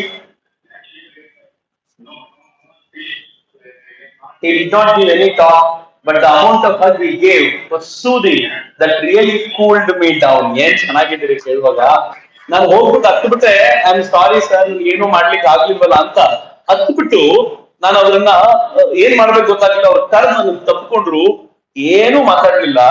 but ನನ್ನ ಹಗ್ ಮಾಡಿದ್ದಿತ್ತಲ್ಲ ನನ್ಗೆ ಎಷ್ಟು ಸಮಾಧಾನ ಕೊಟ್ಬಿಡ್ತು ಅಂತಂದ್ರೆ ನನ್ ಗೆದ್ದೆ ಅಂತ ಅನ್ನಿಸ್ಬಿಡ್ತು ಅಂತ ಅವ್ರು ಹೇಳ್ಕೊಳ್ತಾರೆ. ಹಿಂಗಾಗಿ ಮೋದಿ ಮತ್ತೆ ಇಸ್ರೋಗ್ ಹೋದಾಗ ಇವೆಲ್ಲ ನೆನಪಾಗ್ಬಿಡ್ತು ಎಲ್ರಿಗೂ. ಮೋದಿ ಎಷ್ಟು ಸುಂದರವಾದ ಕೆಲಸ. ಕಾಂಗ್ರೆಸ್ಸಿಗರಿಗೆ ನಾಚಿಕೆ ಆಯ್ತು. ನಂಗೆ ಬಹಳ ಬೇಜಾರು. ನಾನು ಯಾಕೆ ನಿಮ್ ಮುಂದೆ ಪ್ಲೇ ಮಾಡ್ತಿದ್ದೀನಿ ಅಂದ್ರೆ, ಎಂತ ಅಯೋಗ್ಯರಿದ್ದಾರೆ ಅಂತಂದ್ರೆ ಆ ಅಯೋಗ್ಯ ಜನ ತಮ್ಮ ಮುಖಗಳಲ್ಲಿ ನೋಡ್ಕೋಬೇಕು ಒಂದ್ಸಲ. ಮೋದಿ ಎಂಥ ಪ್ರೀತಿಯನ್ನ ಕೊಟ್ಟರು ಅವತ್ತು. ಆ ಪ್ರೀತಿಯ ಪರಿಣಾಮ ವಾಪಸ್ ಅವರು ಚಂದ್ರಯಾನವನ್ನು ಮಾಡಿದಾಗ ಮೋದಿ ಬಂದಾಗ ಒಂದು ರಿಯಾಕ್ಟ್ ಮಾಡ್ತಾರಲ್ಲ, ಮೋದಿ ಮೊನ್ನೆ ಮತ್ತೆ ಭಾವುಕರಾದ್ರು. ನೀವು ನೋಡಿದ್ರ ಲೈವ್ ಅನ್ನ? ಮೋದಿ ಮಾತಾಡ್ತಾ ಅವ್ರಿಗೆ ಹೇಳಲಿಕ್ಕೆ ಆಗ್ತಿಲ್ಲ. ಅವ್ರು ಹೇಳ್ತಾರೆ, ನನಗೆ ಗ್ರೀಸ್ ನಿಂದ ಯಾವಾಗ ಬರ್ತೀನೋ, ನಿಮ್ಮನ್ನ ಯಾವಾಗ ನೋಡ್ತೀನೋ ಅಂತ ಕಾಯ್ತಾ ಇದ್ದೆ. ಯಾಕೆ ಅಂದ್ರೆ ಜಾಗತಿಕ ಮಟ್ಟದಲ್ಲಿ ಭಾರತ ಸ್ಥಾಪಿಸಿರುವ ವಿಕ್ರಮ ಏನು ಅಂತ ಅವ್ರಿಗೆ ಮಾತ್ರ ಅರ್ಥ ಆಗುತ್ತೆ. ಮಾಡಿದೊಂದು ದೇಶದ ವಿಜ್ಞಾನಿಗಳಲ್ಲ, ಕಡಿಮೆ ಖರ್ಚಲ್ಲಿ ಇಂಥ ಸಾಧನೆ ಮಾಡಿರುವಂತ ನಿಮ್ಮನ್ನ ಮೊದಲು ನೋಡಿ ನಮಸ್ಕಾರ ಮಾಡ್ಬೇಕು ಅಂತ ಓಡ್ ಬಂದಪ್ಪ ಅಂತ ಮೋದಿ ಹೇಳ್ತಾರೆ ಅಂತಂದ್ರೆ ಏನ್ ಅದ್ಭುತವಾದ ವ್ಯಕ್ತಿ. ಫೈನ್. ಥರ್ಡ್ ಕ್ವೆಶ್ಚನ್, ಬಾಲಾಕೋಟ್ ದಾಳಿಯಲ್ಲಿ ಬಳಕೆಯಾದ ಮಿಸೈಲ್ ಯಾವುದು ಗೊತ್ತಿದೆಯಾ ಯಾರಿಗಾದ್ರು? Yes, fine. ಕೊನೆಯಲ್ಲಿ ಲಾಸ್ಟ್ ನೀವು ಮಿಸೈಲ್ ಏನ್ ಹೇಳ್ತಿದ್ದಾರೆ? ರಫೇಲ್ ಅಲ್ಲ, missile. I am asking of missile, aircraft ಅಲ್ಲ. ಅದು ಏರ್ಕ್ರಾಫ್ಟ್. ಐ ಆಮ್ ಆಸ್ಕಿಂಗ್ ಆಫ್ ಮಿಸೈಲ್. ಇಲ್ಲ, ಬ್ರಹ್ಮೋಸ್ ಅಲ್ಲ. No, it's again aircraft. Shabash, very good. Spice bombs. I think you googled it. If you have done it, I congratulate you. ನೀವು ಕಾಂಗ್ರೆಸ್ಸಿನ ರಾಹುಲ್ ಗಾಂಧಿಗಿಂತ ಮುಂದುವರೆದಿರಿ ಅಂತ. Because ನಾನು ಈ ಸ್ಪೈಸ್ ಬಾಂಬಿನ ಬಗ್ಗೆ ಹೇಳಿದಾಗ ಈ ಕಾಂಗ್ರೆಸ್ಸಿನ ಟ್ರಾಲ್ ಸ್ಪೈಸ್ ಬಾಂಬಿನ ಬಗ್ಗೆ ಹಾಕಿದ್ರು. ವೈ ಸ್ಪೈಸ್ ಬಾಂಬ್ ಬಗ್ಗೆ ನಾನು ಕೇಳ್ತಿದ್ದೀನಿ ಪ್ರಶ್ನೆ. Next slide. ಈ ಸ್ಪೈಸ್ ಬಾಂಬ್ ನ ಡೀಟೇಲ್ ಇದೆ. ಈ ಬಾಂಬಿನ ವೈಶಿಷ್ಟ್ಯ ಏನ್ ಗೊತ್ತಾ? ಇಸ್ರೇಲ್ ನ ಸ್ಪೈಸ್ ಬಾಂಬ್ಸ್ ಇದು. ಈ ಸ್ಪೈಸ್ ಬಾಂಬ್ ಗಳನ್ನ ಮೇಲಿಂದ ಡ್ರಾಪ್ ಮಾಡಿದ್ರೆ ಅದು ಹೋಗಿ ಎಕ್ಸ್ಪ್ಲೋಡ್ ಆಗ್ಬಿಡಲ್ಲ, ಕಾಂಕ್ರೀಟ್ ಮೇಲೆ ಬೀಳುತ್ತೆ, ಕಾಂಕ್ರೀಟ್ ಕೊರೆಯುತ್ತೆ, ಕೊರೆದು ಒಳಗೋಗಿ ಎಕ್ಸ್ಪ್ಲೋಡ್ ಆಗುತ್ತೆ. It's very interesting bomb. ನಾವು ಅದರ 5 ಬಾಂಬ್ ಅನ್ನು ಅವ್ರಿಗೆ ತರಿಸ್ಕೊಂಡಿದ್ದೇನಿತ್ತು ಅದನ್ನ ಡ್ರಾಪ್ ಮಾಡಿದ್ವಿ. ಅದೇನ್ ಮಾಡುತ್ತೆ, ಒಳಗಡೆ ಇವರು ಬಂಕರ್ಗಳಲ್ಲೂ ಮನೆ ಕಟ್ಕೊಂಡು ಕೂತು ಬಿಡ್ತಾರಲ್ಲ ಭಯೋತ್ಪಾದಕರು, ಇದು ಹೋಗಿ ಆ ಭಯೋತ್ಪಾದಕರು ಕೂತಿರುವಂತ ಮನೆಯನ್ನ ಮೊದಲು ಕೊರೆಯುತ್ತೆ. ಗೊತ್ತೇ ಆಗೋಕ್ಕಿಂತ ಮುಂಚೆ, ನೀವ್ ಹೇಳೋಕ್ಕಿಂತ ಮುಂಚೆ ಎಕ್ಸ್ಪ್ಲೋರ್ ಮಾಡ್ಬಿಡುತ್ತೆ. ಹಿಂಗಾಗಿ ಬಾಲಾಕೋಟ್ ನಲ್ಲಿ ಹೈಯೆಸ್ಟ್ ಆಗಿರುವಂತ ಭಯೋತ್ಪಾದಕರನ್ನ ಹತ್ಯೆ ಮಾಡ್ಲಿಕ್ಕಾಯ್ತು. ಯಾಕೆ ಅಂತಂದ್ರೆ ಒಳಗೆ ಮಲ್ಕೊಂಡು ಉಳ್ಕೊಳ್ಳೋ ಚಾನ್ಸೇ ಇರಲಿಲ್ಲ. ನಾವು ಬಳಸಿದ್ದು ಸ್ಪೈಸ್ ಬಾಂಬು. ನಾನು ಇದನ್ನ ಹೇಳಿದಾಗ ಟ್ರಾಲ್ಗಳು ವಿಡಿಯೋ ಹಾಕಿ ಆ ಥರದ್ದು ಬಾಂಬೆ ಇಲ್ಲ ಅಂತಂದ್ರು. ಹೇಳಿದ್ರೆ ನಿಮ್ ದಡ್ಡತನಕ್ಕೆ ನಾನು ಏನಪ್ಪಾ ಮಾಡ್ಲಿ? ಆದ್ರೆ ಭಾರತ ಅಂತ ಬಾಂಬ್ ಅನ್ನು ಬಳಸಿದೆ ಅನ್ನೋದಕ್ಕೆ ಇದೊಂದು example. Anybody can Google it. ನಾನು ಗೂಗಲ್ ಮಾಡಿದಕ್ಕೆ ಧನ್ಯವಾದ ಹೇಳ್ತೀನಿ. ಯಾಕೆಂತಂದ್ರೆ ಆ ಕಾಂಗ್ರೆಸ್ಸಿನ ಜನ ಇಷ್ಟಾದ್ರೂ ತಲೆ ಓಡಿಸಿದ್ರೆ ಅವ್ರು ರಾಹುಲ್ ಗಾಂಧಿ ಜೊತೆ ಇರ್ತಿರ್ಲಿಲ್ಲ ಅಂತ ಅಷ್ಟೇ, ಇನ್ನೇನಿಲ್ಲ. Next question. ಮೋದಿ ಕೋಟ್ ಕೊಡುಗೆಯಾಗಿ ಪಡೆದ ಮೂನ್ ಜೆ ಇನ್ ಯಾವ ದೇಶದವರು? Which country? ನೋ ಗೂಗಲ್ ಗೆ, ನೋ ನೋ, ಹೇಳ್ಕೊಡಿ ಹೇಳ್ಕೊಡಿ. ಹೇಳಿ. ಜಪಾನ್ ಅಲ್ಲ, ರಾಂಗ್. ಫಿಲಿಪೈನ್ಸ್ ಅಲ್ಲ, ಇಂಡೋನೇಷಿಯಾ ಅಲ್ಲ, ಸಿಂಗಪೂರ್ ಅಲ್ಲ. Who told it? ಎಲ್ಲಿ ಕೈ ಕೊಡಿ. No, wrong. ದಕ್ಷಿಣ Korea. Yeah, it is South Korea. Next answer ನೋಡಿ. It is South Korea. South ಕೊರಿಯಾದ ಮೂನ್ ಜೆ ಇನ್ ಅದನ್ನು ತಗೊಂಡ್ರು. ನಾನು ಮತ್ತಿದನ್ನ ಯಾಕೆ ಹೇಳಿದೆ ಅಂತಂದ್ರೆ it's a very interesting story. Moon Jae In ಏನ್ ಮಾಡಿದ್ರು, ಈ ದೇಶಕ್ಕೆ ಬಂದಿದ್ದಾಗ ನರೇಂದ್ರ ಮೋದಿ ಕೋಟ್ ನೋಡಿದ್ರು, ನೋಡ್ಬಿಟ್ಟು ಹೇಳಿದ್ರು ನಿಮ್ ಕೋಟ್ ಬಹಳ ಚೆನ್ನಾಗಿದೆ ಅಂತ. ಈ ಮನುಷ್ಯ ಕಡಲ ವಂಶ ಅಲ್ಲ. ಅವ್ರ ಫ್ರೆಂಡ್ಶಿಪ್ ಹೆಂಗ್ ಬೆಳೆಸ್ಕೊಳ್ತಾರೆ ಅಂತಂದ್ರೆ ತಕ್ಷಣ ಜೇಡ್ ಬ್ಲೂ ಕಂಪನಿದು ಕೋಟ್ಸ್ ಅವು ಅವ್ರನ್ನ ಕರೆಸಿ, ಟೈಲರ್ನ ಕರೆಸಿ ಇವ್ರ ಅಳತೆ ತಗೊಂಡು ಕಳಿಸಿದ್ರು, ಹೋಗಿ ಅಂತ. ಅವ್ರು ಹೋದ್ರು. ಹೋದ ಕೆಲವೇ ದಿನಗಳಲ್ಲಿ 4 ಬ್ಯೂಟಿಫುಲ್ ಆಗಿರುವಂತ ಕೋಟ್ ಅನ್ನ ಅವ್ರಿಗೆ ಗಿಫ್ಟ್ ಮಾಡಿ ಕಳಿಸಿದ್ರು. ನಾನು ಇದನ್ನ ಹೇಳಿದಾಗ ಮತ್ತೆ ಟ್ರಾಲ್ಗಳು ಮೆಕ್ಕಿದ್ರು, ಹಂಗ್ ಮಾಡ್ಲೇ ಇಲ್ಲ ಮೋದಿ ಅಂತ. ಅವ್ರಿಗೆ ಗೊತ್ತಿಲ್ಲ ಅಂತ. ನೀವು ನೋಡಿ, ನೆಕ್ಸ್ಟ್ ಒಂದು ಟ್ವೀಟ್ ಅವ್ರು ಮಾಡಿದ್ದು, during my visit to India I had told the prime minister Narendra Modi that he looked great in those vests and he duly sent them over, all meticulously tailored to my size. I would like to thank him for this kind gesture. Friendship ಅನ್ನು ಹೆಂಗ್ ಉಳಿಸ್ಕೊಳ್ಳೋದು ಮೋದಿ ಜಾಗತಿಕ ಮಟ್ಟದಲ್ಲಿ ಅಂದ್ರೆ ಹಿಂಗೆ ಹೆಂಡ ಉಳಿಸಿ ಅಲ್ಲ. I mean it. ಅವ್ರಗಳಿಗೆಲ್ಲ ಹಿಂಗ್ ಮಾಡೋದಲ್ಲ ಅದು ನರೇಂದ್ರ ಮೋದಿ. ಎಂತದೊಂದು ಹೃದಯದ ಬಾಂಧವ್ಯ ಕ್ರಿಯೇಟ್ ಮಾಡ್ಬಿಡ್ತಾರೆ ಅಂತಂದ್ರೆ ನರೇಂದ್ರ ಮೋದಿ ಹಿಂಗ್ ಮಾಡಿದ್ರು ಅಂತ. ಟಿ ಶರ್ಟ್ ಕೊಟ್ರ ಅವರಿಗೆ ಯಾರಾಯ್ತು. ನೆಕ್ಸ್ಟ್ ಇನ್ನೊಂದು ಇದನ್ನ ಹೇಳ್ಬೇಕು ನಮಗೆ. ಈ ಇಂಡೋನೇಷಿಯನ್ ಪ್ರೆಸಿಡೆಂಟ್ ವಿಡೋಡೋ ಅವ್ರು ಹೇಳ್ತಾನೆ, ನನ್ನ ಮೊಮ್ಮಗನ ಹೆಸರನ್ನ ನಾನು ಶ್ರೀ ನರೇಂದ್ರ ಅಂತ ಇಟ್ಟಿದ್ದೀನಿ. ಅದು ಬಹಳ ಚೆನ್ನಾಗಿದೆ ರಿಪೋರ್ಟ್. ನೀವು ಯಾವಾಗಾದ್ರೂ ಸಿಕ್ಕಿದ್ರೆ ಟೈಮ್ಸ್ ಆಫ್ ಇಂಡಿಯಾದ ರಿಪೋರ್ಟ್ ನೋಡಿ, ತುಂಬಾ ಚೆನ್ನಾಗಿ ಬರೆದಿದ್ದಾರೆ. ನರೇಂದ್ರ ಮೋದಿಗೆ ಸಿಕ್ಕಾಗ ಅವ್ರಿಗೆ ಸಿಕ್ಕವ್ರ ಕೈ ಕುಲುಕಿ ಹೇಳ್ತಾರೆ, ನನ್ನ ಮೊಮ್ಮಗನಿಗೆ ಶ್ರೀ ನರೇಂದ್ರ ಅಂತ ಹೆಸರಿಟ್ಟಿದ್ದೆ ನಾನು, ನಿಮ್ಮನ್ನ ಕಂಡ್ರೆ ನಂಗೆ ಬಹಳ ಗೌರವ ಅಂತ. ಹಂಗಾದಂತ ಅವ್ರು ನರೇಂದ್ರ ಮೋದಿ ಹೇಳ್ತಾರೆ, yes it was truly right. ನಾನು ಅವ್ರ ಮೊಮ್ಮಗನ್ ಮಾತನಾಡುವಾಗ ಅವ್ನ ಹೆಸರು ನರೇಂದ್ರ ಅಂತಿತ್ತು. ನಾನು ಈ ಗೆಸ್ಟರ್ಗೆ ಬಹಳ ಥ್ಯಾಂಕ್ಸ್. ನೀವು ಗಿಡಗಳಿಗೆ ಹೆಸರಿಡೋದು ಕೇಳಿದೀವಿ. ಸಿಂಗಾಪುರ್ ಹೋದ್ರೆ ಯಾವ್ದೋ ಬುಷಿಗೆ ಅವ್ರ ಹೆಸರಿಟ್ರು, ಇವ್ರ ಹೆಸರಿಟ್ರು, ಮತ್ತೊಂದಿಟ್ರು. ಆದ್ರೆ ತನ್ನ ಮೊಮ್ಮಗನಿಗೆ ನರೇಂದ್ರ ಅಂತ ಹೆಸರಿಡಬೇಕು ಅಂತಂದ್ರೆ ಆ ಮನುಷ್ಯನ ಮೇಲೆ ಇರುವಂತ ಗೌರವ ಎಂತದ್ದು ಅಂತ ನೋಡಿ. ಅದು ನರೇಂದ್ರ ಮೋದಿ ಮೇಲೆ ಜಾಗತಿಕ ಮಟ್ಟದಲ್ಲಿರುವಂತ ಗೌರವ. ನೆಕ್ಸ್ಟ್, ಭಾರತೀಯ ವಾಯುಸೇನೆ ಇಸ್ರೇಲ್ ನಿಂದ ತರಿಸಿಕೊಂಡ ಈ ಡ್ರೋನ್ ಹೆಸರೇನು?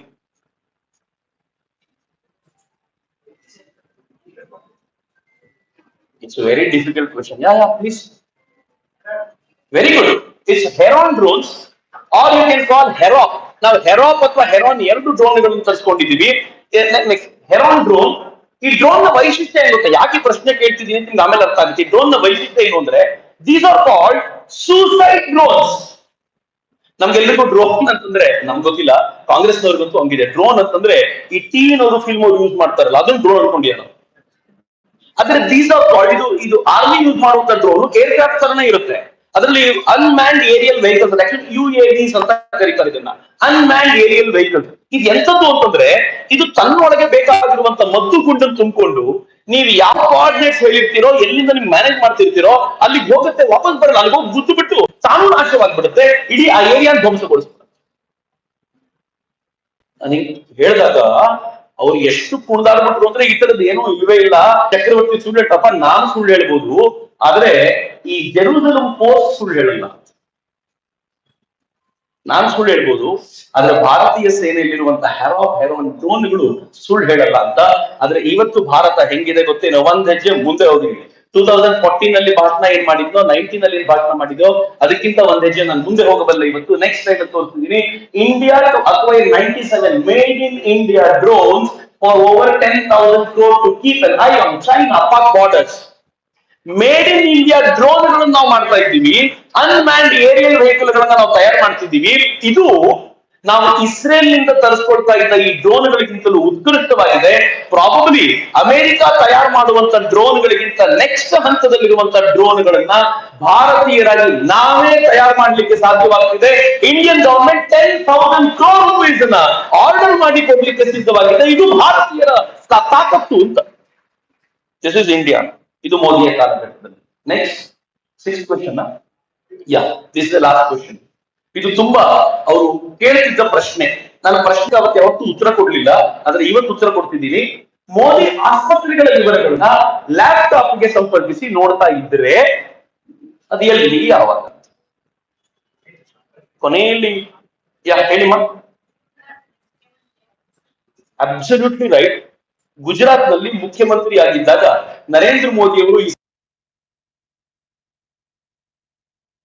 ಮುಖ್ಯಮಂತ್ರಿ ಆಗಿದ್ದಾಗ ನರೇಂದ್ರ ಮೋದಿ ಅವರು ಏನ್ ಮಾಡಿದ್ರು ಅಂತಂದ್ರೆ, ಅವರು ಒಂದು ಸಾಫ್ಟ್ವೇರ್ ಅನ್ನ ಬಳಸ್ಕೊಂಡು ಎಲ್ಲ ಹಾಸ್ಪಿಟಲ್ಗಳು, ಗವರ್ಮೆಂಟ್ ಹಾಸ್ಪಿಟಲ್ಗಳನ್ನ ಕನೆಕ್ಟ್ ಮಾಡಿ ಆ ಹಾಸ್ಪಿಟಲ್ಗಳಲ್ಲಿ ಡಾಟಾ ತಗೊಂಡು ಬಂದು ಆ ಡಾಟಾ ತಾವು ಕೂತ್ಕೊಂಡು ಒಂದೇ ಕಡೆ ನೋಡಿ ಯಾವ ಹಾಸ್ಪಿಟಲ್ ಏನಾಗ್ಬೇಕು ಅಂತ ನಿರ್ಧಾರ ಮಾಡುವ ಮಟ್ಟಿಗೆ ಆ ಇದನ್ನ ತೆಗೆದುಕೊಂಡು ಹೋಗಿದ್ರು.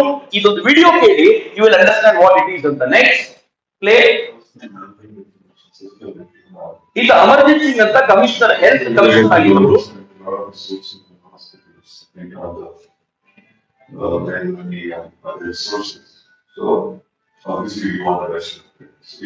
ಹೆಲ್ತ್ ಮ್ಯಾನೇಜ್ಮೆಂಟ್ ಇನ್ಫಾರ್ಮೇಶನ್ ಸಿಸ್ಟಮ್ ಅಂತ ಕರೀತಾರೆ ಅದನ್ನ. ಗವರ್ಮೆಂಟ್ ಆಫ್ ಗುಜರಾತ್ ಶುರು ಮಾಡಿತು. Every patient who comes to a hospital gets certain minimum level of hospital care and medical care. And for that, we have used